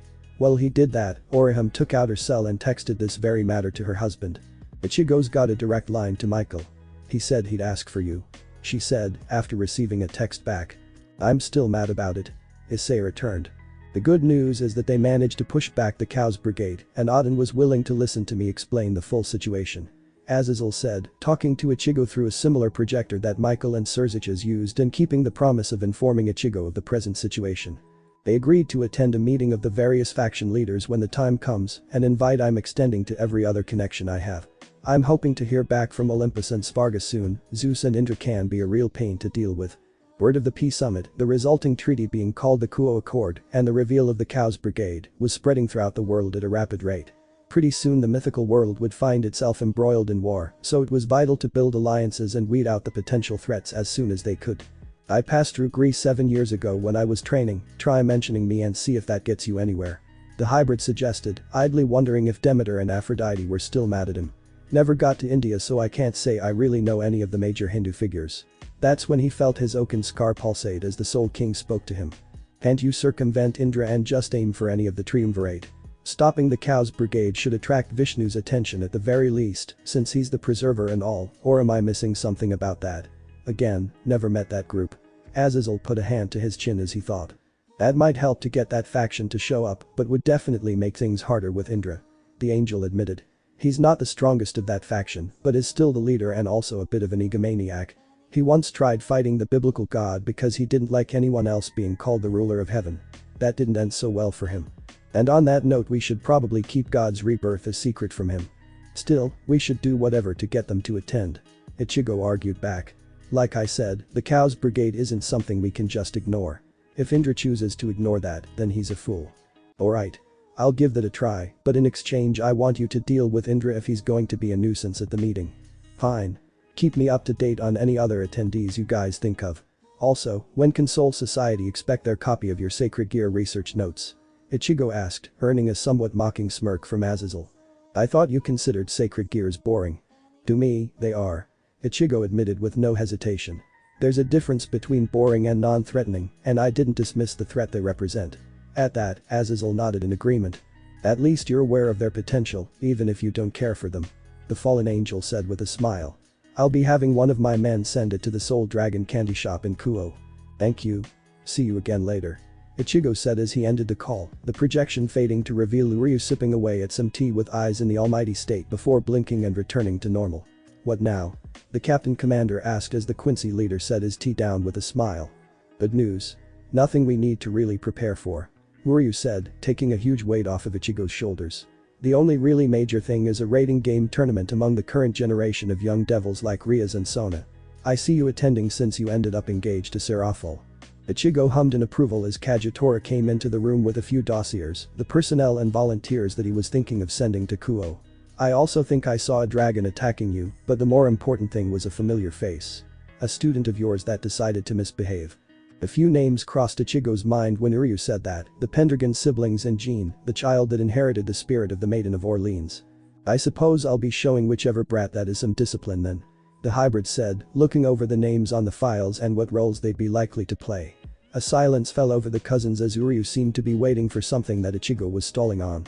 Seriously, that's what you told Volley to do? The dam finally broke as they groaned and growled in frustrated disbelief. What is actually wrong with Issei? We read the same reports, but I never actually thought it'd be that bad. Uryu whined, slumped over the table. And I keep seeing it popping up in some way. That dress break move can be useful for removing armor at the very least, but I've seen him create a move to actually talk to boobs. Ichigo let out another groan, smacking his head on his desk, while Kagetora felt her eye twitching. Captain, allow me to punish this enemy of all women. She said, reaching for her Zanpakuto as it turned into a long spear with 7-pronged blades. Such can only be considered evil towards women. Down Kagetora, Ichigo immediately ordered in a tired voice, he's not evil, just stupid. I checked. The lieutenant hesitated, but ultimately reverted her blade back to its sealed state and sheathed it. If that kid's going to play a vital role in the future, we need to make sure he can actually play that role. He can, but I don't think we should have to suffer the full potential idiocy of the Oppai dragon. Both Ichigo and Naga looked to Ryu in disbelief. I wish I was joking. We can mitigate it, but the only way to stop it completely is to find a new host for the boosted gear. Let's call that Plan B. The hybrid decided as he went back to reading the dossiers. Kyoto Castle. So, these are the other girls. The Leviathan Satan thought as she scanned the women in the changing room. Serafal and Gabriel arrived in the city on the third day after the Kuo summit, as per Rukia's instruction to meet with their prospective sister wives. After they left the train station, they were immediately intercepted by some yokai who led the two of them to where the harem of the shogun were gathered, into the realm of the yokai, and to the baths of Yasaka's castle. Rukia's order as the leading wife of the harem was that they'd bathe together, bonding in skinship and bearing everything to one another. They're not lacking in size, that's for certain. She thought as her eyes drifted to each one's different assets as they undressed. The first was the sizable busts of Yasaka, Tirharibal, Neliel, and Orahim, with only Yasaka having any sag to her, as minor as it was. Serafal guessed that was due to most of them practicing swordplay, while Yasaka was definitely more of a mage type. And he'll be getting another nice pair soon. She thought as she looked at Gabriel's, and urged to reach out and fondle them bubbling off her while the angel in question hummed happily, oblivious to Serafal's growing desire. She shook her head and went back to sizing up the other women. Not to say the rest are small either. She checked out the rest of the harem, Esdeath, Bambietta, Candace, and Tatsuki. Her eyes drank in their more toned figures until they drifted to Senna and Rukia. Well, maybe those two are. I'm heading in first. Can someone get my back? Rukia asked as she went into the baths first, Serafal getting a full view of the Shinigami captain's ass, as Bambietta offered to help Rukia. That was nice, the devil thought as they finished their stripping and went into the baths. Each girl seemed to pair up as they washed their bodies, Bambietta getting Rukia's back, Candace and Haribo washing their hair, Esdeath and Tatsuki more focused on their musculature and comparing their workout progress, Nell and Senna basically playing with the water and soap. And Orihime and Yusaka talking about the kids having their playtime together. While Gabriel was marveling at the size of the baths, the calming herbal scent and atmosphere, Seraphil gained a predatory look to her eyes as she placed a hand on the angel's shoulder. "Come on, I'll help you wash up," she said with a sincere smile. "Ah, thanks Seraphil," Gabriel said with an innocent smile as they went to one of the showers. The two sat next to each other as they washed away any dirt and sweat from their bodies before moving on to applying shampoo and conditioner to their hair. Seraphil finished first while Gabriel was giving thanks to God for this pleasant experience and Seraphil's kindness. Satan had to ignore the spike of pain as she got behind the seraph and started scrubbing away. "Wow Gabriel, your skin feels so smooth," Seraphil noted as she washed the angel. "Is this an angel thing to be so naturally soft?" That was a genuine question on her part, though her hands did start to drift ever so slightly to Gabriel's dot. Not to my knowledge," she admitted, not noticing Seraphil's wandering feelers. "But my body was a gift to me by my lord, so I should try and cherish it every day," she said with a smile, before letting out a surprised gasp as Seraphil took hold of her voluptuous mounds. "Seraphil, I already got my front," Gabriel said, not trying to stop the devil as her soapy hands rubbed the underside of her as her body began to tingle a little. "Just making sure," Seraphil countered while bearing a cat-like smile, mixing in a massage as she washed Gabriel's and playing with them to her heart's content. "You wouldn't believe how much sweat can accumulate under our big boobies." Well, I guess that's true she gasped in shocked delight as Seraphil pushed a finger into both of her dot. "I don't think those were dirty Seraphil." "You sure? I thought they were inverted from how easily they took me in." The devil continued as she rotated her fingertips, buried in Gabriel's as the angel tried to hold in a dot she couldn't baffle the effort of a friend helping her wash with such an indecent sound, but there was only so much she could take. Then there was a whistle and a loud crack as a wood basin was thrown and smashed against Seraphil's head, breaking apart on impact with Seraphil now lying in a daze with blood squirting out of her head and nose. "Keep the pervy stuff in the bedroom. Not the baths," Tatsuki scolded, stomping over to the two before throwing Seraphil into a pool labeled cold baths. "Not like I can talk though," the martial artist muttered under her breath as she rinsed Gabriel off while the angel was in shock at what happened to Seraphil before helping her into the main bath with the rest of the girls. "Well, now that we're all here, it's time to call this meeting of the brides of Ichigo to order," Rukia announced, substituting a gavel smack with her hand on the water. Rukia wasn't the first girl in their husband's collection of lovers, but she was the first bride. That and the other options were Orihime or Tatsuki. Everyone agreed Rukia was the best choice since she had that mix of familiarity with everyone and the ability to keep order among the sister wives. "Vice Chair Yusaka, please remind everyone of the purpose of this meeting." "Yes Chairwoman Rukia," the Yokai princess declared. Yusaka had the role of second in command since she had much of the same diplomatic leadership quality with greater experience but was still the newest bride out of the lot. During the Kuo Peace Summit 3 days ago, the factions agreed to political marriages to strengthen the ties between the groups in attendance and included our Lord Shogun as a result. The devils presented the Satan, Seraphil Leviathan. "See can I please join you?" They heard the devil ask as she stood up from the water, her erect and body shivering from the cold. "I'm so sorry about what I did.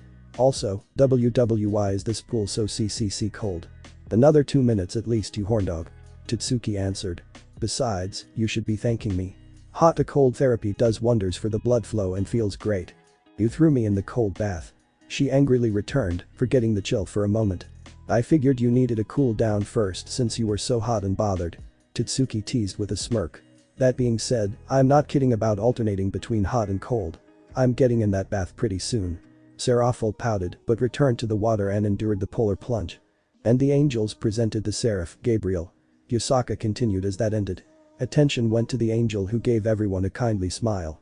"I hope we can all get along and you take care of me as your newest sister," she said, somehow radiating light. "An innocent face and personality with a body built for temptation," Candace suddenly said, making the angel gasp in shock before going teary-eyed.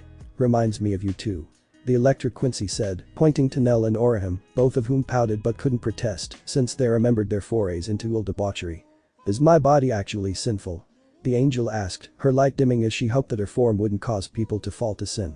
She was supposed to be a symbol of light and purity, not an idol of and depravity. As the girls saw this, Seraphil sprang into action to cradle Gabriel's head. "No, it isn't," The devil quickly claimed, hugging the angel close to her. If anything, you can consider it as a tool to expose those weak to their full urges. Tyr calmly stated.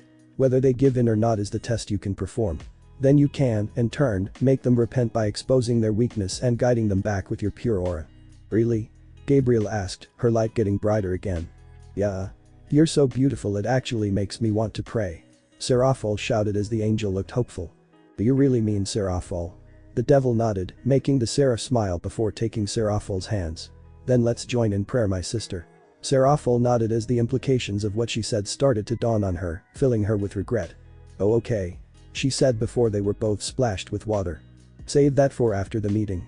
Rukia said as she tried to return to the matter at hand. Now Gabriel, Seraphol already knows this, but there are rules until you are properly accepted into this group beyond being a trophy wife. Gabriel tilted her head in confusion while Seraphol sighed. And I've abided by these rules since we started dating. I've only ever had him on the cheek when appearances demanded it of us. We've never done anything illegal despite all of the aphrodisiacs the elders have tried to drug us with. Seraphol explained.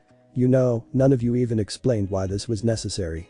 I figured, since there were 10 of you, that you'd be more open-minded. For 2 major reasons, Seraphol. Yusaka said. 1. You are both more loyal to your own factions instead of our husband.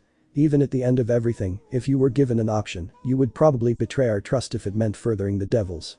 Satan wanted to argue, even if what they said was true, that they were working on making sure that wouldn't be the case. 2. There was supposed to be 11. Oram said as the mood darkened, Rukia, Tatsuki and herself were stealing their expressions. 10 years after it happened and they still mourn their sister. Her name was Ranjiku Matsumoto. Tatsuki said, taking over. She was basically the cheerful big sister of the group, sometimes lazy, but was definitely an emotional rock if you needed one. Definitely could make a bad day seem decent just by her personality. But she died during the Quincy Blood War 10 years ago. Seraphol deflated, this being the first time she's ever heard of the death of any of Ichigo's lovers. Gabriel was on the verge of tears, sensing the sadness the others felt. Ichigo never really forgives himself for not being there, falling for an obvious trap that lured him away. Rukia continued. All the power that he possessed and a near-flawless record, only for one day to remind him he's not all-powerful and that we were too reliant on his strength. He still leaves dried persimmon offerings for her every year. That's why we're being more strict regarding any new sisters. Oram said, her voice gaining an edge. We don't want him to suffer through something like that ever again. Seraphol was about to speak up again before Oram continued. We're not questioning your strength, you being a Satan proves your power, but the risk is still present. Especially since your death, the death of any of us, would be more than enough reason for Ichigo to rampage. And considering his powers now, he'd probably erase whoever was responsible from existence. It wouldn't be the first time he did that. Tatsuki said, shocking the devil and angel. And it's not an exaggeration. Ever since he ended the Blood War, no one could recall the name of the first Quincy Emperor. Even the written records of his name were erased. No one should have that kind of power. Gabriel whispered, horrified that anything could do something like that. Seraphol seemed to take a moment to steel her resolve before standing in front of the harem and summoning a parchment from a magic seal. She unfurled it and glowed with magical power. I, Seraphol Leviathan, swear upon my names of Citri and Leviathan to use this marriage to strengthen the bonds of friendship between the devils and Soul Society. She promised while the parchment was now covered in devil script. I will hide nothing that could harm this union, and any child I bear will be safe from the political games of those that would seek to manipulate my husband or myself. All this, so long as Ichigo responds in kind. The paper flashed as the magic said. Devils are bound by their contracts. So long as Ichigo does nothing to make himself an enemy of the devils and protects our children, I'll be as devoted a wife as he could ever wish. Rukia stood up and took the parchment, planning to have Ichigo and Yuryu read it over, since they actually knew the devil language. I'll be sure he gets this so you two can plan whatever devils do for marriage ceremonies. She said before flashing to the changing room to put the contract with her clothes before flashing back to the baths. Gabriel watched Seraphol, admiring the lengths she was willing to go there to honor this agreement and her future union with Kurosaki, while she questioned herself. Do I have that same resolve? She thought as Seraphol was being more accepted into the group, planning out a dating schedule, and getting to know the rest of the girls better. Could I make a similar of? Do I have the right to? The seraph thought as she remembered the utter devotion every non-fallen angel had towards God, that if her lord demanded it, then she would betray Ichigo. Ichigo who, from the day he met Michael, was a valued friend to the angels as he revealed the truth of the hollows and how to cleanse them. How he helped better arm heaven as a sign of trust in their building unity. That Ichigo was tough but ultimately fair as he treated both the angels and devils fairly, judging by actions to the whole rather than personal feelings. She shook her head, clearing her mind of doubts. Angels are supposed to protect and guide the just while punishing the wicked. And Ichigo Kurosaki is not wicked. She thought as she moved to join the group. He is a righteous man. Soul Society. SRDI. Ichigo flashed in front of the gates to Squad 12, eager to get all of his work done so he could proceed with something he actually wanted to do, spend time with his family. That's why he took the more proactive approach whenever he could and just got the reports and paperwork directly, instead of waiting in the office for someone to deliver it. Today he was expecting a report on sacred gear related research after sending Azazel's notes to the 12th Division. On top of that, there was another reason why he chose this moment to arrive at Squad 12 as Yushiro rounded the corner.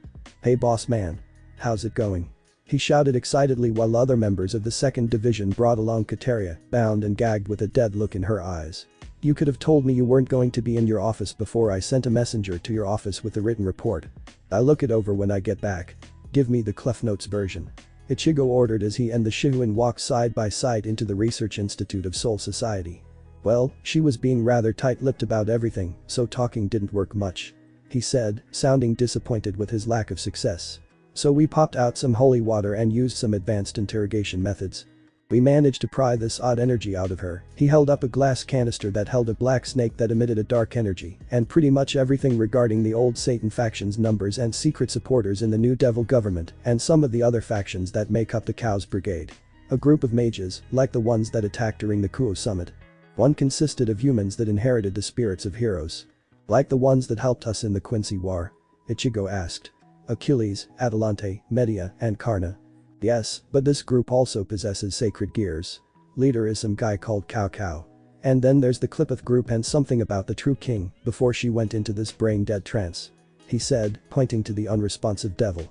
"I told them to be careful with that bucket, but they still ended up dousing her completely. Almost didn't get her to Anohana in time. We'll make do. Take her to Mayuri and see if he can't finish the job," he ordered before turning down a separate corridor toward the newest lab labeled Sacred Gears. Ichigo opened the doors to see that gemstone from Vali's armor that he stole was being scanned with Urahara examining some notes. "What do you get?" he asked his old mentor. "He's certainly a scientist after my heart," Kisuke said, putting the notes down. "They're immaculately detailed on the powers, the dangers, and even some possibilities that each one could be capable of if the user gets the right idea." A machine started beeping and printing out a graph and number. One of the other researchers took it and brought it to Kisuke as he immediately read through the results. "Interesting. Ichigo, could you get me a piece of the boosted gears armor?" "What did you find?" "Nothing that Azazel didn't already, but I have a theory I want to test," Urahara said as he went to a board and drew a quick sketch of the two heavenly dragons, Albion and Draig, as they appeared in dragon history books. They have a similar power of gaining strength, but through completely contradictory means. Draig made himself stronger, but Albion made everything else weaker. Did they desire things to be that way? Do they apparently hate each other solely because they're opposites or because their desires conflict? Natural enemies then, Ichigo concluded as the reason why the two were destined to fight. Nah. They were just unrivaled, met up one day, and decided to fight each other since no one else could. That boosting and dividing was the result of trying to circumvent the other's ability. No hate, just a rivalry to push themselves to get stronger. They've been at it ever since. It's right here in Azazel's notes. The hybrid had to repress the sudden urge to strangle his old mentor, forgetting that he likes messing with people. But both he and I are curious about what would happen if they could actually combine like Issei attempted to do before you knocked his lights out. Ichigo raised an eyebrow, wondering if that was really an idea worth pursuing.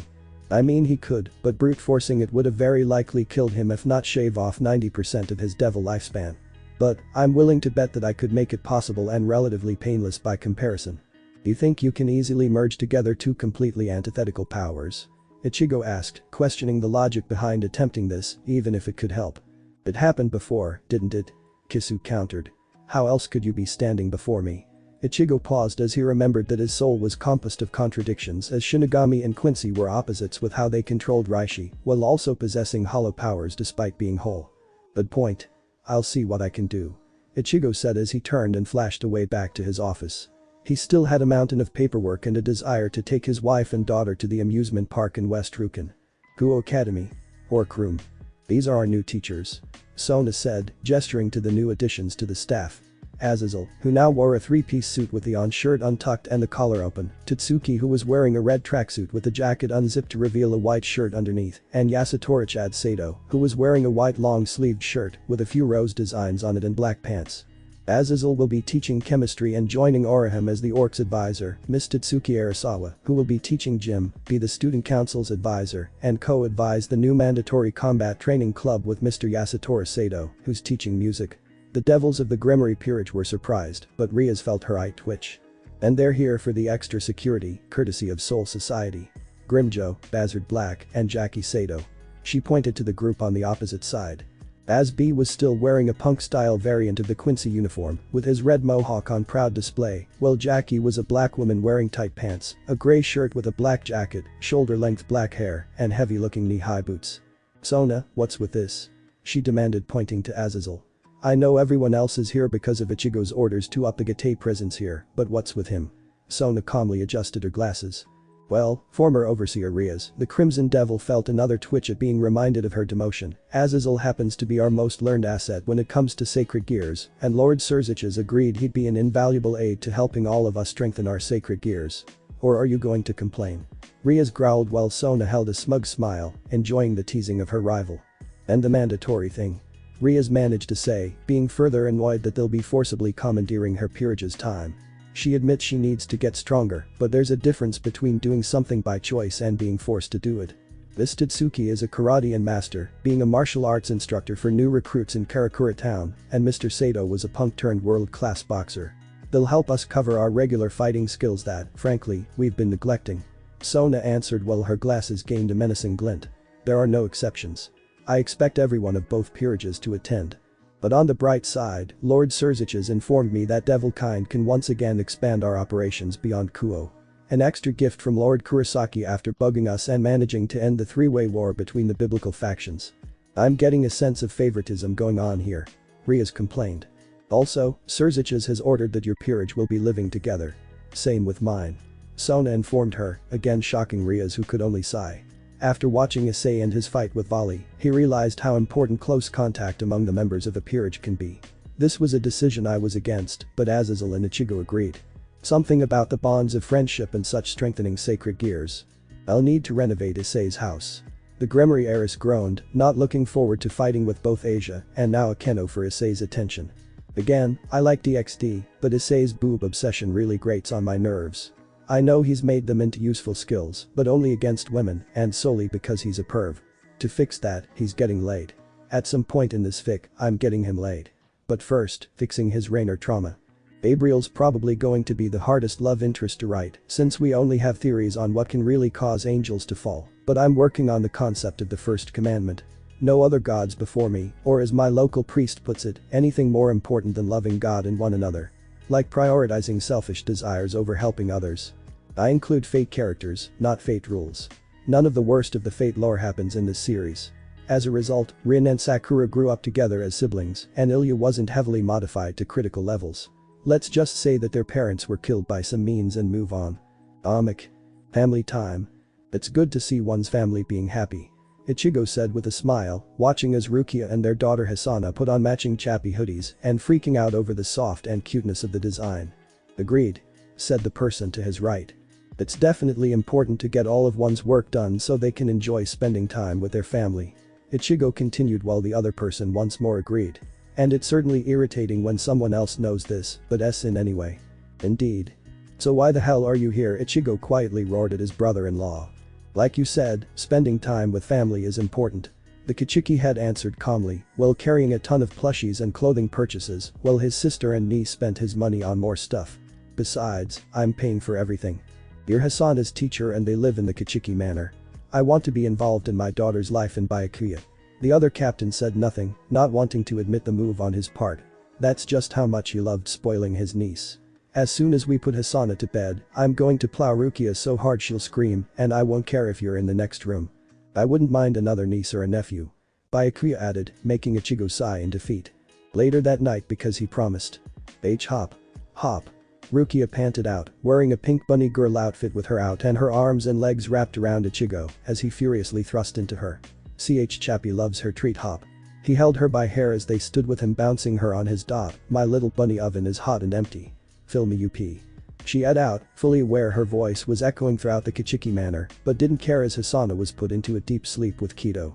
It was a useful practice when the parents needed some time alone and naps weren't lasting long enough. Here. It. Coombs. He roared as he busted her, painting her baby room white. Rukia dug her nails into his back as her body seized up from her orgasmic high, slowly loosening her grip as she came down from that high with her tongue hanging out. You're on the pill, right? Ichigo asked, letting his wife gently down on the floor. Yeah, and Cow's brigade. She cursed, not minding another kid, but knows how seriously Ichigo takes wartime protocol. He still wants us to have another kid, doesn't he? Rukia asked, getting a nod from Ichigo and causing her to sigh. We need to find him a wife. Checking up on Amiya. How much longer are we going to play nurse? Grumbled Rin Tasaka, a thin girl with long wavy brown hair tied up in twin tails with black ribbons, wearing a nurse uniform. We came here to be witches and master our powers, but instead of that, they have us taking care of those Amiya kids. Well, we do have to pay off the cost of training, said her sister Sakura, a girl with equally long brown hair, but was left free and a noticeable bust in her nurse uniform. Besides, this is training in the healing arts. The sooner we patch up his arms, the better that looks in terms of our skills. Right. Rin looked to her sister, getting a feeling there was something else to this. Besides, Shiru's a nice guy. She finished with a blush. I guess. Rin admitted, thinking about the redhead and reflecting on their interactions. Maybe we can convince him to lose the shirt this time. She said with a playful grin as Sakura turned scarlet as they reached the door. Well, let's do this. She opened it to find Ilya trying to feed her brother. Hum on Shiru, say ah. The albino requested as she tried to give him a piece of chicken, much to Shiru's annoyance. I can feed myself, Ilya. He protested, though he was straining to move his arms. Ilya saw this and pouted. No way, mister. The doctors told you to take it easy and that's what you're going to do. Now say ah. The little girl demanded, causing Shiru to submit and open his mouth. Now was that so hard? Ilya asked as she gave him his food. Aw, that's cute. Sakura said with a smile, finding the sibling interaction heartwarming. A little sister being so caring for her big. She's 3 years older than me. Shiru said, stunning the girls and causing Ilya to pout. I was told there was an accident that stunted her growth before her parents adopted me. Would you have to tell them, Ilya complained. I like playing the adorable younger sister. She's older and he's adopted. The sisters thought, not entirely sure what to make of the situation as the siblings argued. Because why not? Remind me, why did we volunteer for this hunt? Jackie asked as the two Fullbringers made their way to the Gate Bureau, Soul Dragon Candy. Couldn't we have just asked for a lengthy vacation instead? But in global conflict, Jackie Chad said to his wife, I'm not sure we can afford to do that. They entered the candy store to find Kigo reading to a young black child with wavy black hair, wearing a small pair of boots, black shorts, and gray shirt depicting a black and white demon face on a shield. The kid looked up and smiled, rushing to the pair. Appa. Mommy. Jackie smiled and bent down to catch her 5-year-old son, Miles Joaquin Sato, in a hug.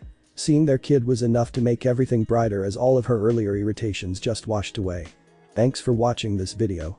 If you really enjoy this video, like, subscribe, and comment down below, and turn on that bell notification. Don't forget to support and follow the Teloch for writing that awesome fanfic, and also make sure to comment on this story, link in the description. See you in the next video. Goodbye.